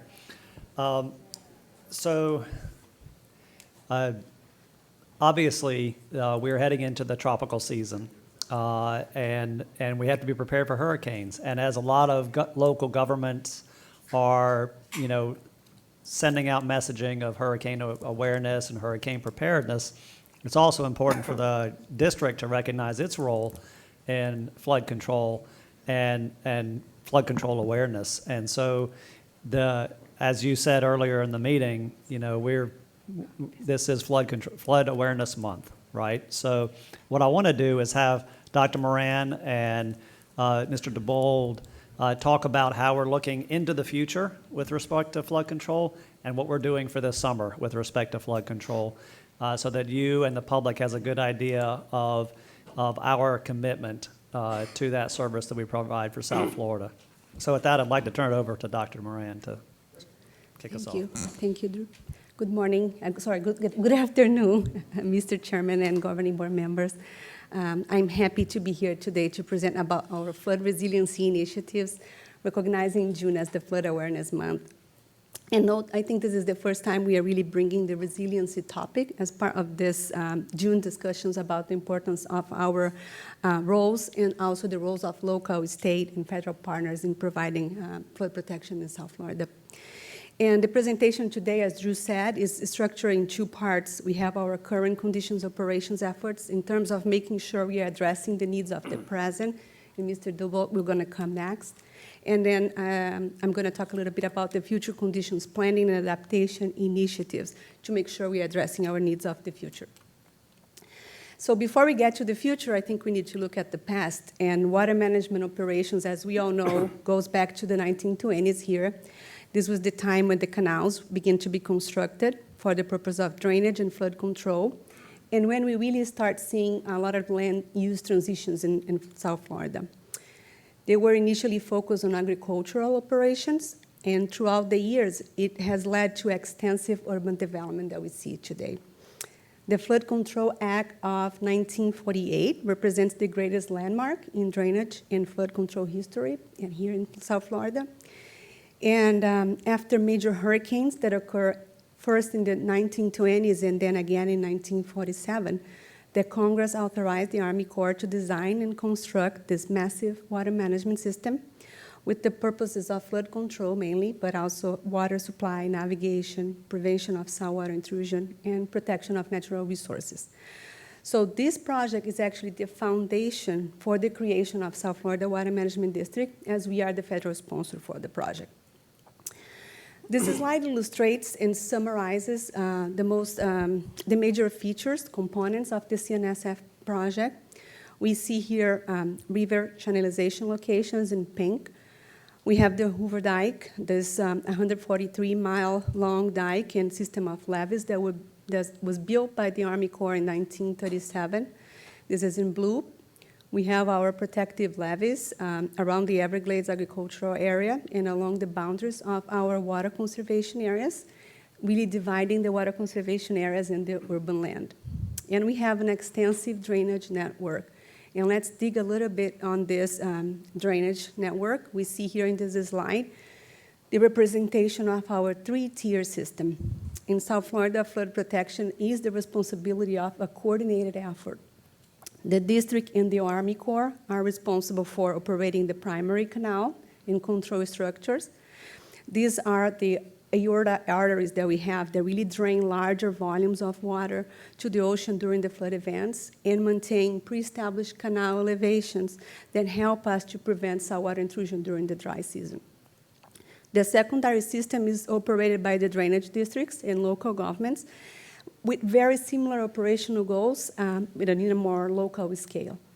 And finally, we have many features, including distributed storage, that integrate the tertiary system, mostly operated by homeowner associations and private landowners. And in fact, 72 years have passed since the CNSF project began to be implemented. And beyond the extensive land development and population increase that already extrapolate the design criteria of the project, we are now observing significant changes in climate conditions. So, as you probably have been exposed before, sea level rise is being consistently documented in all tidal station observations. This is observation data in Key West. So we can see an upward trend in the tidal elevations. This is the top left chart. Along with the sea level rise, our shallow aquifers that really represent the close integration that we have between groundwater and surface water systems in Florida, in South Florida specifically, they are also showing increasing in water tables. So this graph here in the middle bottom is a USGS well that shows also an upward trend in elevations. And we are also seeing extreme rainfall events, and especially wet season upward trend in some of the district rainfall regions. And maybe some of you attended or participated a workshop that we hosted in January this year when we presented our water, climate, and resilience metrics initiative that's currently under development to make these observations, these and other relevant observations, and the associated trend analysis available to the public. We are currently implementing this work. And it's by recognizing these documented trends in observed data, we are also using the best available science to determine how those conditions will be evolving into the future. This is not just a simple linear extrapolation approach where we see the trend and we just extrapolate. There are many factors that contribute to those upward trends, and it's really hard to tease them all apart. But here we have some great work that was developed in the region. So the picture in the left is the latest Southeast Florida Climate Compact Unified Sea Level Rise projection. It was adopted by the 4 counties, Miami, Broward, and Palm Beach, and Monroe. And it shows this increase in sea level rise ranging between 21 and 40 inches. That's the recommended shaded area there in the map, in the picture, by 2070. In the middle, we have a map here that illustrates the results of robust groundwater modeling efforts that also show increase in groundwater elevation. So this is a wet season groundwater elevation average during the wet season by 2060s. And the map on the right is one of the very preliminary results of our current partnership with the USGS and FIU to determine future extreme rainfall changing factors based on available downscaling global climate model results. We are going to be talking a little bit more about this when the results are available. So great, now I think we all understand how critical it is to account for these changes and impacts in the CNSF system, but I think we need to start talking about what we are doing. And I hope you already have heard, participated in presentations from Joaquin and his team on the flood protection level of service program. This is a program that was established back in 2015. And this is really a key part of our resiliency strategy. We are assessing the performance of our flood control infrastructure to ensure that our system can provide the desired level of flood protection now and in the future, with the consideration of sea level rise and rainfall increase. The program results are also supporting decision-making on how can we best advance adaptation strategies and prioritize our investments. And I can assure you all that through these robust investments in flood inundation models that we have done in this past 7 years, we have really the most advanced understanding about flood risks in South Florida now under those future conditions, and really probably the most advanced approach in the state.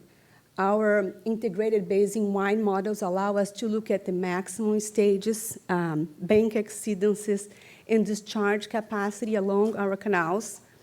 We also can look at what's the maximum flood depth, and not only the depth, but the duration, how long this flood is going to be inundating our areas, especially those critical basins, so our urban areas. And then we can also look at the coastal structure itself. So what's the structure capacity and the peak stage that are caused by different surge and sea level rise scenarios. The program, the FPLOS program, is structured in 3 phases. Phase 1 is basically the application of those flood inundation models that I was just describing that would help us to determine the time horizon when we reach these critical conditions that will require us to move to phase 2. And phase 2 is the feasibility study phase. That's where we identify the cost-effective adaptation solutions for all the 3 tiers through a coordinated basin-wide approach involving all the key stakeholders. And finally, in phase 3, we advance design and construction. And here I just want to share with you a summary of what we have completed so far and some of the ongoing phase 1 assessments. And also in the bottom, we have a list of those future plan efforts. So by the end of this current fiscal year, we'll have the entire Broward County basins and most of the Miami-Dade County basins with this phase 1 study completed. And while we have been advancing and completing this phase 1 assessments, we also flagged some critical areas, and we are advancing the phase 2 studies too. So in the basin, at the C7 basin back in 2017, we advanced the first pilot study as a phase 2. We received some FEMA funding for that study. And we will be launching the C8, C9 basin flood adaptation study that's going to be Broward and Miami-Dade, those 2 basins, with a large stakeholder workshop that is pre-scheduled on August 3rd.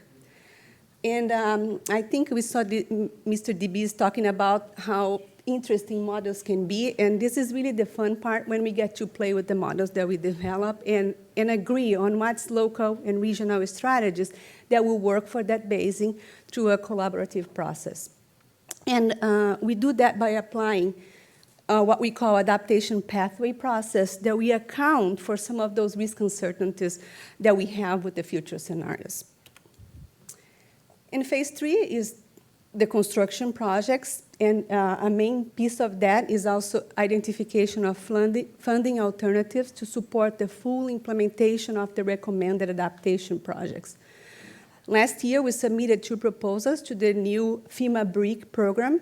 So the first one was developed in partnership with Miami-Dade County at the C7 basin, and include local and regional flood mitigation measures to reduce the flood risk that is exacerbated by sea level rise during the frequent times that our flow gates at the S27 coastal structures have to be closed. So when we have tide elevations that are higher than the headwater, we have to maintain the gates closed, so that's what we are trying to address.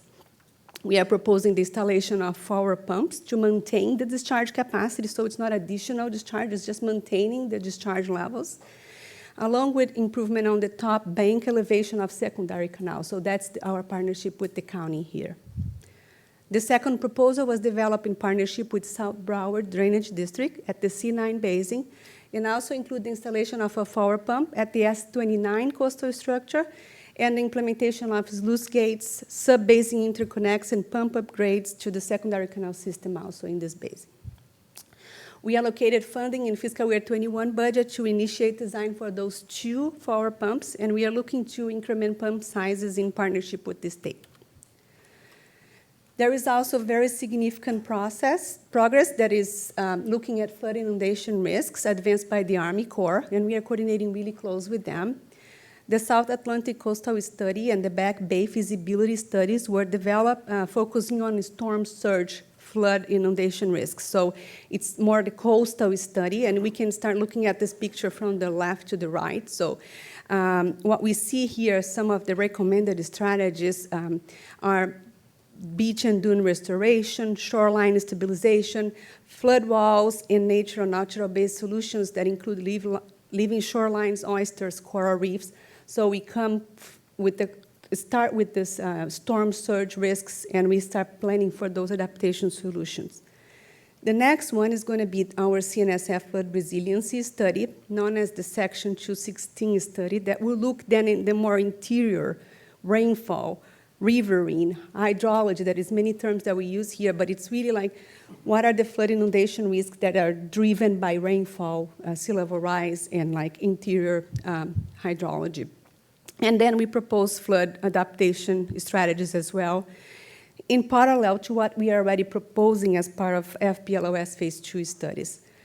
And those solutions include distributed storage, drainage, any kind of drainage improvement, canal conveyance enhancement, bank stabilization, and also associating green infrastructure solutions. I think we have our STAs here represented in this picture as one of the major examples on how can we really associate those solutions to also achieve some water quality goals. And we are the formal local sponsor for this study, the CNSF Flood Resiliency Study.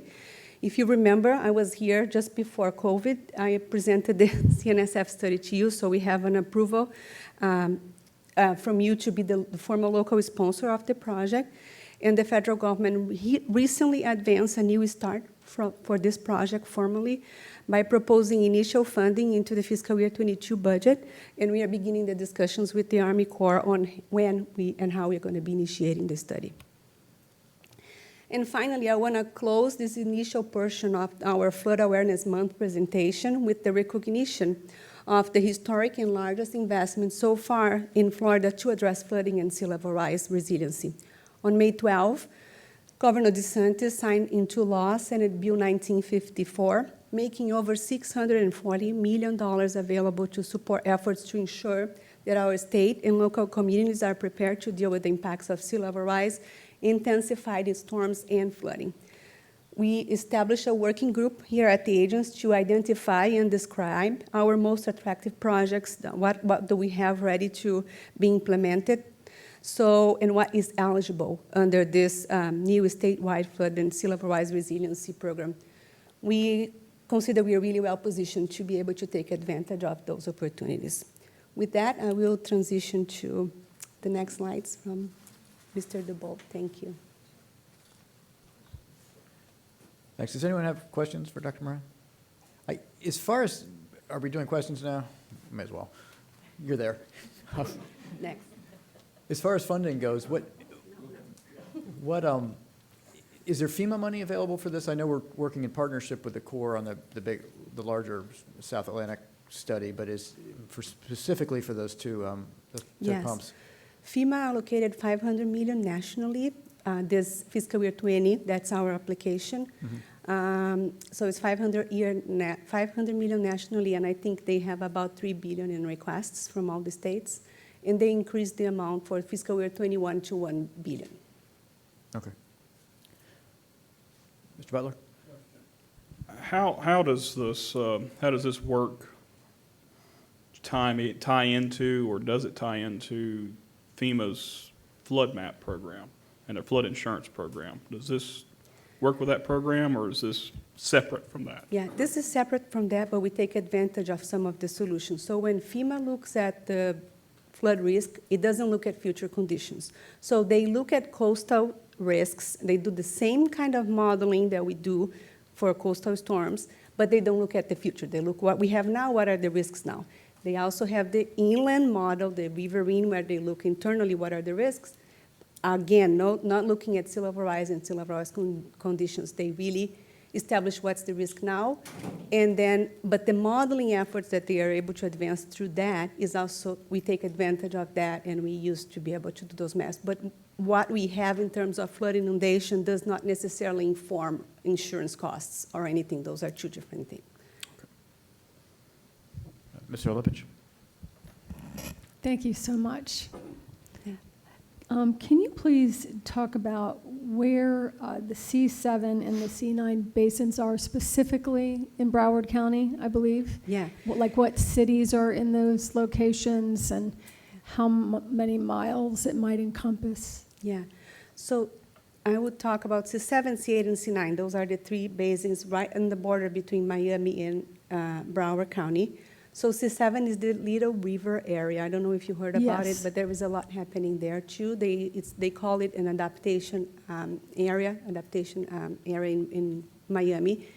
So the cities there is El Portal, Miami, North Miami, and City of Miami. I believe there is more, and I'm just blanking here on all the cities. Okay. And for C8 and C9 basin, we have about 20 municipalities too, all the way to the border. And then we have Pembroke Pines, a piece of Miramar, and I believe even a little bit of Hollywood in Broward County that is included in this C9 basin. So this is South Broward Drainage District area, southwest in Broward. So the basin kind of goes a little bit, the border. So S29 structure is in Miami-Dade County, but the basin expands through to Broward. Wow, a lot, high population, obviously. Very dense areas. And can you just, in very simple terms, explain what the S29 and the S27 forward pumps will be doing? What will be, will anything be removed? What we have now, will this replace it or will it enhance it? How will it work? What will it do? Why do we need it? Yeah, I think the best word to use is restore. What we need is to restore the discharge capacity that we had at those locations. So we used to have a headwater, a difference between the inland and the ocean levels that were higher. Because the ocean is rising, we lost a little bit of the discharge capacity at those basins because of the head is less. So basically, our discharge is less because we don't have the same gravity power helping us to discharge water. So we need to restore what was designed there. And we had a forward pump basically right next to the gate that we have. So we're going to keep the gate. We still have the same discharge, but we're just restoring the capacity that we used to have in that location. Thank you. Thanks. Mr. Bergeron? So you're putting pumps in at certain areas where gravity worked at one point in time before sea rise. Exactly. Yeah. And I think the C9 basin borders US 27 and the C9 right on the Broward-Dade line.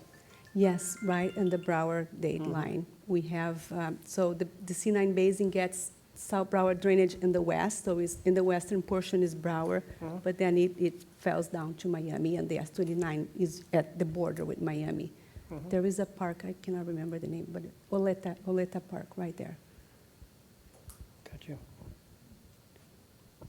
Very impressive what we're going to have to do in the future here. Very impressive. A lot. Yes. Thanks very much, Dr. Brent. Mr. DeBold, why don't you come up, and then we'll do a public comment after that.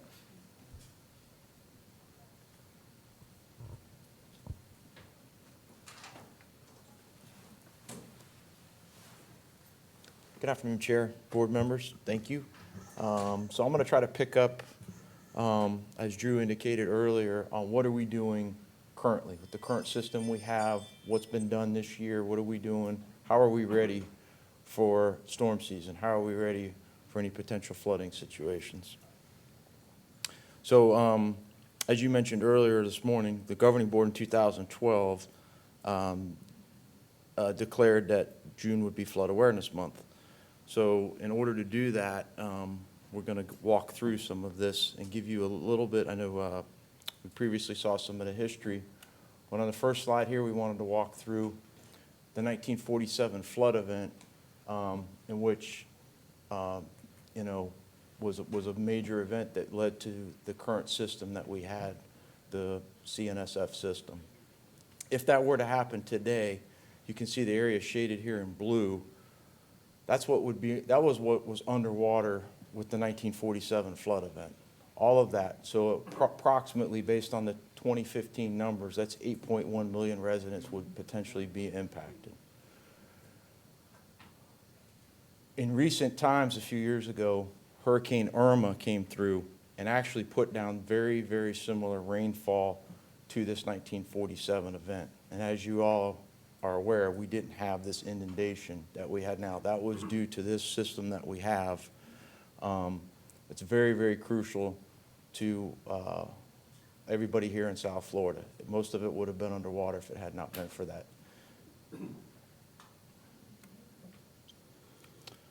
So part of what happens with the system before and after storms, and these don't even have to be hurricanes or tropical storms, they can be major rain events that we can see from time to time. Staff continuously monitors weather conditions, water levels, and they open and close some of these control gates that we have many of in the system to lower those canal levees to make room for that expected extra rainfall. And then during and after the storms, excess water is routed into storage basins, FEBs, through waterways, and to discharge points to get rid of the water. And here's, you've got a picture of pump station S357 in the Homestead area. So the way we manage this system and attack it is we have our operations broken into 3 regions. Field operation region 1 is managed by Chris Edelstein, and that's the Okeechobee and St. Cloud areas, basically the areas of North Lake Okeechobee and points north to the coast, Fort Pierce, Stewart area. Chris also oversees our right-of-way section, which we're going to talk about a little bit more in a couple minutes. Region 2, Jesus Carrasco, he manages our most southern regions, Homestead, Miami-Dade, Fort Lauderdale, Big Cypress, basically Broward County south across to Collier. And then I manage Region 3, which is the West Palm, Clewiston areas, basically coast to coast. That includes the EAA, the major STAs. I also oversee the fleet and flight operations.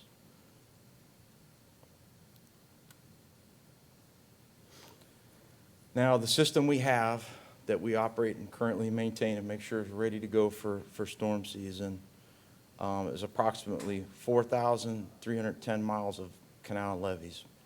So put that into perspective. If you were to put that all end to end, that would extend from here to approximately Los Angeles, California. It's quite a distance. So when you think about that being managed by 8 field stations, it's quite amazing. In addition to that, we have over almost 800 structures, like pictured here, S65E, which is our largest in the system. Also 621 plus project culverts and 89 pump stations, which we're going to talk a little bit more about in a few minutes. This system collectively, on an average year, moves about 20 million acre feet of water. 20 million acre feet is a big number. What does that mean?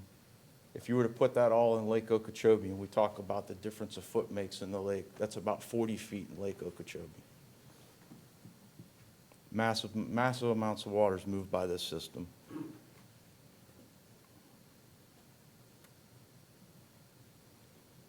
So without this system and the maintenance performed by our employees, by your employees, your staff, South Florida and life in South Florida, it wouldn't be possible. So to do that, many, many things happen on a year-round basis. In the dry season particularly, a lot of maintenance and overhauls goes on. Try to make sure we take care of things before they break.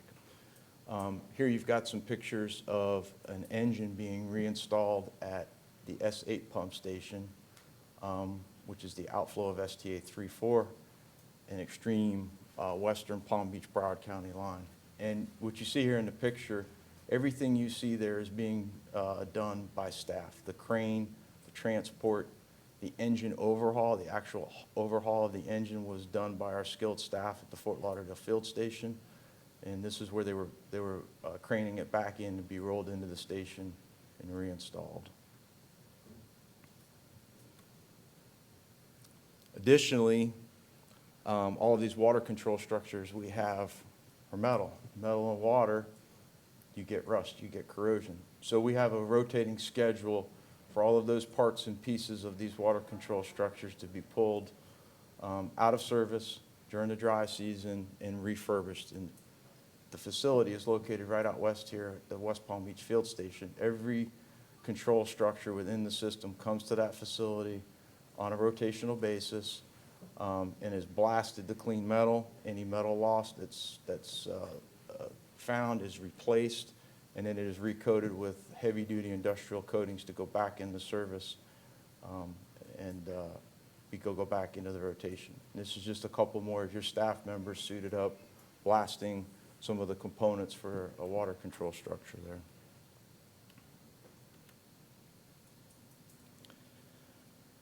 Additionally, we spoke about all the project culverts throughout the system. These are basically, large discharge pipes that discharge into the system, over 600 of them. And dedicated staff, again, your dedicated staff goes through and replaces those on an as-needed basis. They're metal. Again, they corrode, they rust out. They have to be dealt with from time to time. This is actually at Blanket Bay, and this team that does this pretty much throughout the district, the 16 counties, is based out of Okeechobee Field Station, particularly any of the large culverts like you see here. These are pretty large. I'm going to guess those are 72-inch culverts from the look of it. Some of the smaller culverts that you see, each individual field station will handle those themselves. But for the most part, this type of activity is handled in-house, again, district staff, district equipment.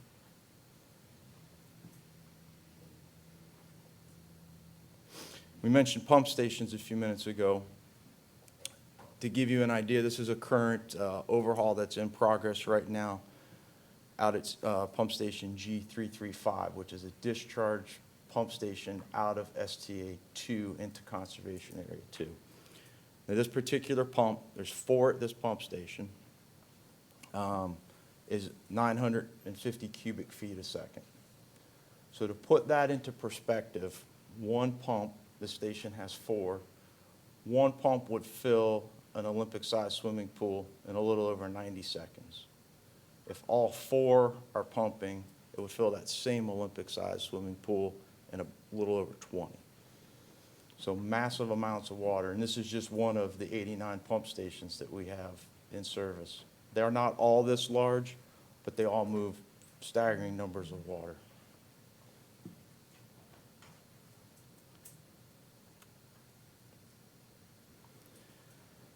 As Drew indicated earlier, providing flood protection is a 24/7 job. Not only the maintenance and overhaul of this stuff, but the manning of these pump stations around the clock to make sure pump operations continue. All of that we saw. A water highway that runs from here to Los Angeles, all these project culverts, all these large pump stations that are basically small factories of their own out in the middle of nowhere, are all kept operational and run by 700 staff members. Approximately 700 staff members this agency contribute to that in one way, shape, or form. So to think about that, all of that infrastructure, and we still get it done with just 700 people is amazing. I've been with the district almost 15 years now, and you almost take it for granted. But sometimes you got to step back and realize what we accomplish with what we have is just amazing at times.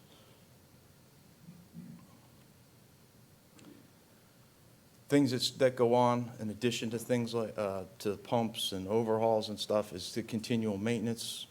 Here's some more of the staff at S63 Alpha, which is up in the St. Cloud area. And this is Mr. Bergeron's area. The picture on the right, this is mowing of the East Coast Protective Berm in Broward County. And again, the mowing, the skid steer you see there with the mowing attachment, that is all district equipment. I also mentioned our right-of-way department that Chris Edelstein oversees. They, on average, throughout they are positioned at our field stations as well, alongside our field staff. They, on a monthly average, inspect about 2,000 miles of our canals. So they're always looking for potential obstructions.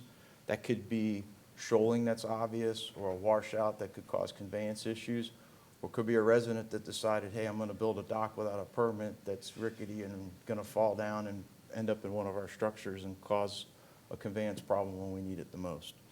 So they're out there on a monthly basis, handling that, letting us know, and then we deal with what we need to. One of the major impediments we have that we continually fight is things that block conveyance in our canals in the form of vegetation, Mother Nature, and then also man-made debris. As you can see here on the right picture, it's a pretty impressive picture. The C7 canal in Miami-Dade, pretty full of trash and debris. And you see that yellow boat in the picture there, the guy operating the boat, the mechanics that keep that boat running, repair it, maintain it, again, all district equipment. Even the crane you see in the picture there on the left, district equipment, district staff.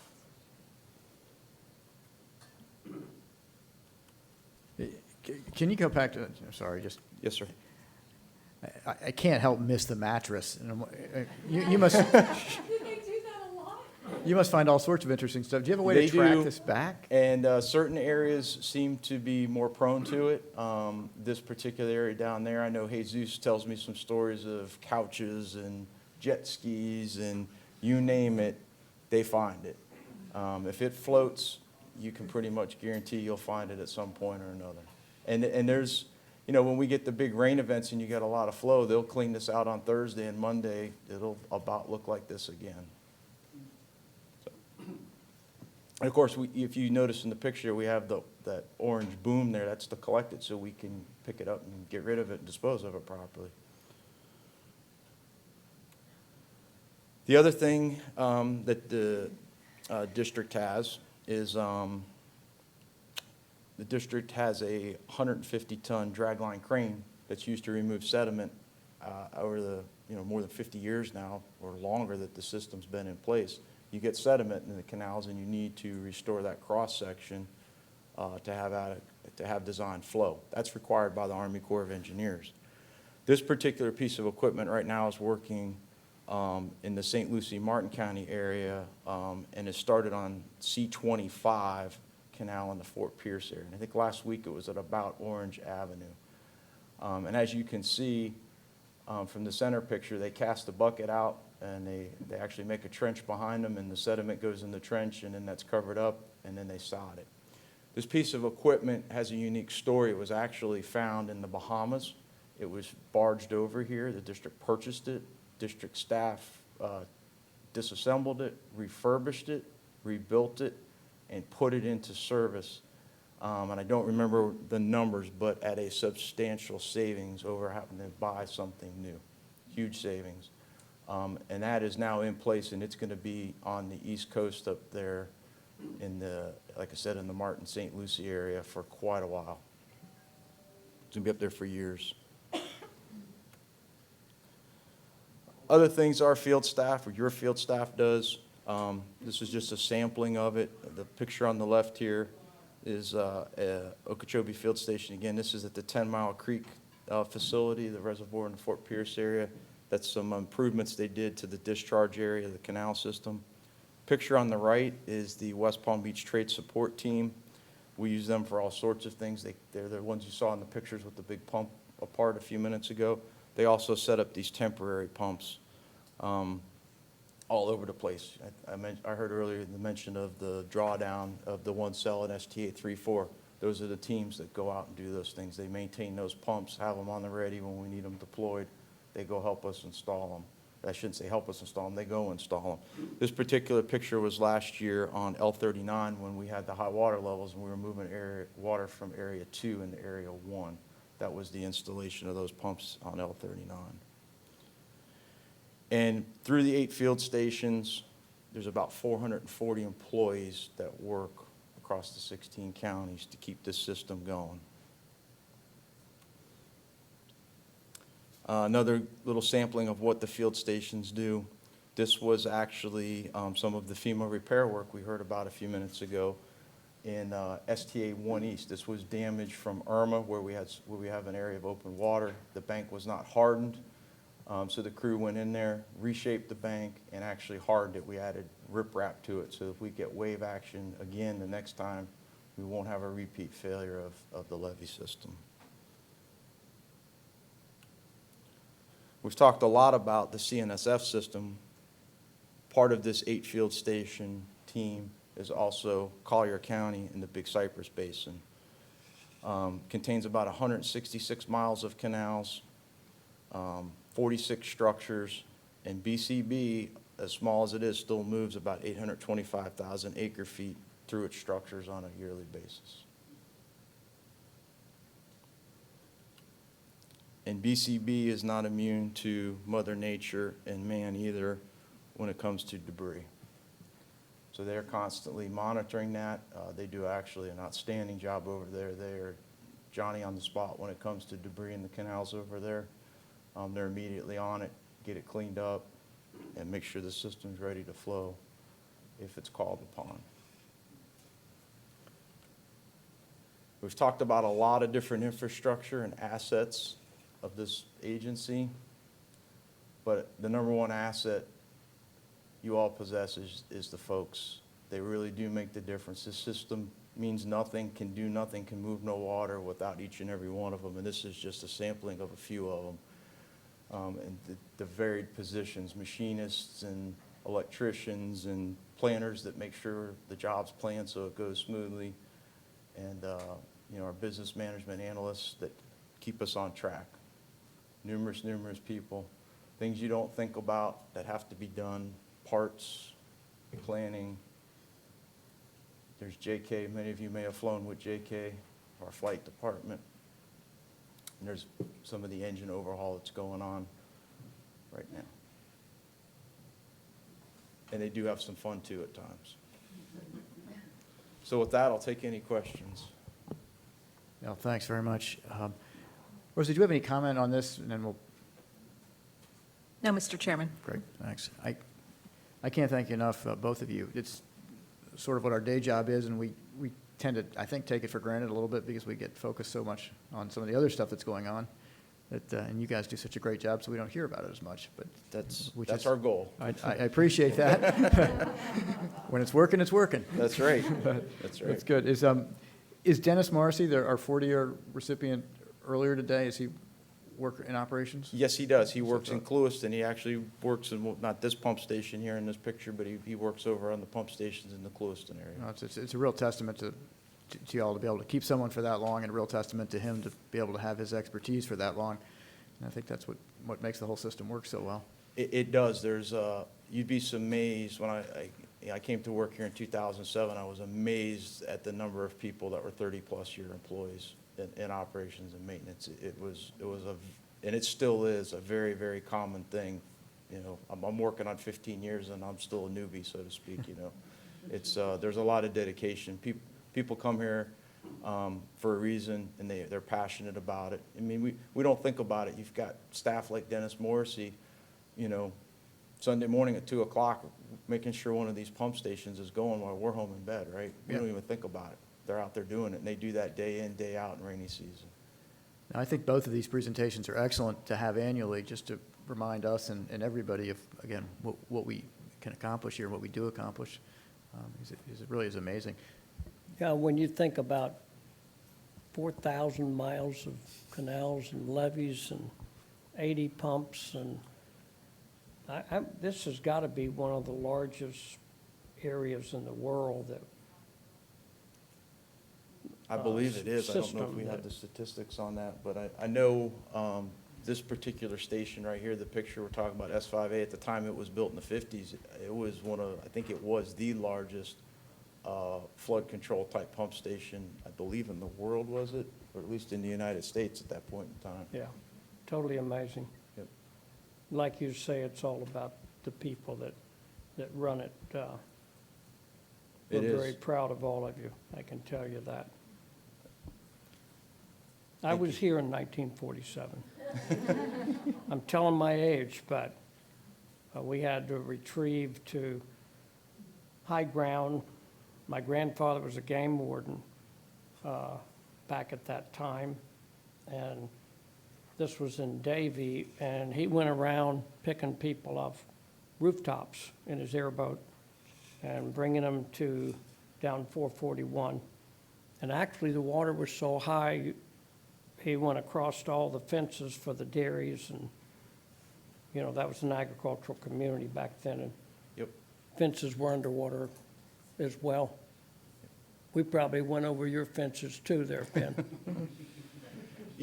But, No, you're absolutely right. We take it for granted. I grew up in Broward too, and in the 70s, I remember hearing the stories of the folks that were there driving their boats out Broward, what's now Broward Boulevard, like it was nothing. no, absolutely. Yeah. Totally unbelievable. Oh, y'all do a great job, and thank you very much, and thank your whole team for us, and make sure they understand that the governing board does not take them for granted. Well, I will do that. Thank you. Yeah, and I really liked the comparison because the amount of rain we had last year with that storm was comparable to 1947. And no water got into people's houses. There was water standing in certain areas for In the streets. small length of time, but it was a great job. Thank you. Thanks very much.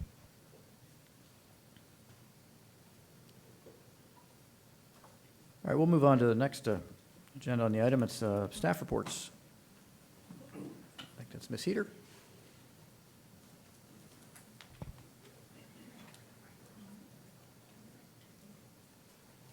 Thank you.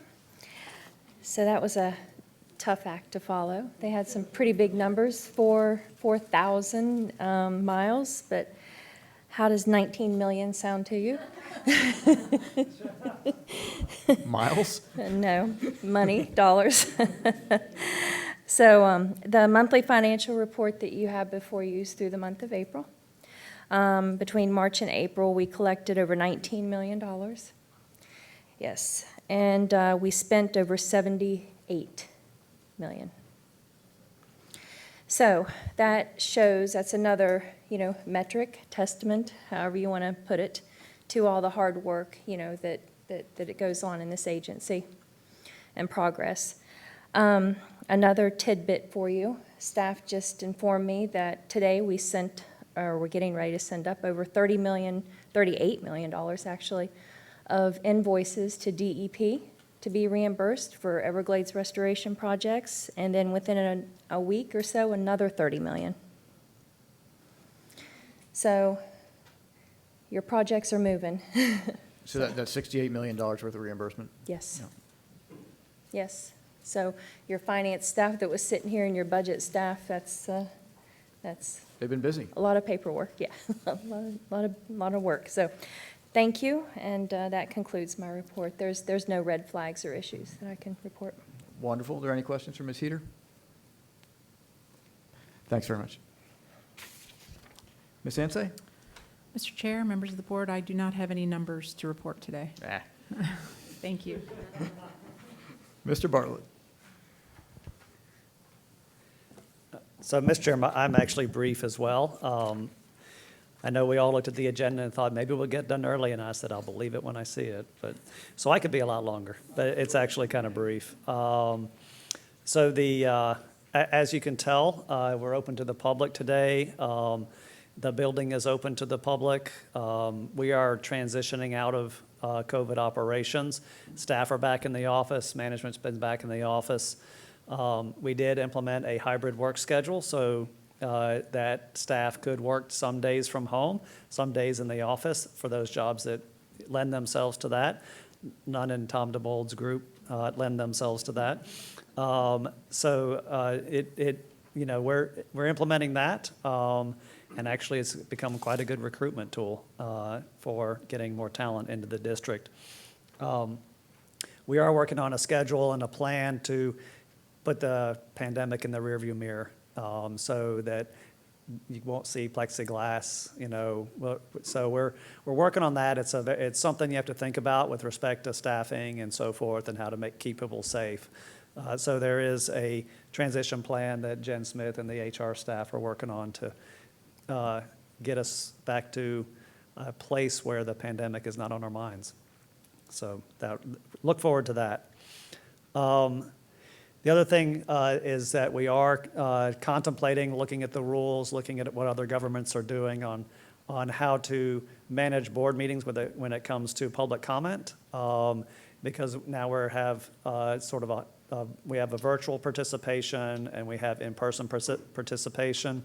Thinking about y'all's volunteer time that you have here for board meetings, and what's the best way to move into the future in embracing Zoom and all the positive feedback we've gotten on that, but also recognizing that we have also people in the audience here participating. And so Carolyn and I and the legal staff and Sean's staff are trying to come up with a plan to recommend to y'all on how to move forward and accept public comment in a hybrid type of way, for lack of a better word.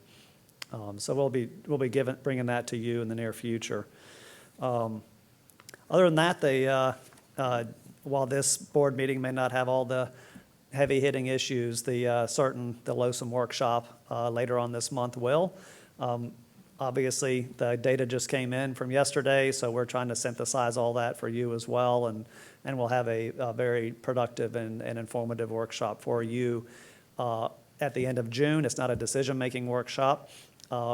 Probably the July board meeting will be more of a, we'll see where the Corps is in their process, but that'll be more of a, substantive decision-making piece. But we'll certainly be able to have a great conversation about LOSUM at the end of the month with some good data and good information. So with that, Mr. Chair, I appreciate it. I don't have much more to report, but happy to take any questions. Thanks, Mr. Bartlett. Are there any questions? Mr. Olepich? Thank you, Mr. Bartlett. Sure. Could you just tell us, for LOSUM, is staff expecting the board to just give a nod? Is the staff expecting direction, or are they expecting a specific idea? So at the workshop, no. There is an expectation of the workshop. Have questions, discuss it, push it around in your head. We're working with the Corps to figure out what exactly they need, and so that will happen at a board meeting, whether it's July or August, depending on their schedule. And then we'll ask the board to basically express an opinion. So right now I need to work with Carolyn and the Corps to figure out exactly how that happens, but there is an opportunity to say we like this or we don't like that. But legally, I'm not sure how it will be expressed. Yep. Thanks. Any more questions for Mr. Bartlett? Thanks, Drew. Thank you. We'll go now to our final public comment. Rosie, did you get that fired up? Kind of, sort of. I'm going to use my mobile device for a timer, so I'll just let members of the audience and public know that when your 3 minutes is getting close. So we're going to start first with Nyla Pipes, followed by Newton Cook, and then Tom McVicker.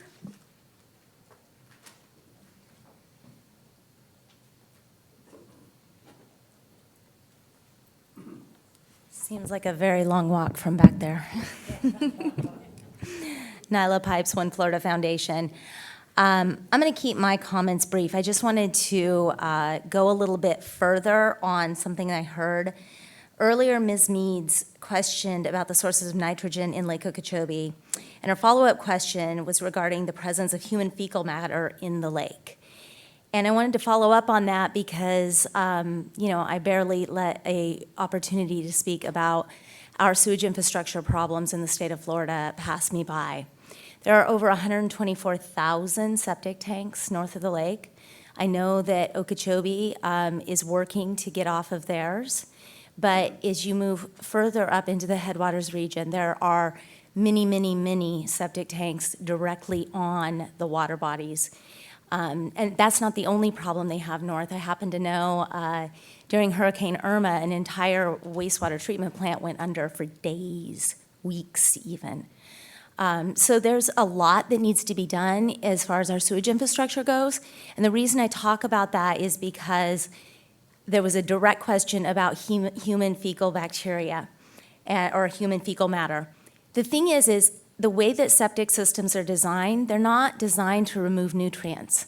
What you get in nutrient reduction in a standard on-site septic system, especially the old school kind, right? Not these new ones that they're starting to design to get ahead of this, in the way of nutrient removal is primarily attributed to dilution. So it's not the feces that's really the issue, it's the urea. The urea is very high in nitrogen. So I just wanted to really put a clear point on that since the question was raised, and to point out that that information about what we know about the sources of nitrogen and phosphorus in Lake Okeechobee is in the Lake OB map. Thank you very much.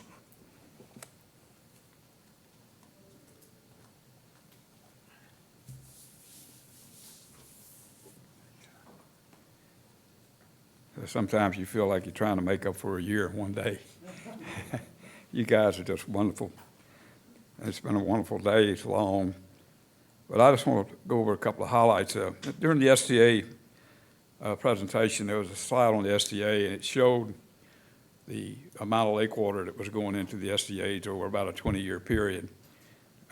If you look back about 8 years ago, 7 years ago, when all the hullabaloo about sending water south hit, they sent the water south, and they put it in the SDAs, lake water I'm talking about. And you could see those little high bars on top of the SDA water. The SDAs were designed, built to handle EAA water. They were never designed to handle lake water. The only way lake water went in there was supposed to keep them hydrated during dry periods like we have now. The SDAs were performing over about 10 years, something close to 18 parts per billion going out. When we started dumping the lake water in there, they jumped to 28.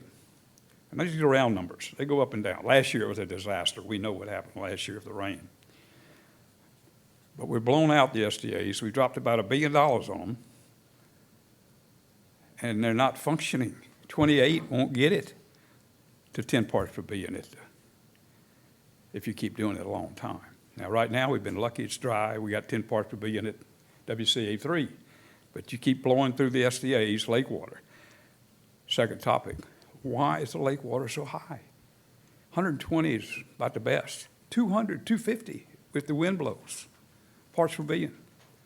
You put 250 parts per billion lake water into an SDA, you're going to blow the SDA out. Why is it 250? Muck. The bottom of the lake is covered with muck from 50 years of legacy coming down the Kissimmee River. We can get the muck out. We know how to get the muck out. I talked to FDEP years ago at a RAC meeting. Probably will work. All you have to do is put some deep injection wells in the known sinks. We know where the sinks are. There's one right west of the C44. And run those 24/7, 365. The slurry of muck will go down 3,000 feet to the Atlantic Ocean and will bubble up into what? 1,000 feet of muck from millions of years of settling. Why don't we put deep injection wells in the lake? Solve our problem. Muck removal ain't going to work. We tried it, didn't work. Remember what happened? When you dry it out, it's got too much arsenic in it. But if you put it in a slurry, it can go. Last point. Mod waters, 18,000 CFS. We're going to put down to the Tamiami Trail. Guess what? it ain't going an inch under that trail. Larry Williams, Fort Myers, December of 2 years ago, U.S. Fish and Wildlife Service played it very plain. 9 months a year, the water will not flow at any more rate than it's flowing today to protect the Cape Sable seaside sparrow. So we drop another $1 billion from odd waters, and not another gallon of water going to go under the trail. Not a gallon Mr. Cook, if you could wrap up, please. until we get that fixed. Thank you. Thank you. Tom McVicker, you're recognized to speak.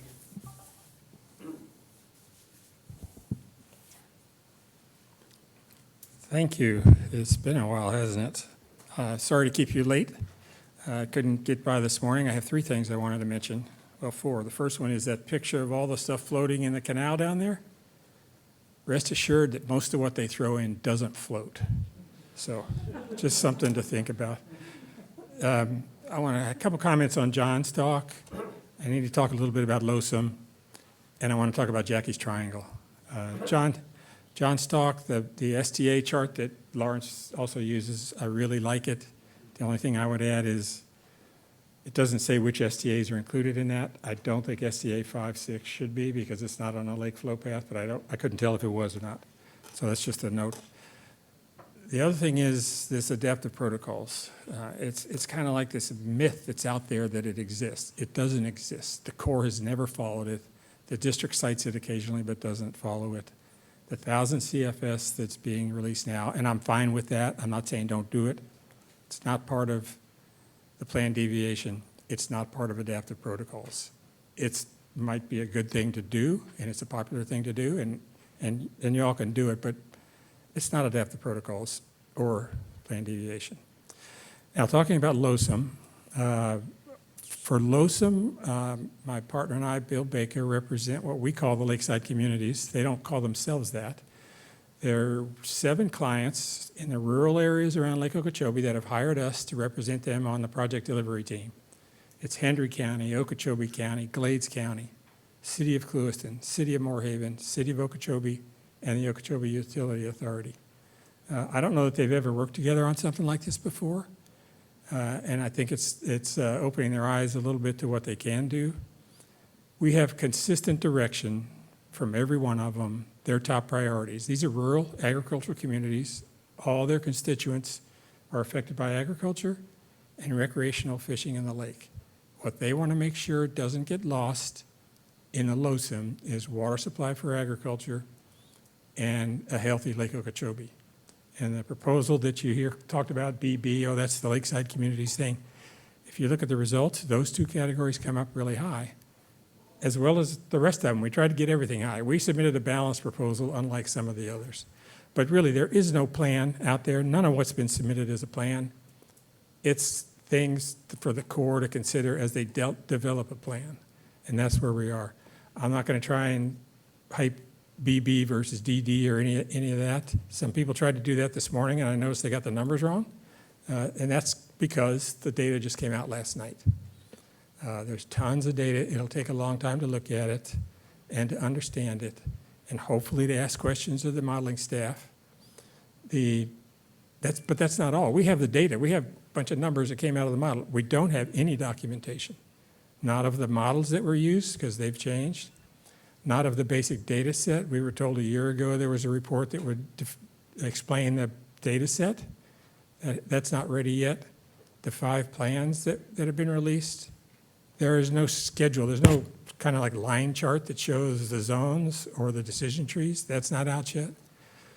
I was in COP for as many years as it took. COP had operational tables, detailed operational tables that were in the process early, and everybody saw it and everybody understood it as we got to the end of the road together. We have to do that with LOSUM. There is no way you're going to do that by July, period. The only way you're going to adopt the schedule by July is if you tell the people that are out there, we're not interested in your thought. Can I have an extra minute to talk about Jackie's Triangle? 30 seconds. It's a brilliant idea. And what it came from was Jackie digging into the law of the 3 agencies and what they do. I think you all desperately need that kind of effort to look into water supply law and water supply policy. You're the executive agency. You aren't the policy-making agency. There are 50 years of precedent and law, both by the state and the Corps and the Congress, that's built into current water supply law. And LOSM has to encompass that and has to recognize that. And I think for y'all to make a wise choice, you really need to know what your role is in it and what constraints there might be, just like there are, Jackie, that you found out about when you looked into 4061. You got that same situation here, only it won't be a triangle, it'll be an octagon or some other weird shape. But I don't think you can get there credibly if you don't do that. Thank you, and I'm sorry for going over my time. Mr. Chairman, I'm going to switch to virtual now. And if these public commenters can bear with me, if I interrupt you, that means your 3 minutes is up. First, I'm going to start with Richard Weiskopf, followed by Paul Gray, and then Ryan Braun. Hello, am I on? Can you hear me? We hear you, Mr. Weiskopf. Hi. First of all, I'm always impressed by these meetings because I'm a professor of economics, and what do I have to do with water and that? Well, a lot. But I was thinking, how much do those people on the governing board make? They're clearly working very hard. They must be making $100,000 each. So I asked Google, what's the salary of the governing board? You know what the salary is? It says free volunteers. You're not making any money by sitting up there and doing all this work. So I wanted to give you guys, and ladies and men both, appreciation for your work and the way you pay attention to the people and you're trying to change things and move things, and I think you're doing a great job. Okay. Do you understand? Yeah. Okay. So next thing is a couple of words. One is manatees, manatee loss. Recent conservation newsletter says that they've lost almost 10% of the manatee manatee animals in the last since the year started, and that might top 1,000, and that's due to the lack of seagrass, due to the algae bloom. So that's another animal that we haven't really been talking about, another victim of this. The second idea is Lake Apopka. I remember when I came to Florida, I mentioned that, and it was like people turned away and stuck their head in the ground.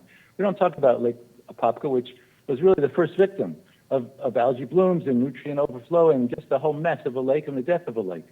So really that's a possible endpoint if this thing continues. So again, I'm going to come back as an economist to what the economic incentives are to get people moving to Florida and the increase both in agriculture and in settlements and in housing and the shipping industry and everything that goes on here that we make possible, but we don't measure the impacts on wastewater and on nutrient runoff. And that's where, again, the triangle comes in. But now it's time to stop saying it's a triangle. I think the management district has to take the initiative and get the people there from the other agencies and get them to increase or maybe incentivize them. You know, the thing about economists is they used to say that the only way to get people to stop consuming water and wasting water is to raise the price of water. And Florida refused to do that, at least the South Miami-Dade didn't do that. And then along came the drought and the recession in 2007, 8, 9, and all of a sudden, all the forecasts of running out of water and the need to build new facilities to provide water disappeared. We went back to very basic levels. So I asked, how much money did you collect from the fines? And the answer was very little, because people were so cooperative and so scared of getting a jail sentence that they stopped consuming and reduced the wasteful consumption. And now if we're back on the path, then we could expect... Mr. Weiskopf, if you could wrap up, please. So I think you need an economist, you need a group of economists on your staff to help make the forecasts of what this place will look like in 20 years and not be surprised when we have more disasters, because we haven't been doing the economic planning that's needed or the forecasting. Mr. Weiskopf, if you could wrap up, please. Thank you. Thank you so much. Paul Gray, you're recognized to speak, followed by Brian Brom and then Mike Elfenbein. Thank you. Am I live? We hear you. Okay, thank you. Paul Gray from Audubon, hi board members, and thank you for your service. I just want to bring up an issue that's of concern to Audubon, and we're trying to find out more about it. And it's LOSUM has a stated purpose to improve water supply, and that's all fine and good. You know, that's what we're trying to do, is tweak it to make it better. But one of the things about water supply, especially for the EAA, is if you go get the sugarcane harvest data off the USDA website and look at pounds per acre, that there's no apparent difference between severe drought cutback years, 45% cutback, and normal years. There's actually no statistical difference. And so that's kind of surprising to me, because if they're not suffering apparent drought effects, then how could we improve upon that?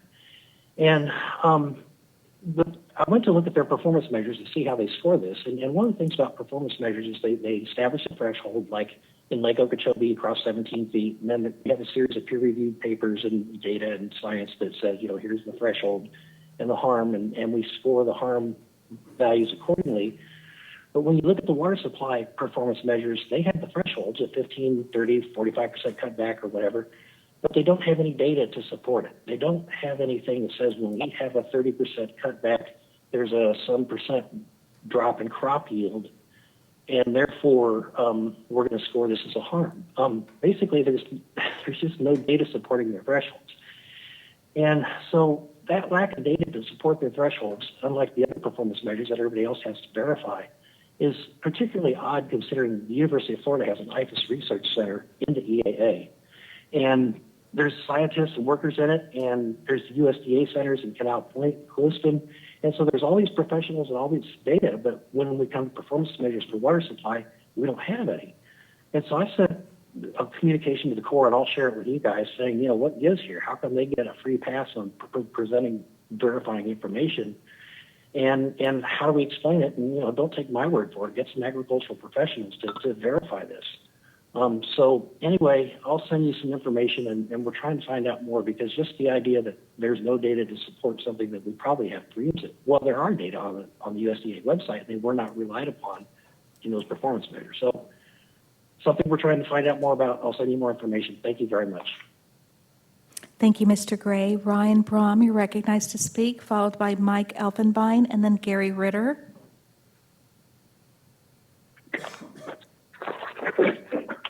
Hello, how are you? I'm Ryan Brom. My family was affected by the blue-green algae last month. You guys hear me? We hear you. Hello? Okay. Yeah, I have a 7-year-old and a 2-month-old. And it really concerned me the way that the city handled it. And so I did a little bit of research, and I found out that you guys are pretty much in charge of all the water, which is much better, because them dropping the ball and the complete failure on their behalf to, you know, acknowledge it and let the residents know. Very concerning. I had 2 children that were throwing up for over a day, just nonstop. I've been watching this entire meeting, and I think you guys do a great job and all. But, the water management in South Florida really needs to be, handled a little bit better with, the residents. I don't know exactly how many people we have moving to Florida every day. Somebody told me recently, like 1,000 a week or a day or something. It's an insane number. And it seems like we don't even have enough water for the people that are already here. And I would implore you to get, the Army Corps in and just take care of this, because you can't mess with people's drinking supply. And our mayor he was patting himself on the back of how good of a job he did. I mean, there was 7 children, in my area, which I live downtown West Palm, that were just sick as dogs all Memorial Day weekend. My wife was sick, and she's breastfeeding.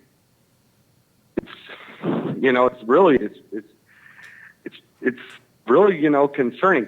And my water now smells. It's worse than my pool water. There's more bleach in my water now because they're treating the toxin than if there was a busted water main. I mean, you can smell it from the living room when you take a shower.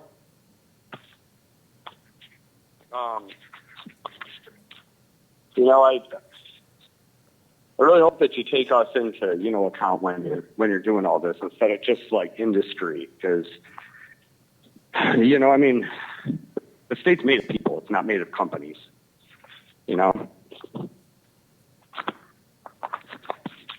that, thank you for your time. Okay.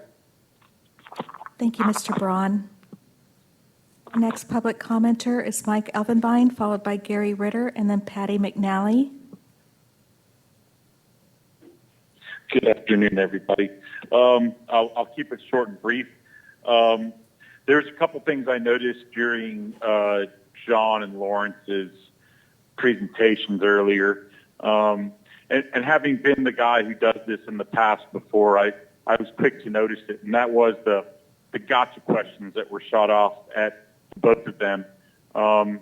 Questions that almost tried to seem to imply that one group or one industry was responsible for the obstruction to movement of water south. And I get it. I understand why it's done and why we do that. But what I'd like to emphasize is the responses that you got continue to show that the problems are not limited to one single industry. They're limited to many, many different things, including water supply to people, in addition to irrigation for agriculture, both of which are very important to me, to your constituents, and to my family. Can't do without either of them. And one of the other things that stood out to me was this. In this country, we tend to have 4 seasons: spring, summer, winter, fall. But in Florida, we have 2 seasons, the wet season and the dry season. And to continue hearing this scream for sending more water south in the dry season is just contrary to why we have 2 seasons, right? Yes, we need to maintain some sort of minimum flows to the south and to Everglades National Park and Florida Bay. But the idea that we should be inundating these areas to the south, including 3A and Big Cypress, the Central Everglades, with large volumes of water during the dry season,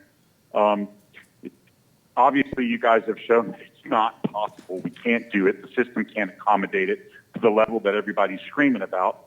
But we have to consider the ecological consequences to doing what you're thinking about. So I wanted to put that out there. And before I run out of time, the district and all the agencies have been meeting on a monthly basis for about the last 8 months to discuss the conditions and how we move forward with the Cape Sable Seaside Sparrow.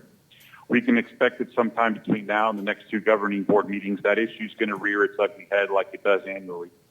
I'd like to encourage district and all the other agencies who are listening to this meeting, who are in attendance, to please start wrapping up your monthly long meetings and not draw them out any longer. I think it's about time you come to a conclusion, and let's resolve this now before it becomes an issue one more time this year. Thank you guys for a wonderful meeting, for all your hard work and your dedication to all these issues. It's much appreciated. Have a wonderful day. Thank you, Mr. Elfenbein. Next, we have Gary Ritter, followed by Patty McNally, and then David Ray. Yes, good afternoon, governing board members, Director Bartlett, Chair Goss, Gary Ritter with the Florida Farm Bureau Federation. I wanted to let the board first know that on June 18th, that will be my last day with the Florida Farm Bureau. And on June 21st, I will be stepping into the position of city administrator for the city of Okeechobee.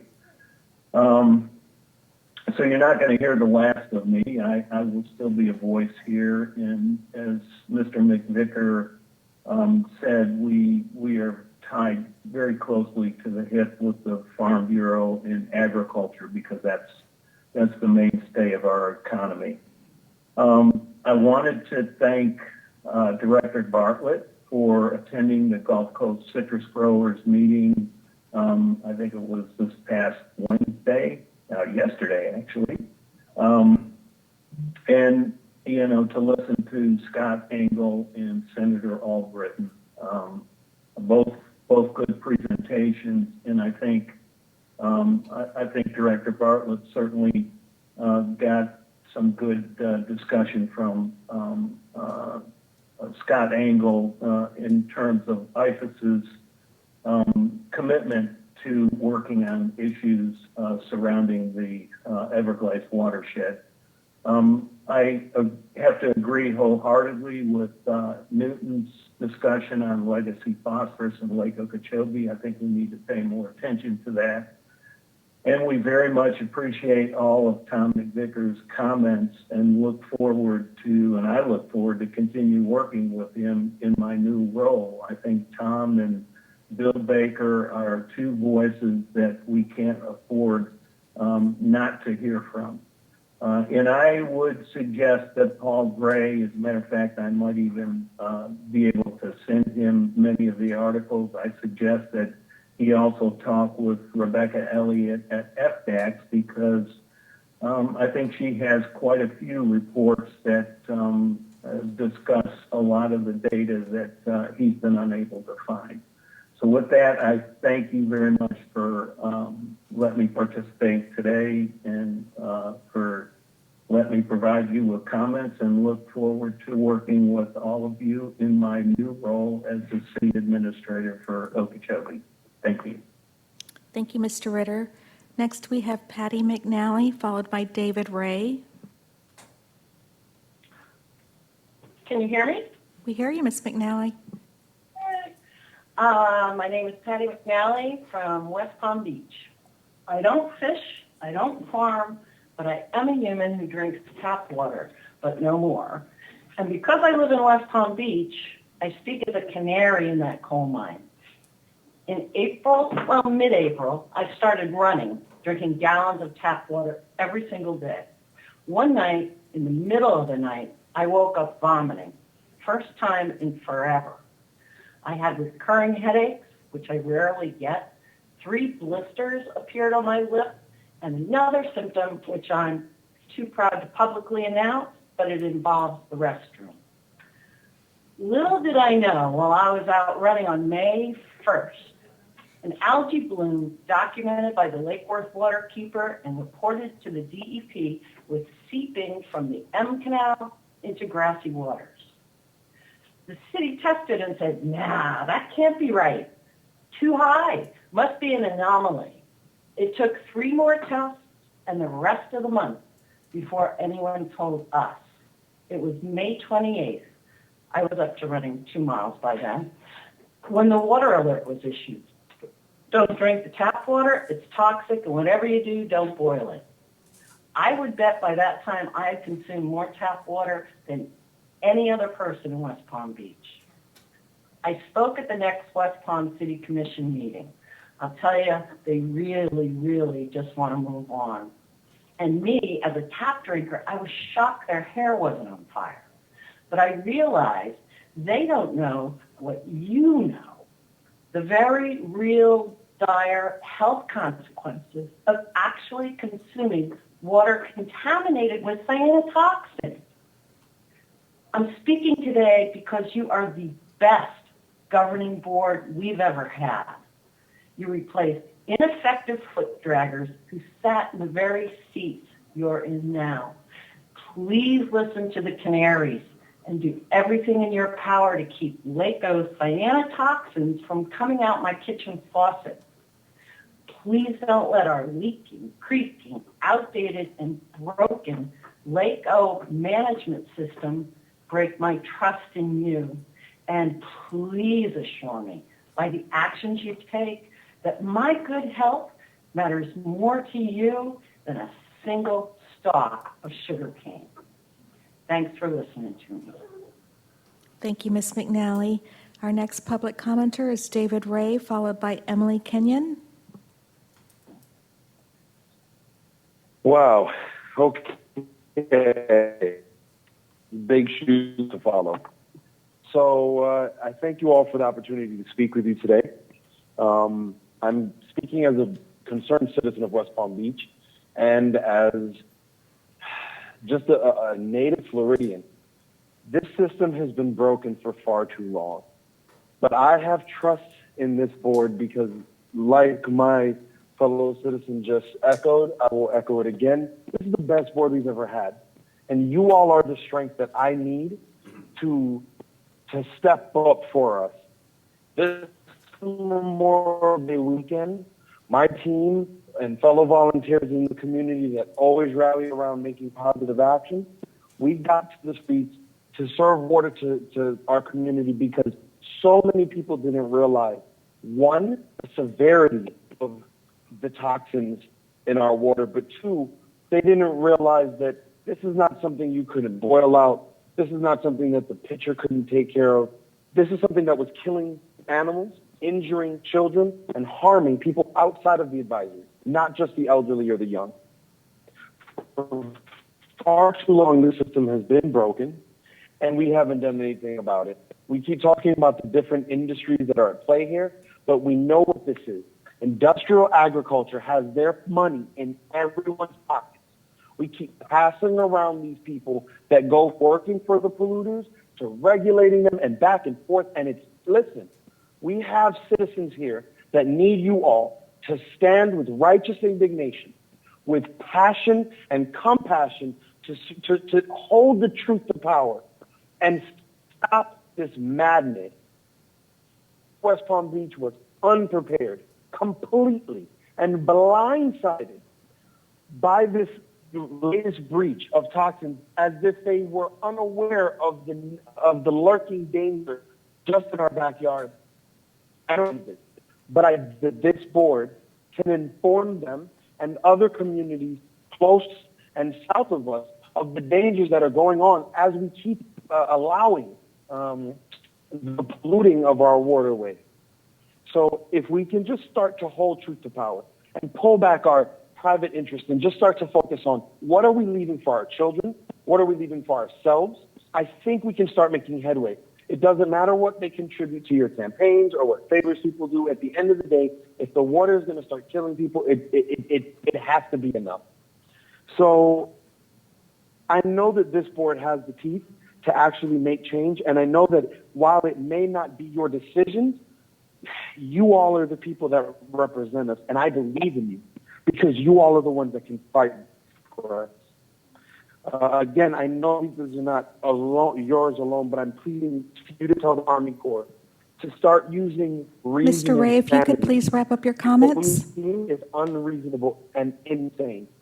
No problem. What we are seeing is insane and unreasonable, and we need you to go back to us.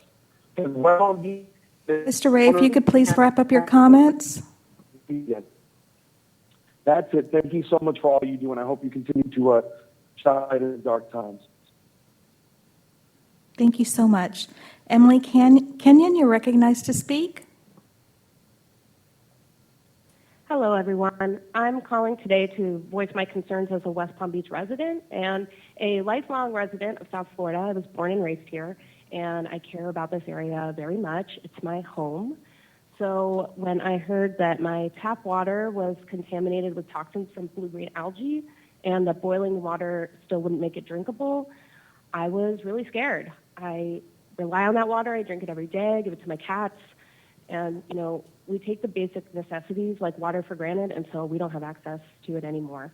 And what scares me the most is that the city of West Palm Beach had no idea what to do or how to handle the situation. They were just focused on finding a quick fix, and they didn't even ask the question of what causes this in the first place.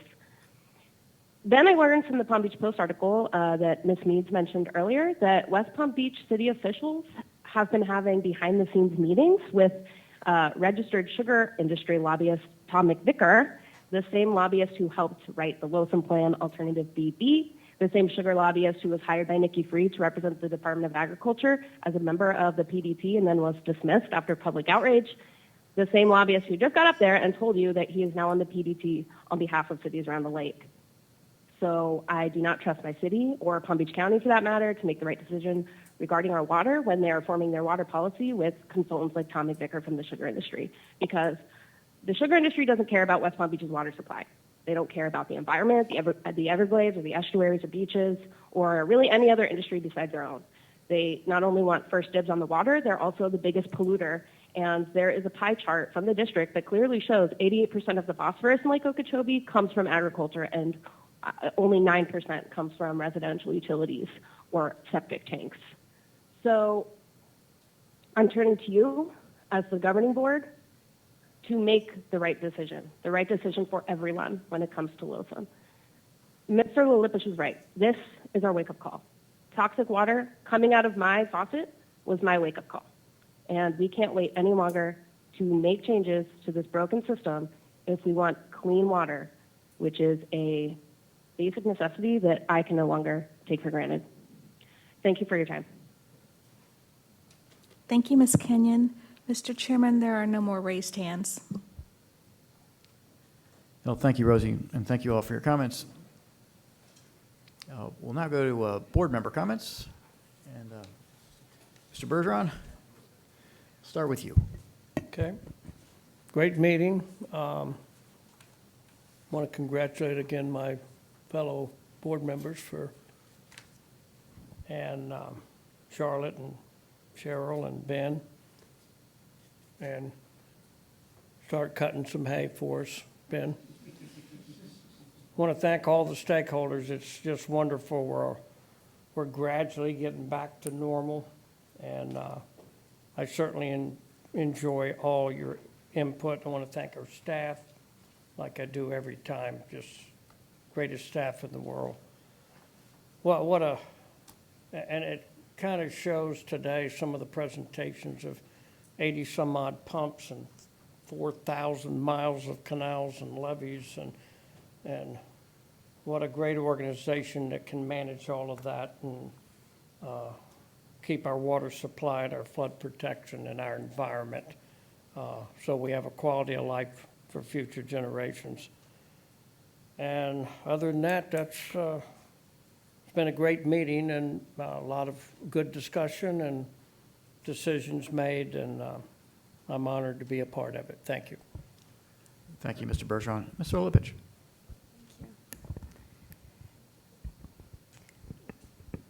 I'll try not to forget my triangle before I leave tonight.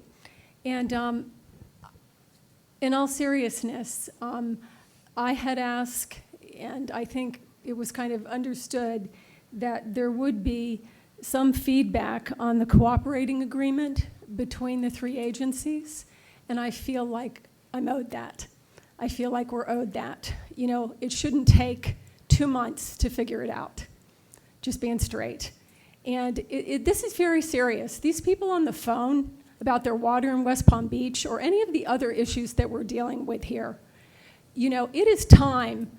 Yes, if we need to, like Mr. McVicker said, if we need to talk about water supply with the triangle, talk about water supply, talk about the law, talk about the EAA, talk about flood control. What a great presentation.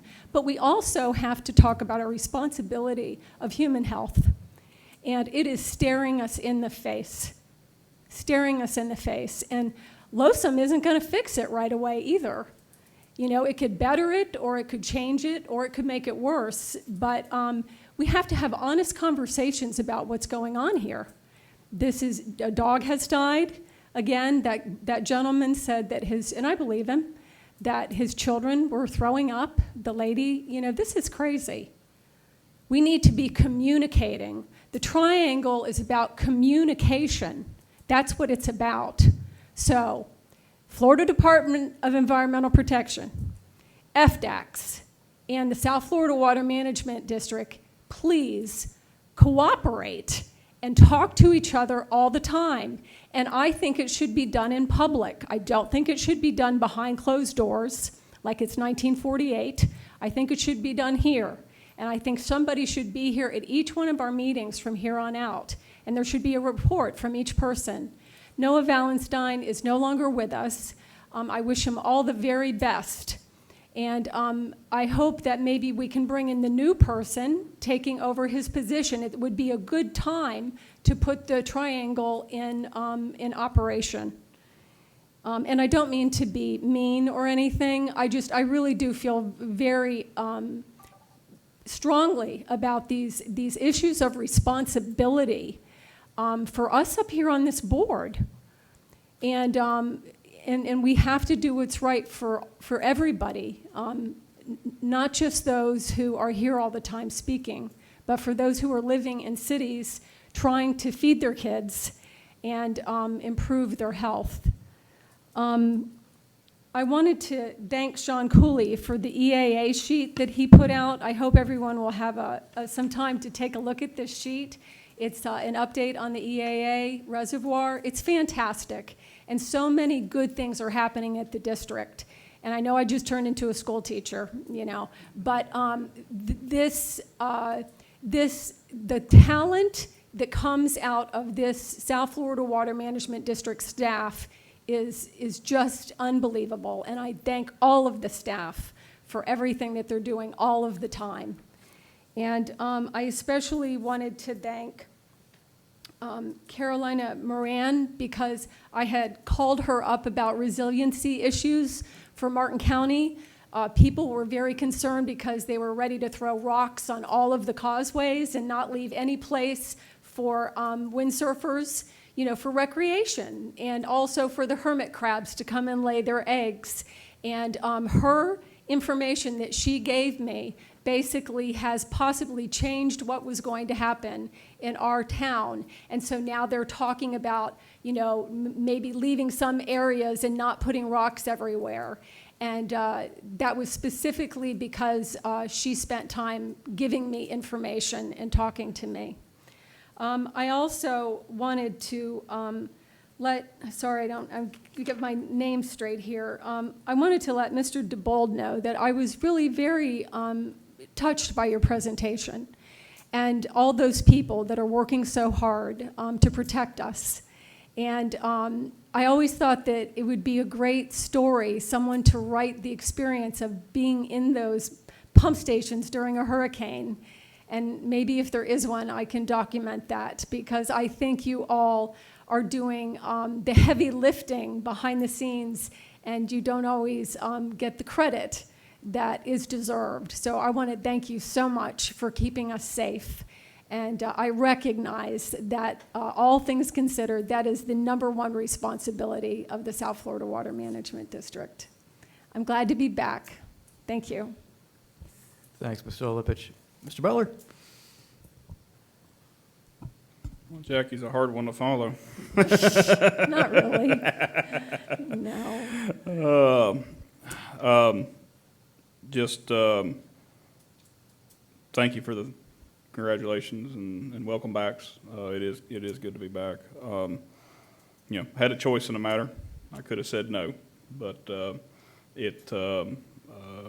working with the rest of my fellow governing board members that each bring a unique perspective to the table, it's too much fun not to be up here with y'all. In addition, to work with such a great staff we have here at the district. I'll take one from Mr. Bergeron. Drew, that includes you. No, in all seriousness, it's a great honor to get to help set policy for this organization, and I'm honored to get to do it. You ever want to figure out what's going on the ground, especially in rural Florida, go to the lunch counter at the local livestock market. Not long after I was announced back on the board, went in and had lunch, and of course you get inundated. You're the water guy. And I will say that sounds like FDAX has been making the rounds. Inspections have been going on, data collections, making sure soil sampling's happening. And sounds like DEP letters have gone out. So sound like landowners have been receiving some letters from DEP that have not signed up for BMPs. So it does sound like there is some movement out there. Haven't had it confirmed, but other than from individual landowners. So it sounds like there's some movement there. With that, I look forward to seeing you all in a couple of weeks. Thanks, Mr. Butler. Ms. Meads? Thanks, Chairman.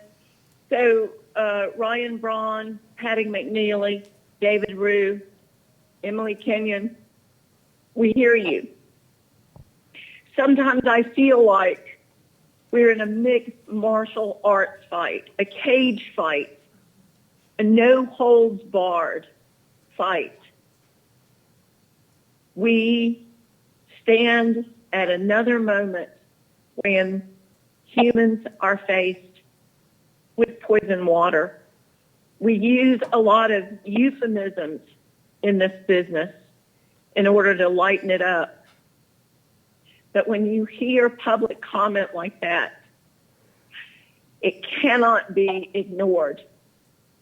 To those of you who test samples, and in particular in this case, water samples, I'd like to take you to a legal case called U.S. versus Bar Labs. I don't know the details behind what happened, and I like to give people the benefit of the doubt. But if you're an analyst and you run an analytical unit, you should all have a copy and all understand U.S. versus Bar Labs. When you have a failure, you don't consider it a false positive. You don't test to show that it was an inaccurate test results. You assume that it was a failure and you test with that in mind. I don't know if it took 3 weeks to get down to the truth. I don't know, and I'm not going to take a side on that. But I do want to encourage everyone to get a copy of that, read it, and learn from it. Finally, did anybody notice that the Hoover Dike, they started construction in 1930 and finished it in 1937? 7 years. That's all that took. I look at how long things take now, and I know it's just the way it is, but sometimes I wonder. I am amazed. 7 years. I'm glad to still be here. I love what we do. We get all kinds of public comments, not just publicly like now, but we get notes from people, and I appreciate them all, and I understand the passion. Someone recently sent us a note calling us idiots. Sometimes I feel like they're not wrong. They weren't talking about the staff, by the way. Our staff is great. We're doing the best we can. I love all of the stakeholders. I love the ranchers. I love agriculture, the environmentalists, the people who just live here. We're going to do better tomorrow than we did today. We aren't going to stop. We'll work harder and smarter. Thank you. Thank you, Ms. Means. Colonel Roman? Yes, thank you, Mr. Chair. I, like some of my other board members, feel from the public comment that we received today that we can't really look the other way and just ignore it. And I agree with Cheryl and Jackie. But at the same time, we have a distinct mission in our agency, and our agency executive director and his staff has been doing a tremendous job responding. As one of the public speakers said, we've been chasing blue-green algae. Well, in essence, we have. Think about it for a minute.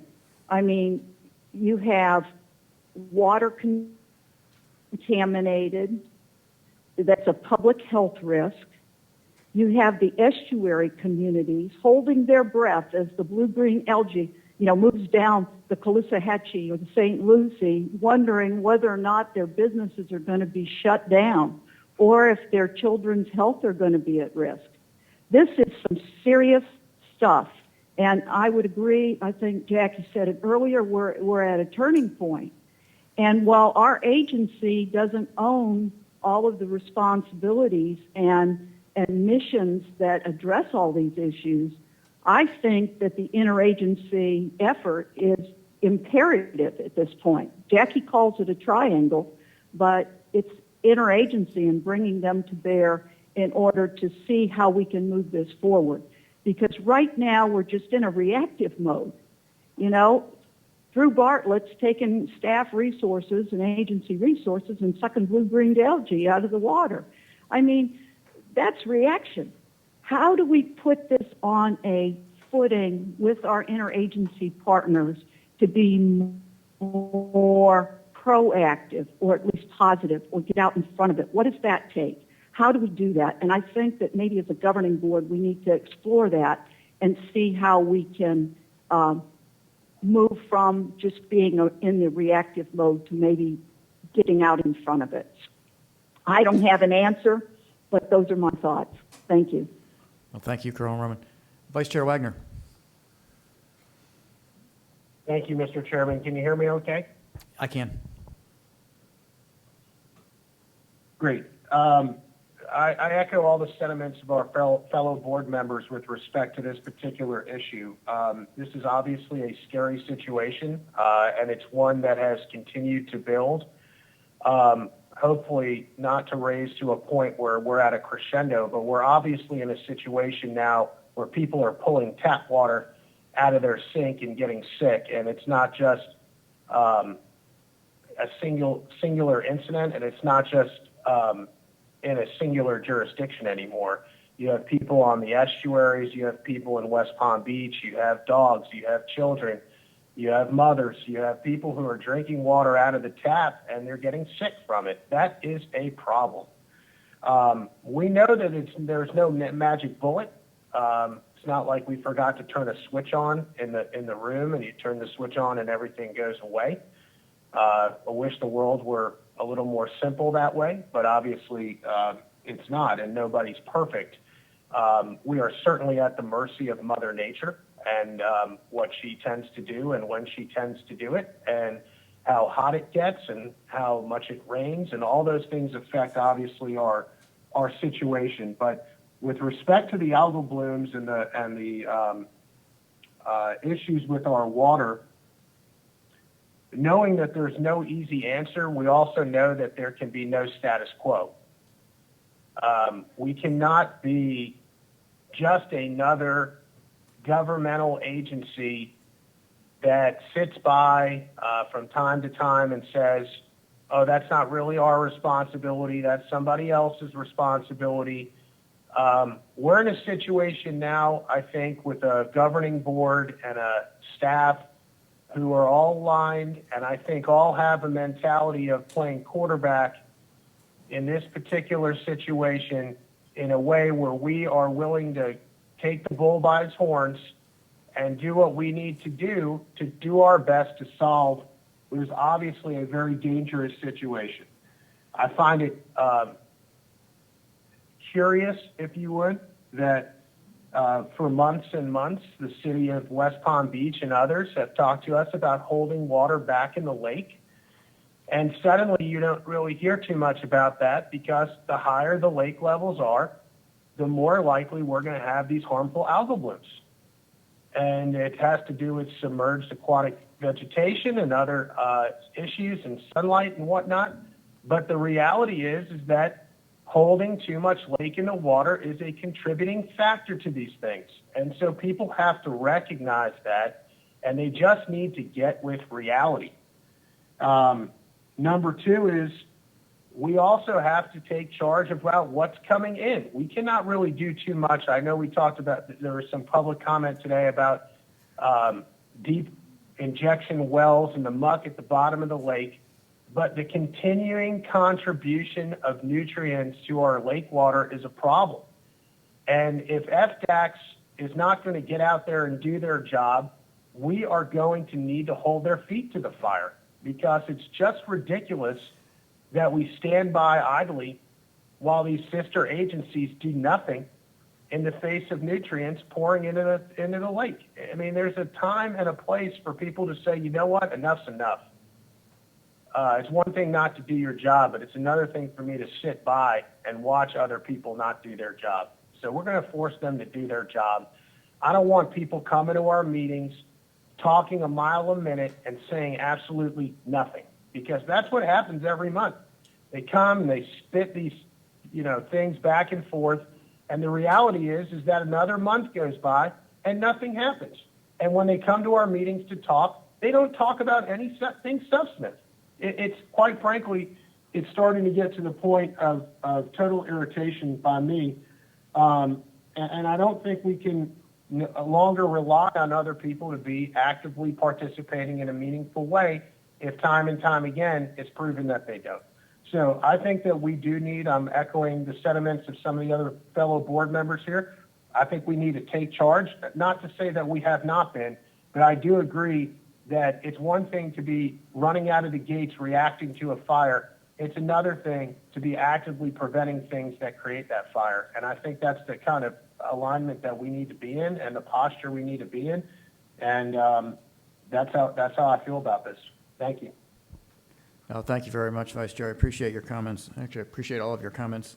I want to thank the people, particularly the people who called in from West Palm Beach. I'm a parent, I'm a runner, I'm a dog owner, and your comments really hit hard with me, and I feel the sense of urgency that you're trying to convey to us, and I know you want us to be proactive. I heard the Vice Chair say that. I heard other board members say that, and I think it's something we need to be doing, and I don't know particularly how we do that. I know that we're supposed to stay in our lane and all of that, but I do still think that we can push our sister agencies, as the Vice Chair said, and there's got to be a way to do that, because clearly this governing board wants to push the envelope a little bit and not accept the status quo, and there has to be a way to do that. And we have one of the best staffs in the world, so I feel very confident that we're going to be able to do that, given the leadership of the governor, given the direction of the governing board, and given the capability of the staff, because those are three things that should come together and really be able to push some results. I'd like to say to Dr. Weiskopf, I think you've called in, I don't know, the last 10 or 15 meetings, and you're telling us to get an economist on staff. And I tend to agree with you, because a lot of what we do, there's such a huge economic consequence to it. And it may not be a bad thing to do, as we're starting to look at cost-benefit analysis to start to look at, okay, let's, what's the economic, or what do the economists say when it comes to that? I'm not going to tell Drew who to hire or how to hire, but it's just something I think you should look at. You also said, we work for free, and that's true, but I think that we all work, with the knowledge that a job well done is really payment enough for all of us, and working with such a fantastic staff is really payment enough for us. So I don't think that we do work for free. I think we're all very happy to be here, and we all feel ourselves very fortunate to be able to serve right now at this time. And I'm about to be quiet, but I'll say two more things. I want to wish Noah Wallenstein the best of luck. I forgot to mention him in my opening remarks. He's been a great servant to the state of Florida, and he will be missed. He's a great partner for this water management district. He was incredibly helpful to us in a myriad of issues. So I wish you the best in whatever you end up doing. And Gary Ritter, I look forward to working with you in your new capability, or new capacity, as the Okeechobee city manager, city manager, or administrator. I think that's wonderful. You're moving there. Florida Farm Bureau is losing a good one, and Okeechobee's getting a good one.